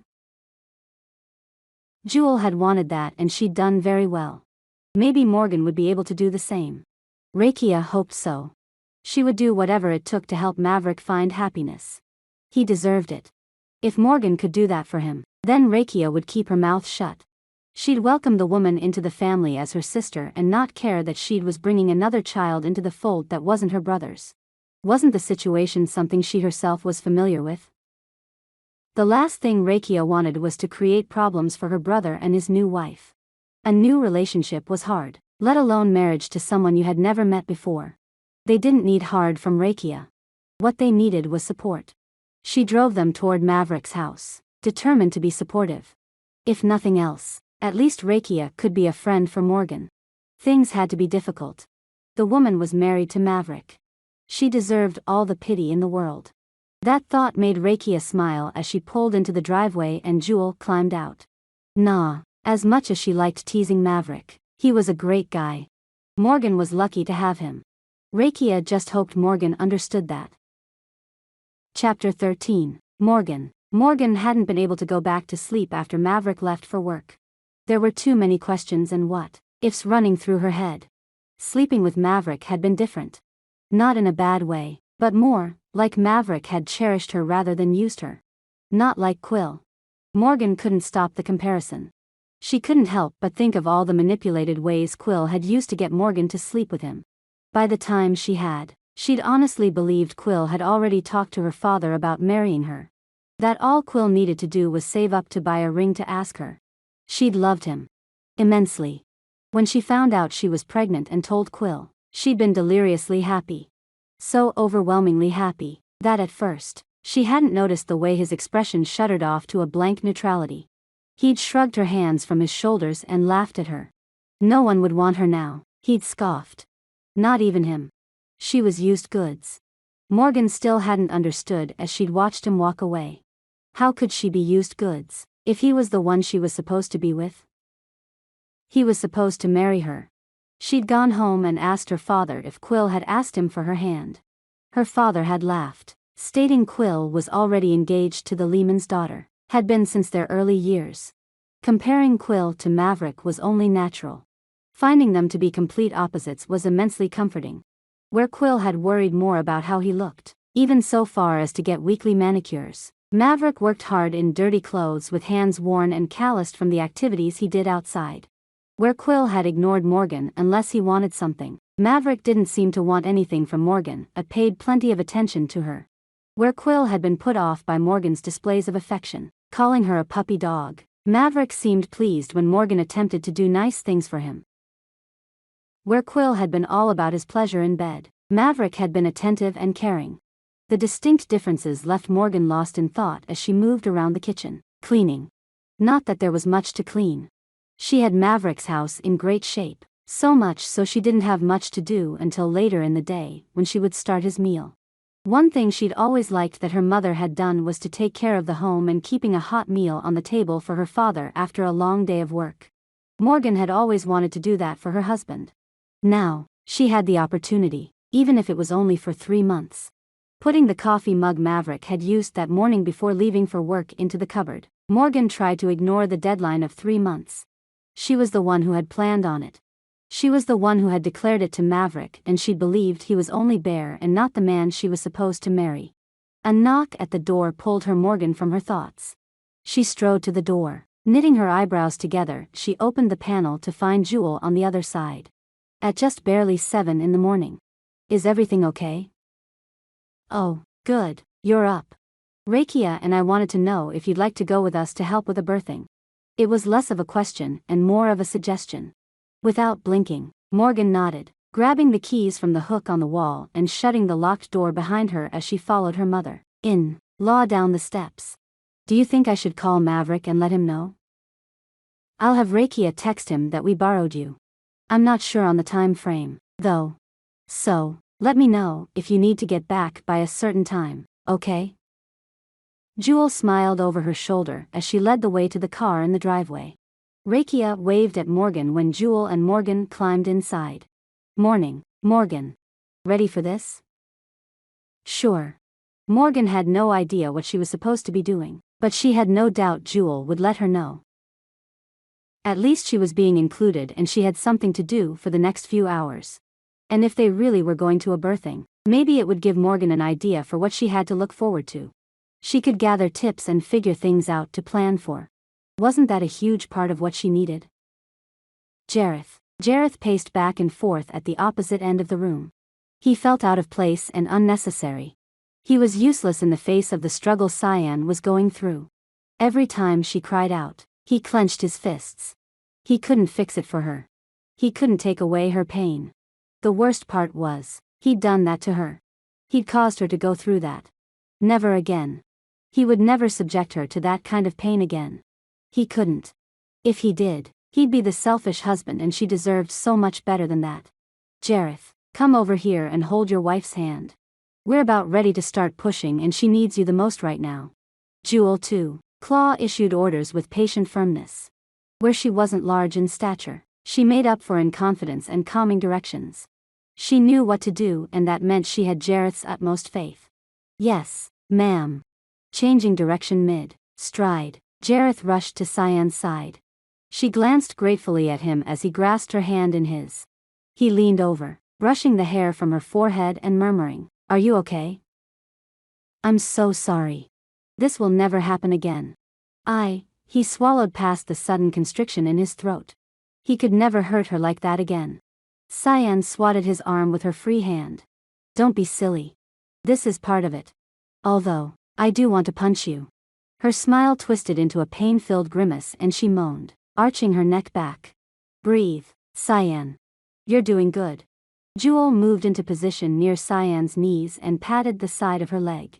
"Okay, girl. This is all you.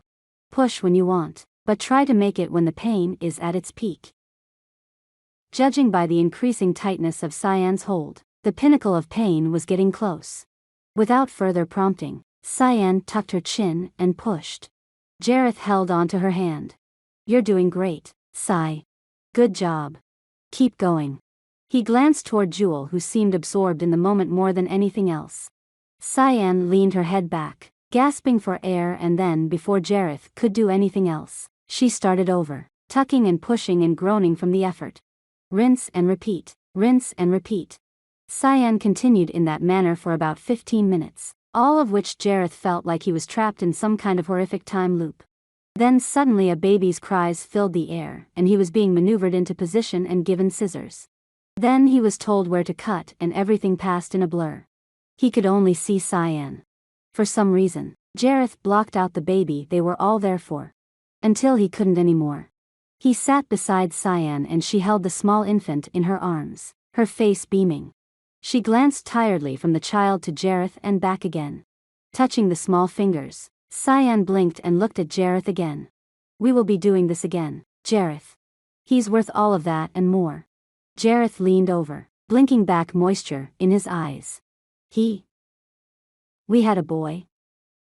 They'd opted on waiting to find out and now Jareth couldn't believe they hadn't known all along. "What do you think about Daniel?"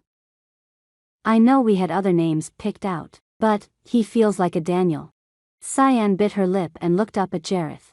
Even with her hair a mess and dark shadows under her eyes, Jareth had never seen her more beautiful. He nodded, reveling in the soft skin of their baby. "You know what? Daniel sounds perfect." He pressed his lips to her forehead and gazed down at his son. His son. If he wasn't careful, Jareth's heart would become so full he might explode. How great were his blessings. So far, he could count 10 fingers, but he knew for a fact, his blessings far outnumbered that. Morgan. Was it fair to say that Morgan wasn't sure if she was more excited to have her baby or more terrified since seeing the things she'd seen at Cyan's house? Morgan washed her hands the 6th time in as many minutes in the kitchen sink. She had been warned by Jewel on the way there that keeping her hands clean would be the most important task she could do. Morgan had taken her literally.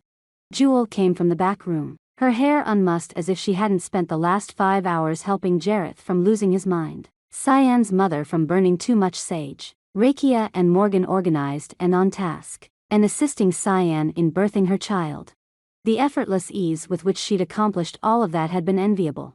Drying her hands on the towel hanging from the oven handle, Morgan smiled at her mother-in-law. That was amazing. You're very calm under pressure. Jewel tilted her head toward Morgan. If you want, I can train you on how to be a midwife. There are some things you have to do to get a license, but it isn't as hard as it could be. You could take over my practice, if you want to. A plan? Something that would mean she was staying longer than 3 months. Something more permanent than just passing through. Would Jewel offer her the same thing, if she knew Morgan wasn't going to be there in 3 months? If she knew that Morgan was pregnant?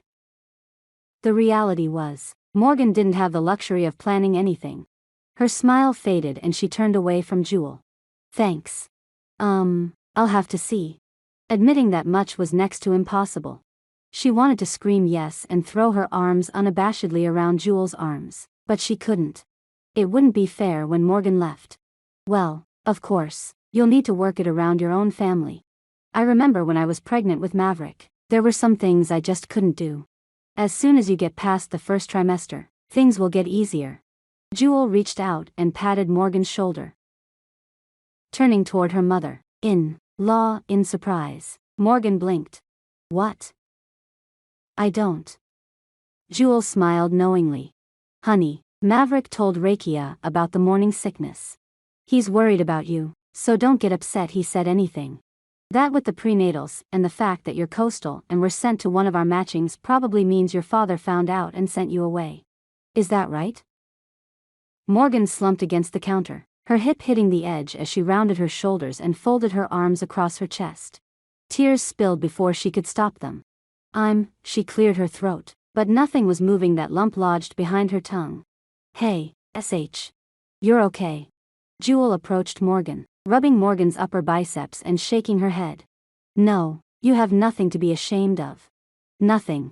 I won't say anything to Maverick. That's for you to do.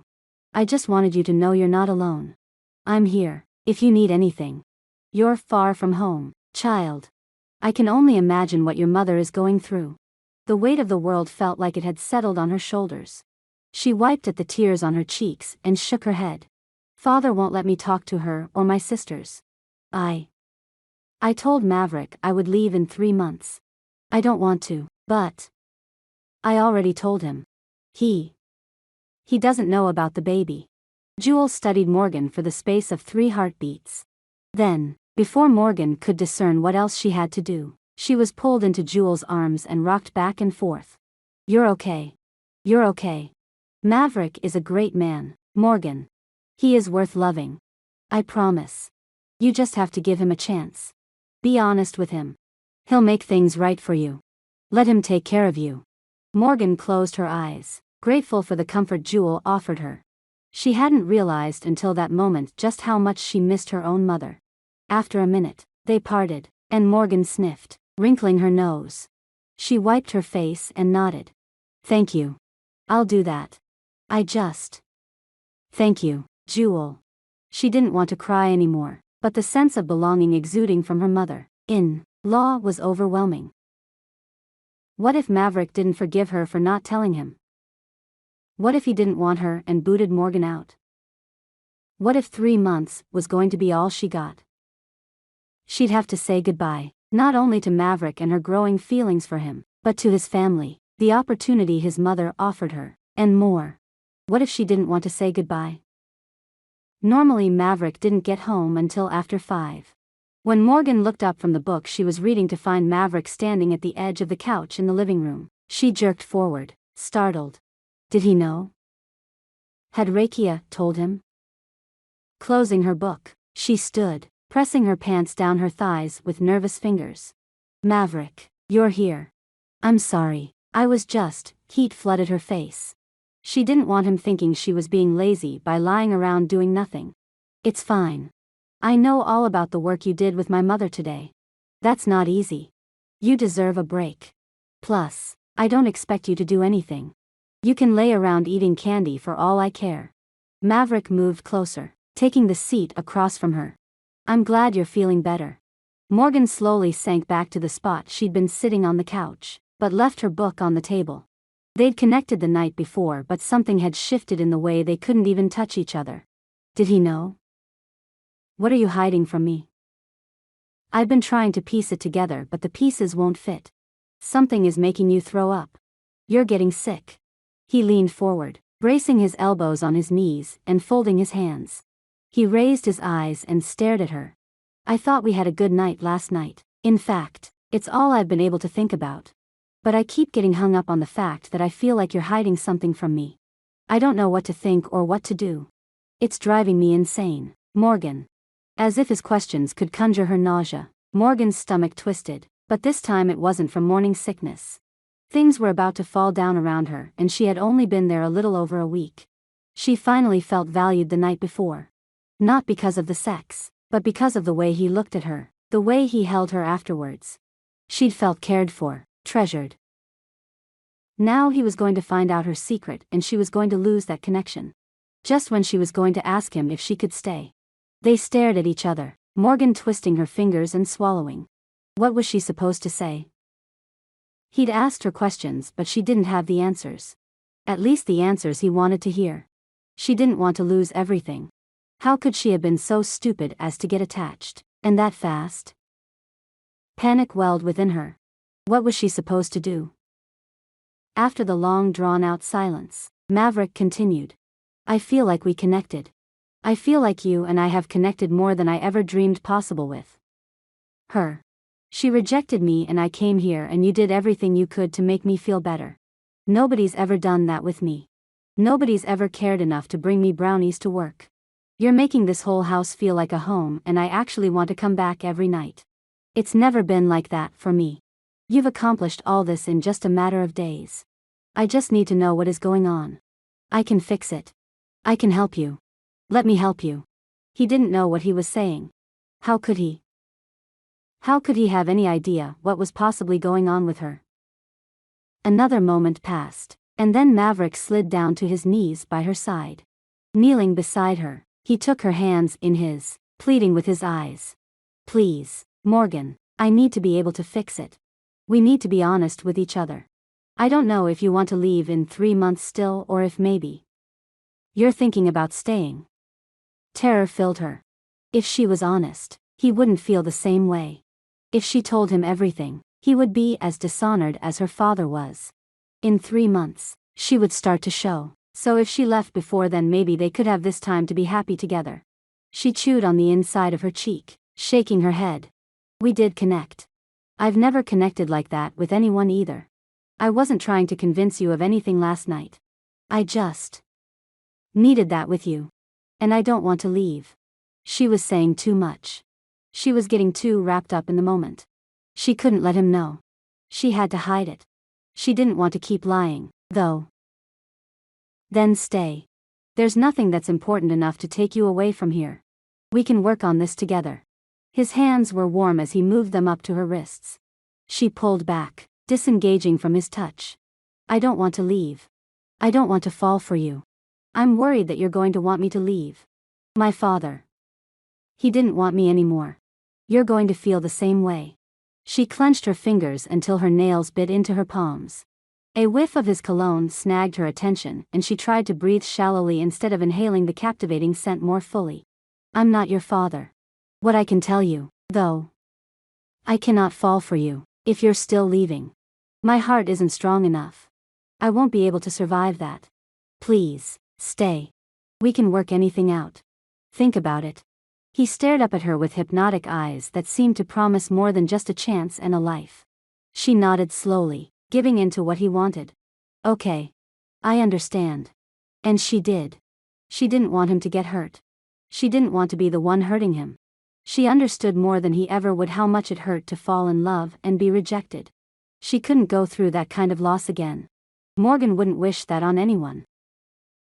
Chapter 14. Maverick. Maverick felt like he had won a battle, getting her to agree to at least think about staying with him. He felt like the walls around his heart might begin to crumble. Spending time with her was more than fulfilling as he tried not to get swamped by the hope that she would tell him yes. She would stay soon because he didn't want to keep falling for her. Unfortunately, each second added to the possibility he would become more attached than he wanted to. They went grocery shopping together, laughing the whole time when she came up with exotic and strange dishes she could make for him. He had to draw the line at calamari and sushi, but welcomed the idea of ribs and potato salad. He loved that she wanted to cook for him, but he jokingly commented that if she continued cooking the way that she did he would have to get a new pair of pants and throw away his belts. "I'll put these away." Putting the groceries on the counter, Maverick grabbed the makeup supplies and toiletries she had asked him so sweetly for. As she put away some of the items in the freezer out in the garage, he ducked back to the bathroom to take care of her things. They had designated drawers for their own things, and Maverick pulled her drawer open. He must have opened it too hard because the few items in there slid to the front of the drawer. A bottle of pills rolled to the side, the sound loud in the bathroom. He squinted, picking it up and studying the label. Prenatal vitamins. She really had bought them. Why had she lied? Why had she said Jewel must have been confused?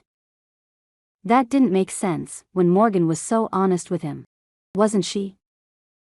And then everything made sense. She'd been in a relationship with a man who wasn't in her tribe. She had dishonored her father and her family, her name. Her tribe had moved her off the reservation and made an expensive deal with the Kootenai region for her match. She threw up every morning. She wouldn't drink alcohol. Maverick had even noticed her propensity to only eat certain things. Was she pregnant? Was that why she planned on leaving in only a few months? When she started showing? Would she still up and leave because of her choices from before? Why wouldn't she be open about that? Worse, the lying left a sour taste in his mouth, and he wasn't sure how he should respond. Maybe she would have a different story once he asked her. Maybe he was wrong. The bottle could be one of the things she'd brought with her. Again, why would she do that, if she wasn't pregnant? Clutching the bottle of pills in his hand, Maverick found his way to the kitchen where she laughingly put away some more pasta. How could he love her laugh while hating that she lied? "You love your pasta, don't you? I think we're going to be good on noodles for a while." She turned, a smile bright on her face. She stopped, her delight dimming when she saw his expression. "Maverick?" She searched his face, her gaze dropping to the bottle in his hands. Her eyes widened and she covered her mouth. I can explain. Please, do. Please, explain to me why you have prenatal pills and you said my mother, who adores you, by the way, lied." He watched her, his chest aching. He didn't even care if she was pregnant. All he cared about was that she'd lied. What else did she lie about? What is there to lie about between us? We shared more than I've ever shared with anyone on our first night together. Why lie about this? Morgan stepped back until her rear end ran into the counter and she jerked to a stop. She brought both hands up to her chest and shook her head. "You don't understand. This," she closed her eyes, tears coursing down her cheeks. "No, I don't understand. That's not because I wasn't trying. I'm trying to get the answers. I've been asking you why you're so sick. I've been so worried, thinking it was stress or something in the water, anything. Are you pregnant? Is that why your dad kicked you out of the house? Is that why your tribe shunted you here to the Kootenai area? Is this why you want to leave? Admit it, Morgan, you're still planning on leaving. Even after everything we've been through, this last week's worth of nights together. Everything? You're still planning on leaving." He slammed the bottle on the counter, even more irritated when she jumped as if startled and expecting him to hit her. She reached out to him, her voice plaintive. "I think after this, I should still leave. It's obvious this isn't what you want. But we still have the next 2.5 months together. Can we just pretend that I'm not pregnant?" I won't start showing and it'll be like I'm going on a trip or something.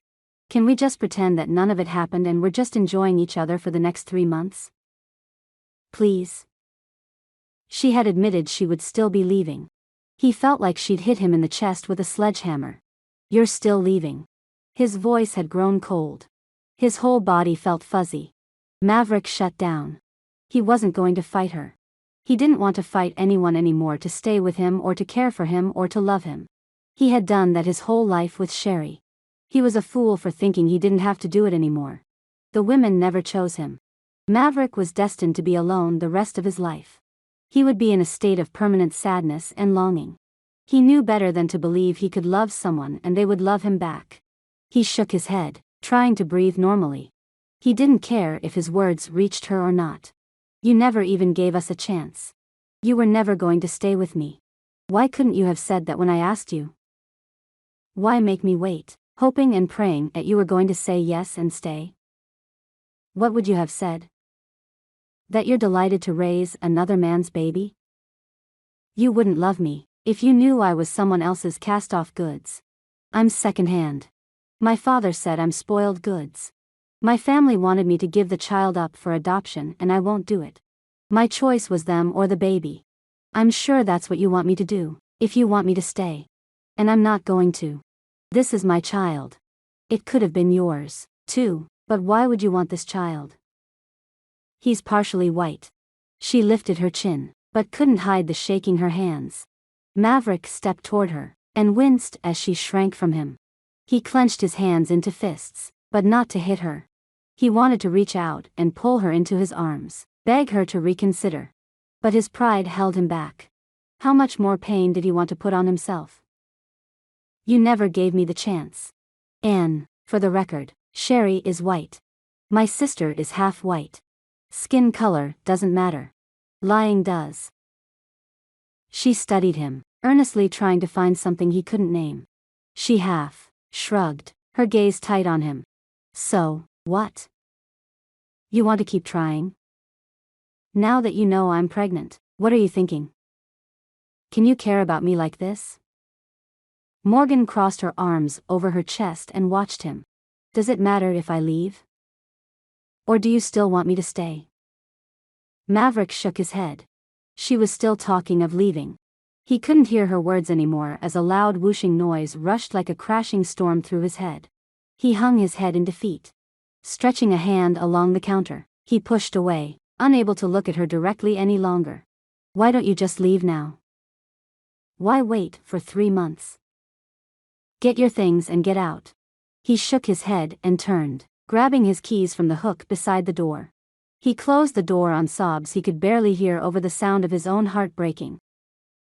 Chapter 15. Morgan. Morgan sank to the clean floor of the kitchen. Her shoulders shook and she wrapped her arms around her waist. He didn't care about her being pregnant, or anything else. He cared that she'd lied about it. True, they had been open about everything else between them. Why hadn't she just told the truth about the baby? It's not like the rest of it wasn't worse. Leaving her husband after 3 months was worse than a premarital pregnancy. Maverick had so flippantly demanded that she leave, but she couldn't just leave. She had nowhere else to go. At the same time, as things stood between them, Morgan couldn't stay there either. At least, not without trying to make things right or better or whatever. She could barely think straight. Her heart and head hurt so much. She had to somehow get through to Maverick that she cared, that she was willing to try, and that she was sorry for lying. She didn't want to leave, but she didn't want to force him to let her stay either. Maverick didn't come back until long after dinner. She left his plate on the table and went outside to sit on the wicker love seat set up on the back porch. When she came back inside after he'd returned, she glanced at the table and winced. The plate was untouched. The lights were off for the most part through the house, like he didn't care if she was there or not.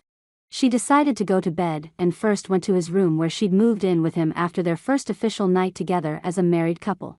The door was locked. She hung her head, closing her eyes for a brief moment as she considered what that meant. He'd locked her out. He'd told her to leave. Why was she still there?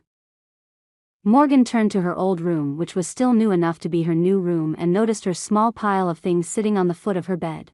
Hunching her shoulders, She trudged into the room, closing the door softly behind her. Flopping onto the bed, she sighed, holding in her tears. It would be a very long couple of months, if all she did was cry. For a clock came fast and hard with very little notice before she threw up. She barely made it to the toilet, and when she crumbled to the ground, and didn't see Maverick in there with her, regret slammed through her. She had messed up irrevocably. After the nausea passed and she could stumble back to her bed, she glanced out the window. His truck was gone. He had already left. Would things between them ever be right again? All day she paced the house, trying to come up with something to do to pass the time until he was supposed to be home at 5. Morgan made an extravagant dinner and had everything on the table ready for him at 5 o'clock. Sitting at the table, rehearsing what she would say, Morgan watched the clock on the wall tick away the seconds and minutes and eventually hours. Defeat coursed through her. She was trying so hard. Pushing her plate away, she swallowed. She couldn't eat with him gone and hadn't even drank anything all day. But the thought of trying to keep anything down with her stomach in knots wasn't feasible. When 8 o'clock came, she realized he wasn't going to come home, at least not when she was up. Maybe he was hoping she would go to bed and he wouldn't have to see her. Morgan sat on the couch, staring into space until 10 o'clock when she turned off the lights and made her way to bed. The front door opened and closed at 11 when he came home. Morgan rolled over on her bed, away from the door, which was partially open. She didn't want to see him. She blinked heavily at the tears threatening to escape. Sleep wouldn't come. He'd decided to make his work hours longer. Obviously, he was going to go out of his way to ignore her. But Morgan wasn't done trying. Not yet. She hadn't brought her pride with her after her father had shredded it to bits. Maybe she could take him some treats to work. She could try that. She had to try something. The pain in her stomach wouldn't ebb and she needed to figure out a way to make him see she hadn't meant to hurt him. She didn't want to leave. He had to believe that. He left early again for work and she didn't miss it because she never fell asleep. This time, she made homemade no-bake cookies. They were a specialty of hers and had to break down his defenses. She needed to get him to soften up enough to talk to her. She hadn't realized how fast she'd grown to depend on his smile at the end of the day or the closeness at night. Driving to his worksite, she tried to pull to the side of the road, but he strode to where she had slowed and he tapped on the glass, pointing forward. He didn't even look at her as he motioned her to keep driving, shaking his head as he turned her away. Thankfully, he didn't see her tears as she drove by the men watching her leave. He really did want her gone. She didn't know how else to make him happy, if he wouldn't let her try. She was out of ideas. Living with him wasn't an option any longer. When she got back to the house, she packed her clothes and toiletries into her backpack and dropped it on the chair as she made her way to the kitchen. She should eat something, but eating had become impossible. The nausea didn't leave after the morning bout like usual. Instead, the more worried she got, the sicker her body became.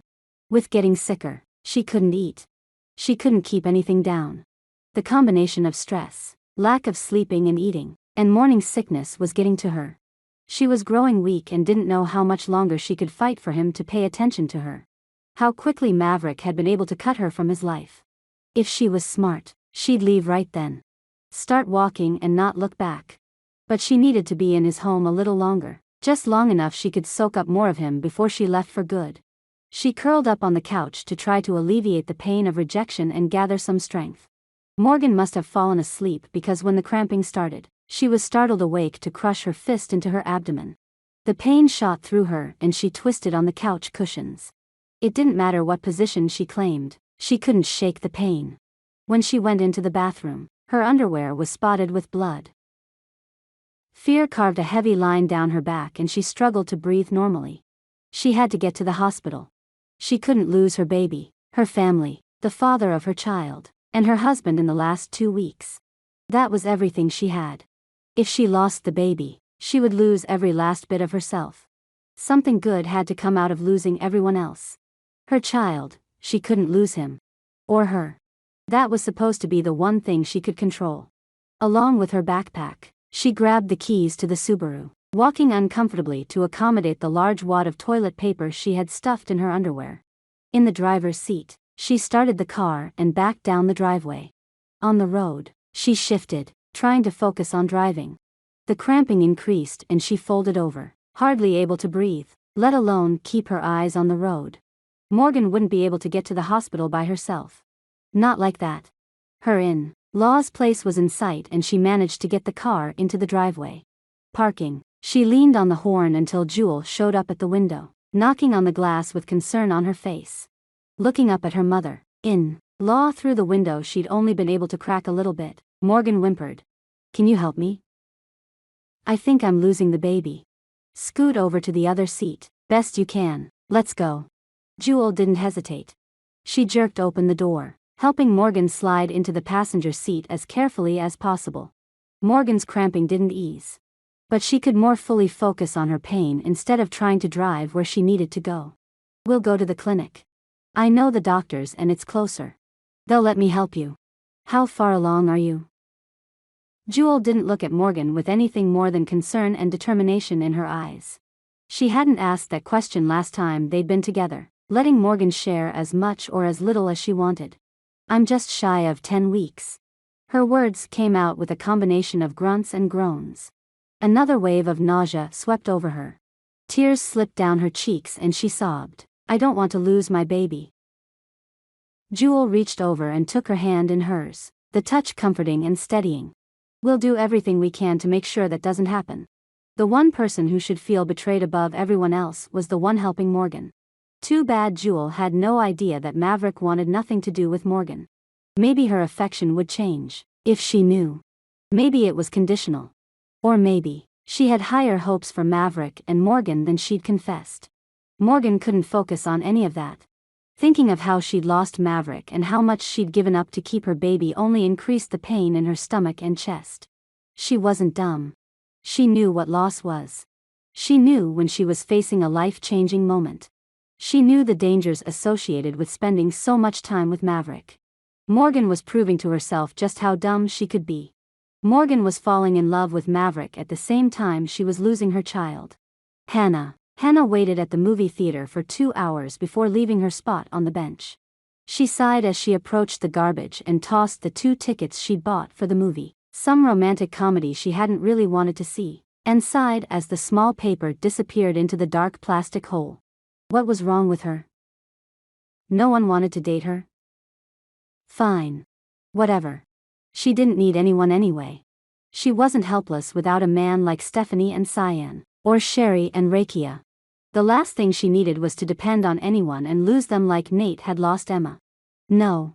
What she needed was the chance to be her own person, to develop dreams on her own. She'd spent so much of her life hoping she would be good enough that no one would leave her again, that she'd failed to accept that it just might not be her fault. Maybe it was, maybe it wasn't. But if she stopped wishing for people to love her, then it certainly wouldn't hurt as bad when they left. "Hey, Hannah, leaving so soon?" Annabelle shut the back door to the ticket office and paused by the wall, her arms wrapped around the money box as she looked at Hannah in concern. "Yeah, well, something came up. You know how it goes." Hannah smiled, lifting her hand. "Well, have a good night, Annabelle. I'll see you around." Desperate to get out of there before Annabelle figured out Hannah had been stood up again, Hannah spun on her heel and gritted her teeth. "Hey, Hannah, are you busy Saturday? My brother is coming back to town and I think you two would hit it off. He's a couple years older than you, but who doesn't like an older man, right?" Annabelle laughed, shaking her head. Hannah smiled tightly. What was one more blind date? Couldn't be that big of a deal, right? Except the only brother Hannah knew Annabelle had wasn't a few years older than Hannah. He was 10. She wasn't interested in dating someone the same age as her uncle, for crying out loud. She smiled and nodded. "Sure, thanks. You have my number." Hannah waved her phone toward Annabelle and hurriedly walked away. The last thing she needed was to be stood up by someone else. Her pride couldn't take any more. Not when she hurt so much already. Climbing into the truck she'd borrowed from the ranch, Hannah took a deep breath. If no one wanted to date her, fine. She wouldn't worry about it. But something had to work. Something had to go her way. Maybe what she needed to do was go in search of Nathan. She was the only one in the family not tied down by spouses, babies on the way, expectations, or anything else. She was literally the only one left of the trails who could go after Nathan. As far as she could tell, she was the only one who wanted to. She picked up her phone and texted her cousin, Ruby, before pulling out of the parking spot. Ruby, do you think I can come visit for a bit? I'm getting tired of all of the drama around here. Ruby's response came fast, like she'd been waiting for a text from Hannah all night. I would love that. Sloan said he has a question to ask me. Do you think he's going to propose? Hannah rolled her eyes. Another one bites the dust. Another trail was falling into the clutches of love, and there was nothing Hannah could do to stop it. She ignored Ruby's text and tossed her phone onto the seat beside her. Forget it. If she couldn't find peace from the lovesick and love-focused cousins, she'd just get out of there. She was an adult. No one had any right to tell her not to. Not even Nathan. Chapter 16, Maverick. The night before, Maverick had driven around in the dark until well after the lights had gone off at his house. The whole thing made for a long day and a short night. He'd left at 2 in the morning so he wouldn't be plagued by her morning sickness. There's no way he would have been able to stay away from her while she'd been turned inside out feet from him. He didn't care that she was pregnant. He loved kids. If she'd planned on staying, that would be a faster start to their family. But she lied. He wasn't talking about the leaving. He already knew about that. It didn't stop anything. It was that he had kept asking about what was wrong with her. How many times had he asked what could possibly be making her so sick? After everything they'd already shared between them, she should have been able to tell him she was pregnant. She should have been able to be upfront with him. But Morgan hadn't even tried. Turning her away at work had been stupid and childish, and he'd regretted it as soon as he'd motioned her forward. The beautiful dinner the night before had weakened his resolve, and his pride had demanded that he not give in the next day. He'd been strong and his pride had been soothed, but his heart hurt worse. What good was his pride? It wasn't his strongest trait. At least it shouldn't be when he was so lonely and longed for the companionship he'd gotten a glimpse of with Morgan by his side. Shoving aside the need to be right, Maverick left work an hour earlier than normal and stopped by the store beside the casino. He'd never asked her what her favorite flowers were, but he grabbed a bouquet of roses and irises. Ever since the words came out of his mouth demanding that she leave, he couldn't believe he'd been stupid enough to say it. He'd been relieved beyond words to find her still there the night before. He was glad she hadn't taken off, because of his stupidity. He pulled into the driveway, noticing the absent Subaru. He climbed from the truck and stared at the dark house. Where would she have gone? He approached the house, not interested in going inside, if she wasn't there, but he had nothing else to do. Going inside the empty home reminded him of the cold life he left behind. If nothing else, Morgan had a leash on him. He didn't want to wait for anyone else. He wasn't interested in trying anything else. He had to accept the fact that he deserved to be happy.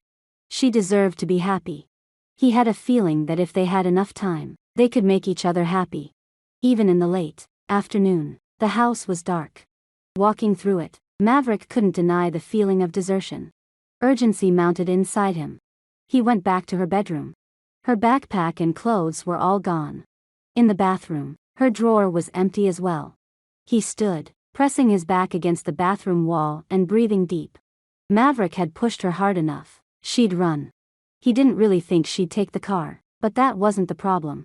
She'd left. She'd taken his car. He didn't even care about the car. He just couldn't believe she was gone. Now he was even lonelier than before, with her abandonment staring him starkly in the face. Dang it, him and his stupid mouth. When was he going to stop letting his pride get in the way? Unable to face the empty house any longer, he climbed in his truck and drove to his parents' house. He didn't bother knocking, but entered half-heartedly to find his dad sitting at the kitchen counter, eating a sandwich. Maverick stood at the end of the counter, watching his dad. After a moment, he broke the silence. Hey, Dad. Where's Mom? The rest of the house was quiet, like it too waited for something. Mason stared at him, his mouth half open like he was going to take another bite.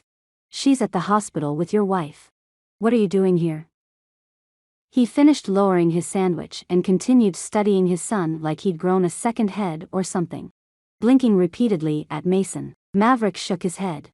At the hospital? With Morgan? Is she okay? Which hospital? Maverick pushed back from the counter, panic welling inside him. Had something happened? Morgan could have fallen, or gotten in a car accident. There were so many possibilities, and he'd never gotten her a phone. He'd sent her on her way, and rejected so many of her attempts to make things right between them. He'd never forgive himself if she was in the hospital because of him. Mason picked up a pickle spear and poked it into the air toward Maverick. Did you guys have a fight or something? Your mom didn't really go into the details with me about what's going on. I'm not sure which hospital, either. I'll know more in a bit. Let your mom deal with it, Maverick. There's something to be said about that woman having such great medical knowledge. She'll take care of your wife. You'll have her back in no time. He bit into the pickle, nodding his head as if the conversation were one-sided. Maverick slid onto the stool beside his dad and slumped forward, resting his head on his arms. He sighed, ashamed. I messed up, Dad. I think this is my fault. Did you strike her? Because I didn't raise my son to be abusive. I'll take you out back and whoop you good, if you touched your wife in anger. Mason's voice had hardened, and he put his sandwich down, resting his wrists on the edge of the table. He was more than ready to do what he promised. Shaking his head, Maverick grinned. He knew it wasn't a joke, but the fact that his dad would protect his daughter-in-law even from his own son reminded Maverick what a good guy his dad really was. No, Dad. I would never hurt her. I'm just not sure what to do. I asked her to leave because, well, she's pregnant with another man's child and, well, I don't care about that. It's just this whole thing has been so confusing. I felt like I was in love with Sherry, right? I talked to Sherry about it, and she said she's not interested, never has been. He tried to gather his thoughts, grateful that Mason just let him talk. And then Morgan. I'm attracted to her and we've connected. But this lie, she didn't have to lie to me. I don't know if I can love her or not. I don't know what love is at this point. He'd always been able to be frank with his father. They spoke openly and there was no topic that was off limits. He turned to face Mason, to read his expressions as he spoke. Considering Maverick, Mason sipped his pop and then folded his arms. I always knew you cared about Sherry. Let's put the whole, if she's in the tribe or not in the tribe issue to the side. Let's talk about what's really at stake here. A lot of people think love is something that you can only fall into, like it happens by chance. That's not the case. He shook his head, the beads in his long hair clicking together. Love is a choice. Love is a choice between putting yourself or someone else first. You have to constantly make decisions based on forever. He stood, moving around the kitchen as he warmed to his topic. Every day I get up and I make the choice to be happy with your mom. I make the choice to love her and take care of her. And every day she makes the same choice. It's not a choice that you make once and that's it. It's not a set it and leave it. Love is a choice that is made every minute of every day. He stopped at the edge of the counter, piercing Maverick with his gaze. Maverick sat up, watching his dad. He exhaled on a whoosh. I haven't known Morgan long enough to know if I love her or not. Slapping his hand on the counter, Mason leaned toward Maverick. But you're married to her. Your first decision is if you want to stay married or not. Your next decision is if you're going to be in a marriage that's loveless or a marriage that's filled with love. Those are the only two important decisions you need to make. And it hasn't been too soon, son. You're married to her. There is no time restraint on love. His dad clapped his hand on Maverick's back, the thud reminding Maverick that he wasn't in this alone. Maverick had been matched to his bride not only by his parents but by his tribe. And as much as he hated traditions, and as much as he hated the restraints of being responsible for his culture, they also had his best interests at heart. He'd always chosen to follow the expectations of his tribe. That was a choice he'd stood by. Now, he had to choose whether he was keeping Morgan and their marriage or whether he was going to let her go. What if he made the wrong choice? Nate, gripping the cell phone in his right hand, Nathan leaned forward on the stool at the bar.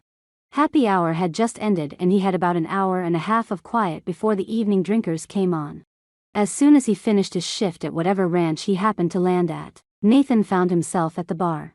The schedules weren't hard to figure out. since most everywhere in Montana and North Dakota people drank the same way.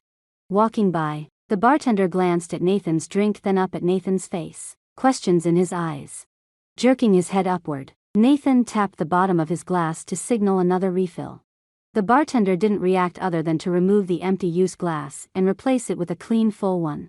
Nathan nodded his appreciation and turned slightly to the side, facing away from the counter. Pressing the dial button on the phone, Nathan pressed the piece to his ear and glared at the little slits of early evening light creeping around the posters taped to the windows and the glass doors. He came into the bars to escape the light. To escape anything that could remind him of her. He didn't want to be reminded of the things she'd brought into his life, because when he remembered then he also remembered what he lost. "This is Sloan." The man on the other end of the phone answered after one ring, snapping Nathan back to what he was doing. Sitting up straight, Nathan blinked, averting his gaze to the side. "Yeah, Sloan Parker. This is. What can I do for you?" The man's voice was low and rumbly, as if he had patience, but only for a small amount of time. "This is Nathan Rourke. I'm Ruby's cousin. It's nice to kind of meet you." Nathan inhaled through his nose. Ruby. The cousin he had failed the most at taking care of, watching out for. "Nate. I've heard a lot about you. Ruby will be tickled to hear you called. Although, I'm surprised you called me. What can I do for you?" Sloane's tone shifted enough times to indicate he really was confused.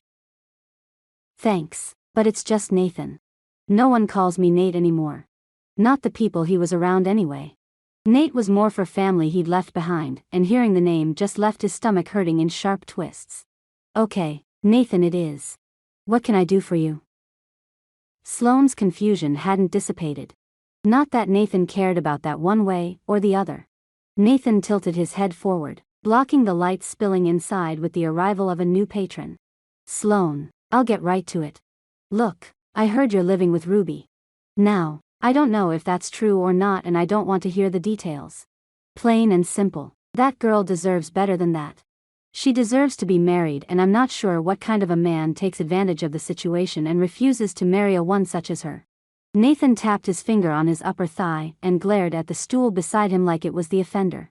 He might say he didn't want to know the details, but as soon as he'd gotten the text from Hannah about Ruby moving in with some guy, he'd become infuriated and hadn't been able to think about much else. Sloane would make right by that girl and Nathan would know why Jareth and Kyle weren't taking care of their sister. He didn't have to be there to tell them how to do their job. Clearing his throat, Sloane broke through Nathan's thoughts. "Yes, sir. While I appreciate your candor and the fact that you care enough to take the time to reach out, I'm going to take this chance to let you know that we aren't living together." "You're not." Nathan sat up, shifting on the stool as he pressed his lips into a thin line. "If you're not living together, then why am I getting text messages that you are?"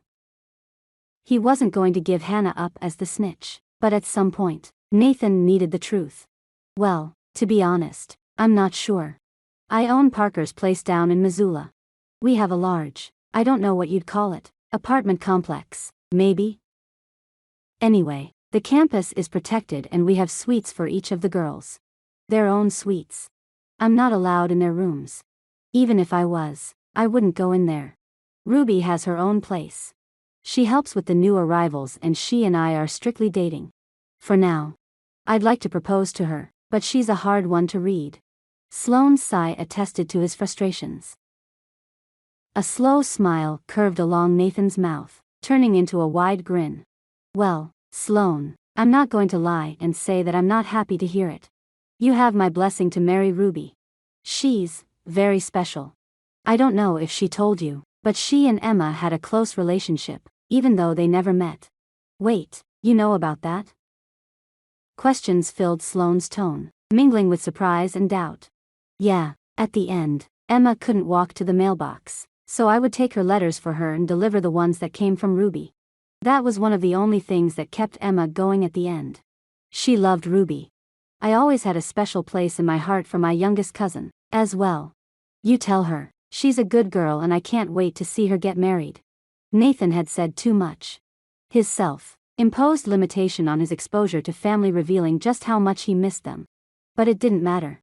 The pain slicing through him at just mentioning memories of Emma was too much to deal with. He didn't want to think about her. He didn't want to crave her. He didn't want to miss her. He swallowed. It was nice talking to you, Sloane. I need to get going. Tell my cousin hello. And without waiting for a reply, Nathan hung up. He rubbed his hands down the tops of his thighs and exhaled on a whoosh. Glancing at his newly refilled drink, he shook his head.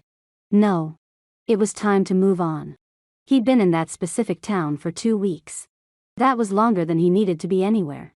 He leaned on the bar, nodding at the tender. I'll take my tab. Nathan would pay his bill and be on his way. There was nothing for him there. There was nothing for him anywhere. Chapter 17. Morgan. Fluttering her eyelids open, Morgan took in the starkly white room lit by artificial bulbs. Stars in the sky didn't tell her how late it was or even the time, but the worry and shadows on Jewel's face said Morgan had been in there longer than just a few minutes.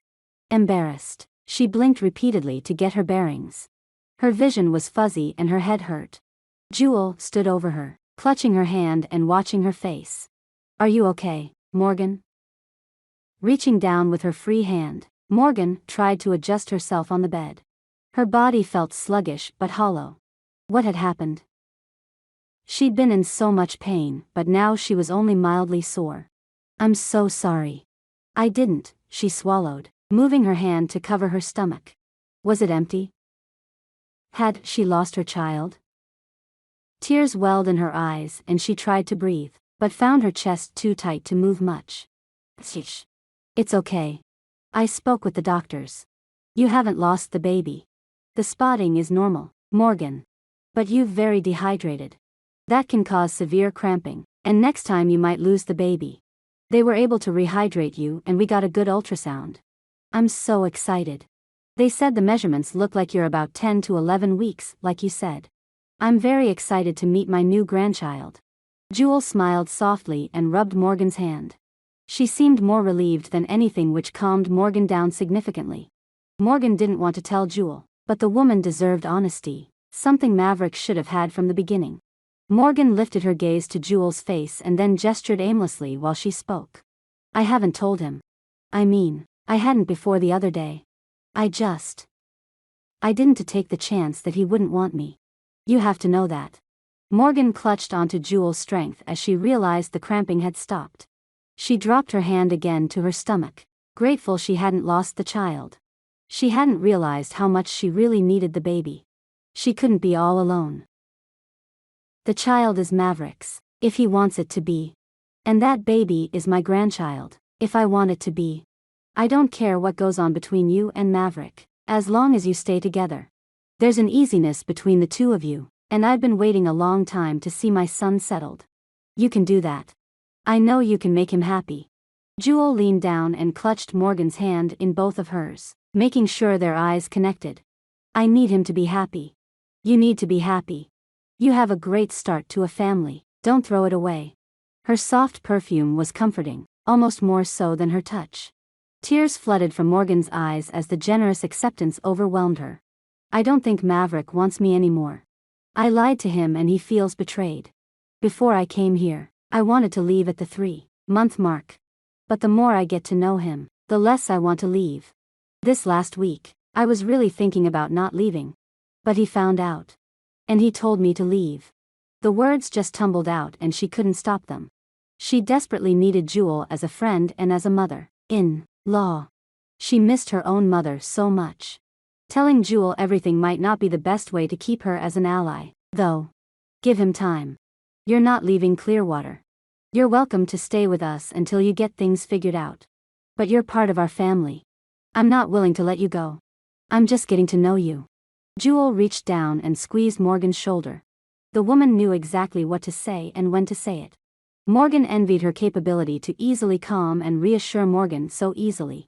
She gave Morgan hope when she needed it most. If nothing else, maybe Morgan could get Maverick to reconsider and let her stay married to him just so she could have the kind of family that he had. She would love for her child to have grandparents and know them. Her own parents were off limits. That ached just enough to make Morgan wish the pain would go away, all of it. Heartache was the worst. The next day, Jewel drove Morgan back to the reservation in Maverick's Subaru. Instead of taking Morgan to Maverick's house, Jewel took them to her own house. Morgan twisted the strap of her backpack around her finger as they pulled into the drive. Before getting out of the car, Jewel turned to Morgan and put a hand on her arm. I don't know how much my husband knows. I think we should tell him everything. I was in a similar situation when I met him. You fit in this family a lot more than you think you do. One thing our family doesn't appreciate is dishonesty. I've learned that the hard way. With my situation with Rakia, if I had been upfront from the beginning, it would have saved a lot of pain in the end. So, let's be upfront with Mason, and you can address it with Rakia whenever you're ready. I know you're just trying to protect yourself and your child, but with our family we only want to protect each other. So, full disclosure, okay? Morgan nodded, grateful for the support and the chance to tell her own side of the story. Maverick wasn't there, and she breathed a sigh of relief. She didn't want to fight with him, and telling Mason by herself wasn't as intimidating as having Maverick there while he was so mad at her. Did he wonder where she'd gone? Or if she was okay? Did he miss her? What if he didn't even notice that she was gone? Walking inside, Morgan and Jewel looked at each other as Mason's voice grew louder. He came into view, his phone to his ear as he was almost yelling. I don't care, Maverick. I'm telling you, right now, you don't need to hurt each other anymore for a stupid tradition. If you don't want to be together, then don't be together. We've already talked about this. No honor will be lost if you guys decide not to stay together. It's not important enough. Look, I know, but I'm telling you now, if she hasn't called you or tried contacting you, then you need to back off. Morgan glanced at Jewel and then down at her hands, tears returning to her eyes. Maverick didn't want her and he was trying to convince his dad to let her go. Could things get any worse? Chapter 18. Maverick. Mason hadn't told Maverick where Morgan had gone. He'd called around to numerous hospitals, even up to Whitefish and down as far as Missoula. Finding Morgan had become an impossibility. He couldn't find her anywhere. Finally, he'd given up and called his dad on his way home. The ensuing lecture didn't fit with what he needed. All he needed was Morgan. Dad, I don't need a lecture. You don't need to try to keep us apart. I'm not with her for that stupid tradition. I don't care about my honor. She and I need to try. We owe it to ourselves. We already started down this path. Where is she? Can you call Mom and find out? Why wasn't his dad doing that? Why didn't he just tell Maverick what was going on so Maverick could fix what he'd broken? Mason sat there in stunned silence. After a moment, he spoke in a monotone. She just walked in the door. He hung up the phone, leaving Maverick sitting in the driver's seat with a phone held to his ear and no one on the other end. Morgan was at his parents' house. Dropping the cell, Maverick turned the wheel swiftly, his tires squealing as he turned without slowing. He shortened the already short drive to his parents and pulled in, blocking the Subaru in the drive so she couldn't run, if she wanted to. He wasn't sure what was going on, but once he made sure she was okay and the baby was okay, he was going to make sure she heard exactly what he thought about her leaving like she did. Running up the path, he barreled through the front door. He wouldn't knock even if he'd been told to.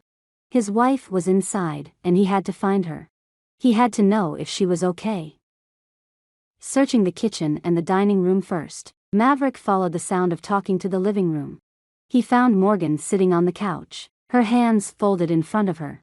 Her face had a peaked look, her eyes wide with shadows under them. She was okay. She was breathing and sitting, and she didn't look worse for wear. Jewel stood up beside Morgan, arching her eyebrow at her son. You still need to have manners in my home. There will be no fighting in here. No raised voices, son. She looked down at Morgan and then glanced back at Maverick. She's been through a lot, Maverick. You need to leave her alone right now. Maybe this should wait. Maverick looked closer at Morgan. He'd never seen her look so frail. Why hadn't he noticed she was going through so much? All he'd noticed was the morning sickness. What they'd gone through the last couple weeks hadn't been easy, but he'd been thinking of himself. She'd been pregnant, in a new home, a new tribe, a new area, and he'd never considered any of that. She'd gone out of her way to bring him treats at work, make sure his house was clean, that he had a hot meal every night. She'd been everything he didn't deserve and she hadn't complained. She hadn't demanded anything of him. Shaking his head, Maverick stepped toward the couch until he came right next to it. No. I'm not going to leave her alone. He carefully claimed a seat beside her on the couch. Leaning toward her, he reached out, touching her arm. Are you okay? Are you feeling okay? What's going on?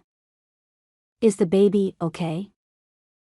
Morgan lifted her eyes to his, sadness deep in the dark brown of her eyes. That kind of sadness could only mean one thing. She'd lost the baby. Did you lose the baby? I'm so sorry. I can't. I was looking forward to a little baby in the house. I'm so sorry. Maverick felt like she transferred her pain to him. He winced as her pain became his pain. He couldn't imagine what she was going through and she'd been alone. He hadn't been there for her because he'd been too wrapped up in his own head, his own pride. So, what if she'd lied? She'd tried to protect herself, her baby, and him. He couldn't blame her for that. What do you mean? You didn't want the baby. It wasn't yours. She chewed her bottom lip and watched him, as if he was alien and she had no idea how to understand him. He barely moved his head as he stared at her. You never gave me a chance. We were that much closer to having a family. I'm excited for a baby. I'm excited for any that we could have. I want to have a lot of babies. I'm thinking 10 or more. I'm sorry you lost this one. Her skin felt hot beneath his and he wanted to pull her into his arms to comfort her, to tell her she didn't have to go through that kind of loss alone. I didn't lose the baby. You didn't let me answer when you asked the question. I was dehydrated and wasn't taking care of myself. With all of the stress I was going through, I'd endangered my body and my baby. She sniffed, hot tears starting down her cheeks. I can't lose you. I don't want to leave. Your mom and dad are unlike any parents I've even known. And you. You're my bear. I don't want to lose this. I'm sorry I lied. I really am. I don't want to leave. She reached out and grabbed his hand and kneaded the soft flesh of his palm like she was trying to massage her message into his skin. Maverick took a moment to consider what she was saying. She didn't have to love him yet, but he had already made up his mind and, if what his dad had said was true, he could choose to be happy the rest of his life. He swallowed, staring intently at her. If you choose to stay, that baby is mine. You're part of this family. You're my family. I don't want you to leave either. I'm so sorry I told you to leave. That's not what I wanted. I will never tell you that again. Ever. Sometimes I'm an idiot. And prideful. I'll work on changing that. I promise. Maverick glanced down at his lap, reaching into his pocket to pull out a small ring from his pocket. My dad demands a lot from me, but he made sense yesterday. I know it's soon, but I'm choosing to love you. I'm choosing to be married to you. That means I don't want divorce as an option. It means we can make it work, if we try. And I'm willing to try. He held up a small band engraved with a bear paw and a tiger claw. She studied the ring and his face, each in turn. After dragging in a shaky breath, Morgan wrinkled her nose and half sobbed, half laughed. I choose you, too. As he slid the ring on her bare ring finger, Maverick didn't have to think anymore. He didn't have to second guess if he was doing the right thing or wonder what move he had to make next.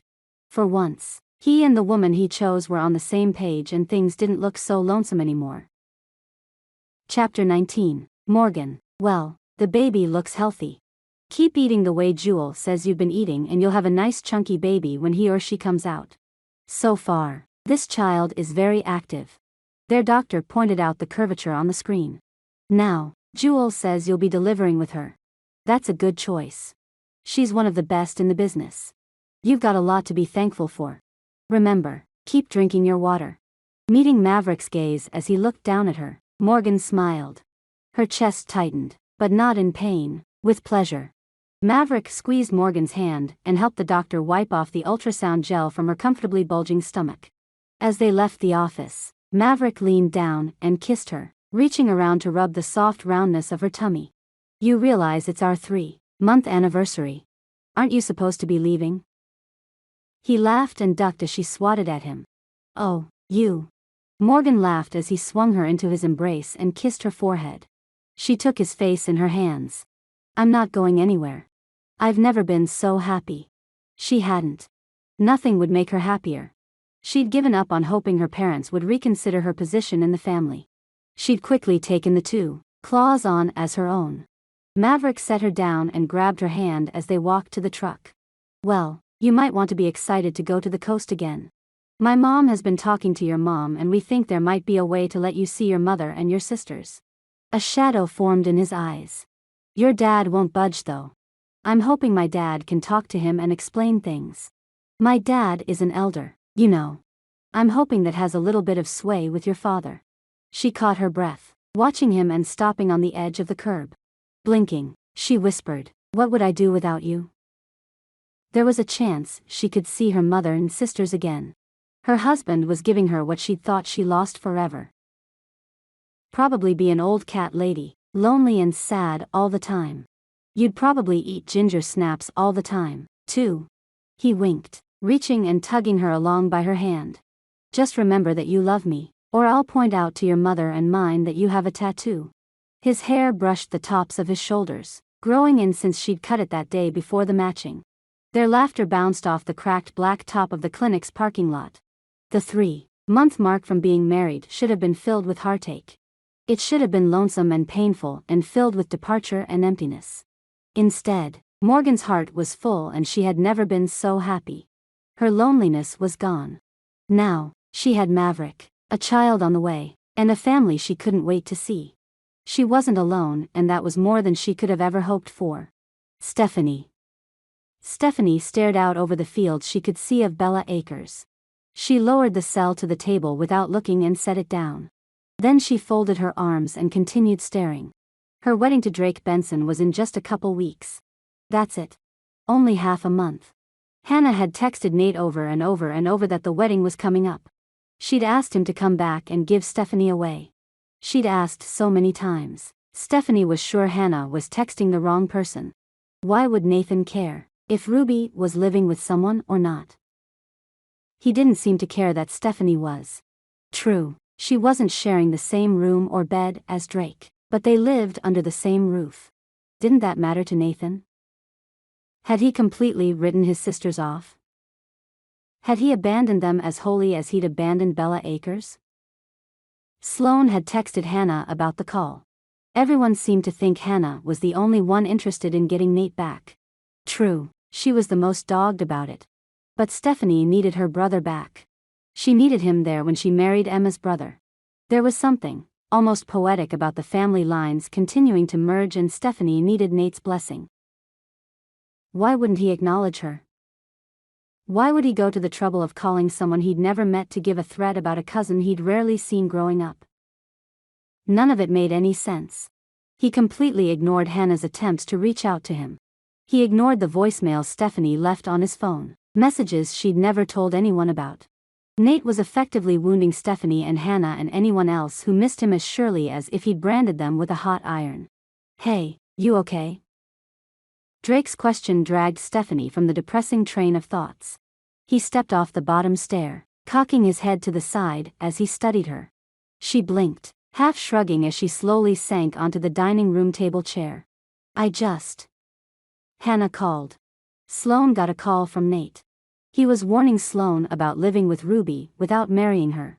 He said he didn't appreciate it or something like that. Even talked about Emma for a little bit. Stephanie bit her lower lip, studying Drake. Would he know? Would he have any idea why Nate was treating her like that? Drake didn't take his gaze off her as he moved forward into the dining room and claimed the seat closest to Stephanie.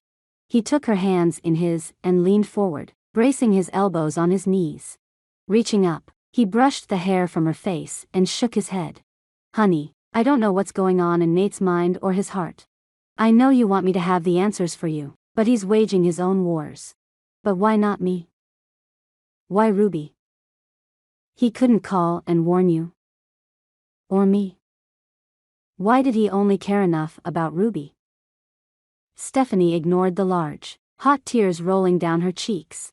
She dropped her gaze to the table and sniffed. "He doesn't love me. My only brother, and he doesn't love me." "That isn't true. He loves you. Maybe the reason he hasn't called is because of me.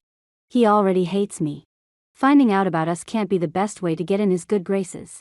Look, don't stress about this. Pretty soon, we'll be married. He'll come around and it will be like he was never gone. Sloane squeezed her fingers in his warm hands. They fell silent for a moment, thinking about what Sloane said.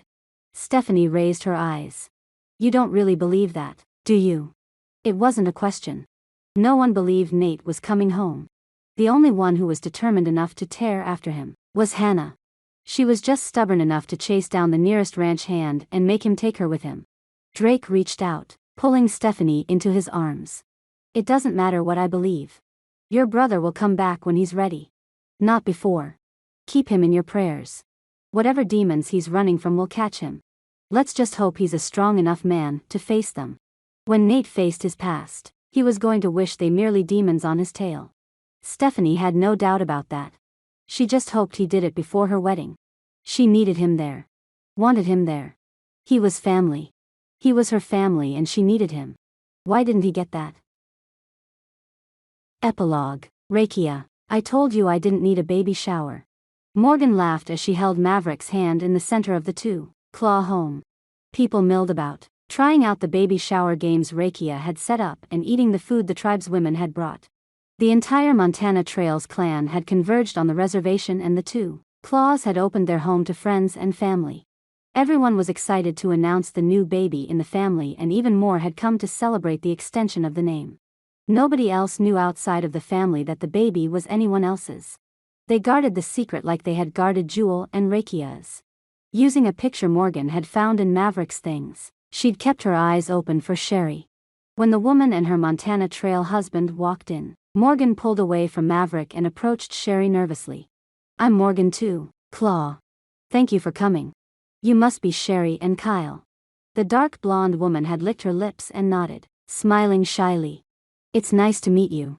Congratulations on the baby. She clutched Kyle's hand and watched Morgan like she expected some kind of retribution or vengeful act. It's really nice to meet you as well. I've heard such great things about you from both Maverick and Rakia. I love when I can match a face to a name. And congratulations on your wedding. I'm so excited for you guys. Morgan settled into her role as co-hostess. Sherry wasn't interested in Maverick any more than he was interested in her. Those dreams were long gone and Morgan didn't worry about it any longer.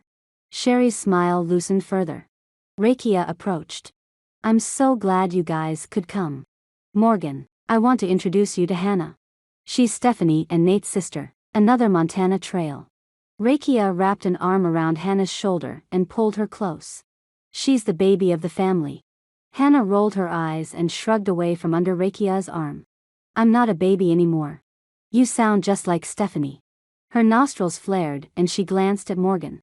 It's nice to meet you. It's so nice to meet you, Hannah. Thank you for coming. Morgan looked around the large crowd. She'd met almost everyone inside and had gotten the dreaded meeting with Sherry out of the way, which had been more anticlimactic than anything. When do I get to meet Nate? I haven't seen him. I don't think. I could be wrong, though. There are so many of you. Rakia shook her head, as Hannah answered. Nate is on the east side of the state. He might be in North Dakota, we're not sure. We haven't heard from him. She offered a tight smile. Stephanie's dark curls bounced around her shoulders as she pushed forward. Hannah, did you see the new ranch hand Drake hired? He's super cute. She wiggled her eyebrows at her sister and winked at Morgan and Rakia. Hannah shook her head, her jaw set. I've been gone, and you know it. I'm not interested in anyone. You know that, too. I don't want a ranch hand, and I don't want to work as a ranch hand. I don't want a cowboy. I'm not going to be like you guys. She ended it with a laugh that felt forced, even to someone like Morgan who didn't know her. Rakia shook her head and hugged Hannah.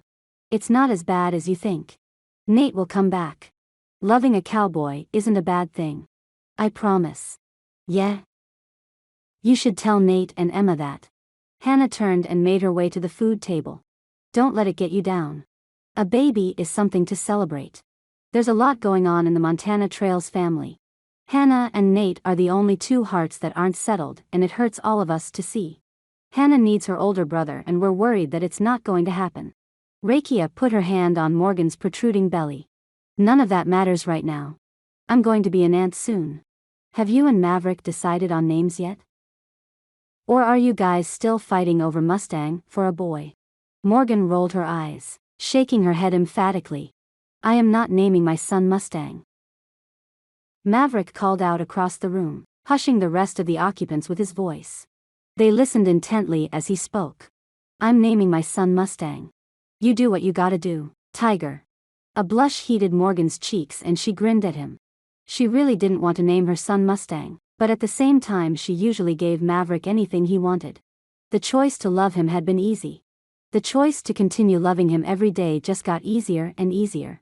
She tossed one last glance at Hannah and offered up a silent prayer in her heart. Hopefully, Hannah found hers. Hopefully, she could forgive her brother and they could all be happy. They all deserved to be happy.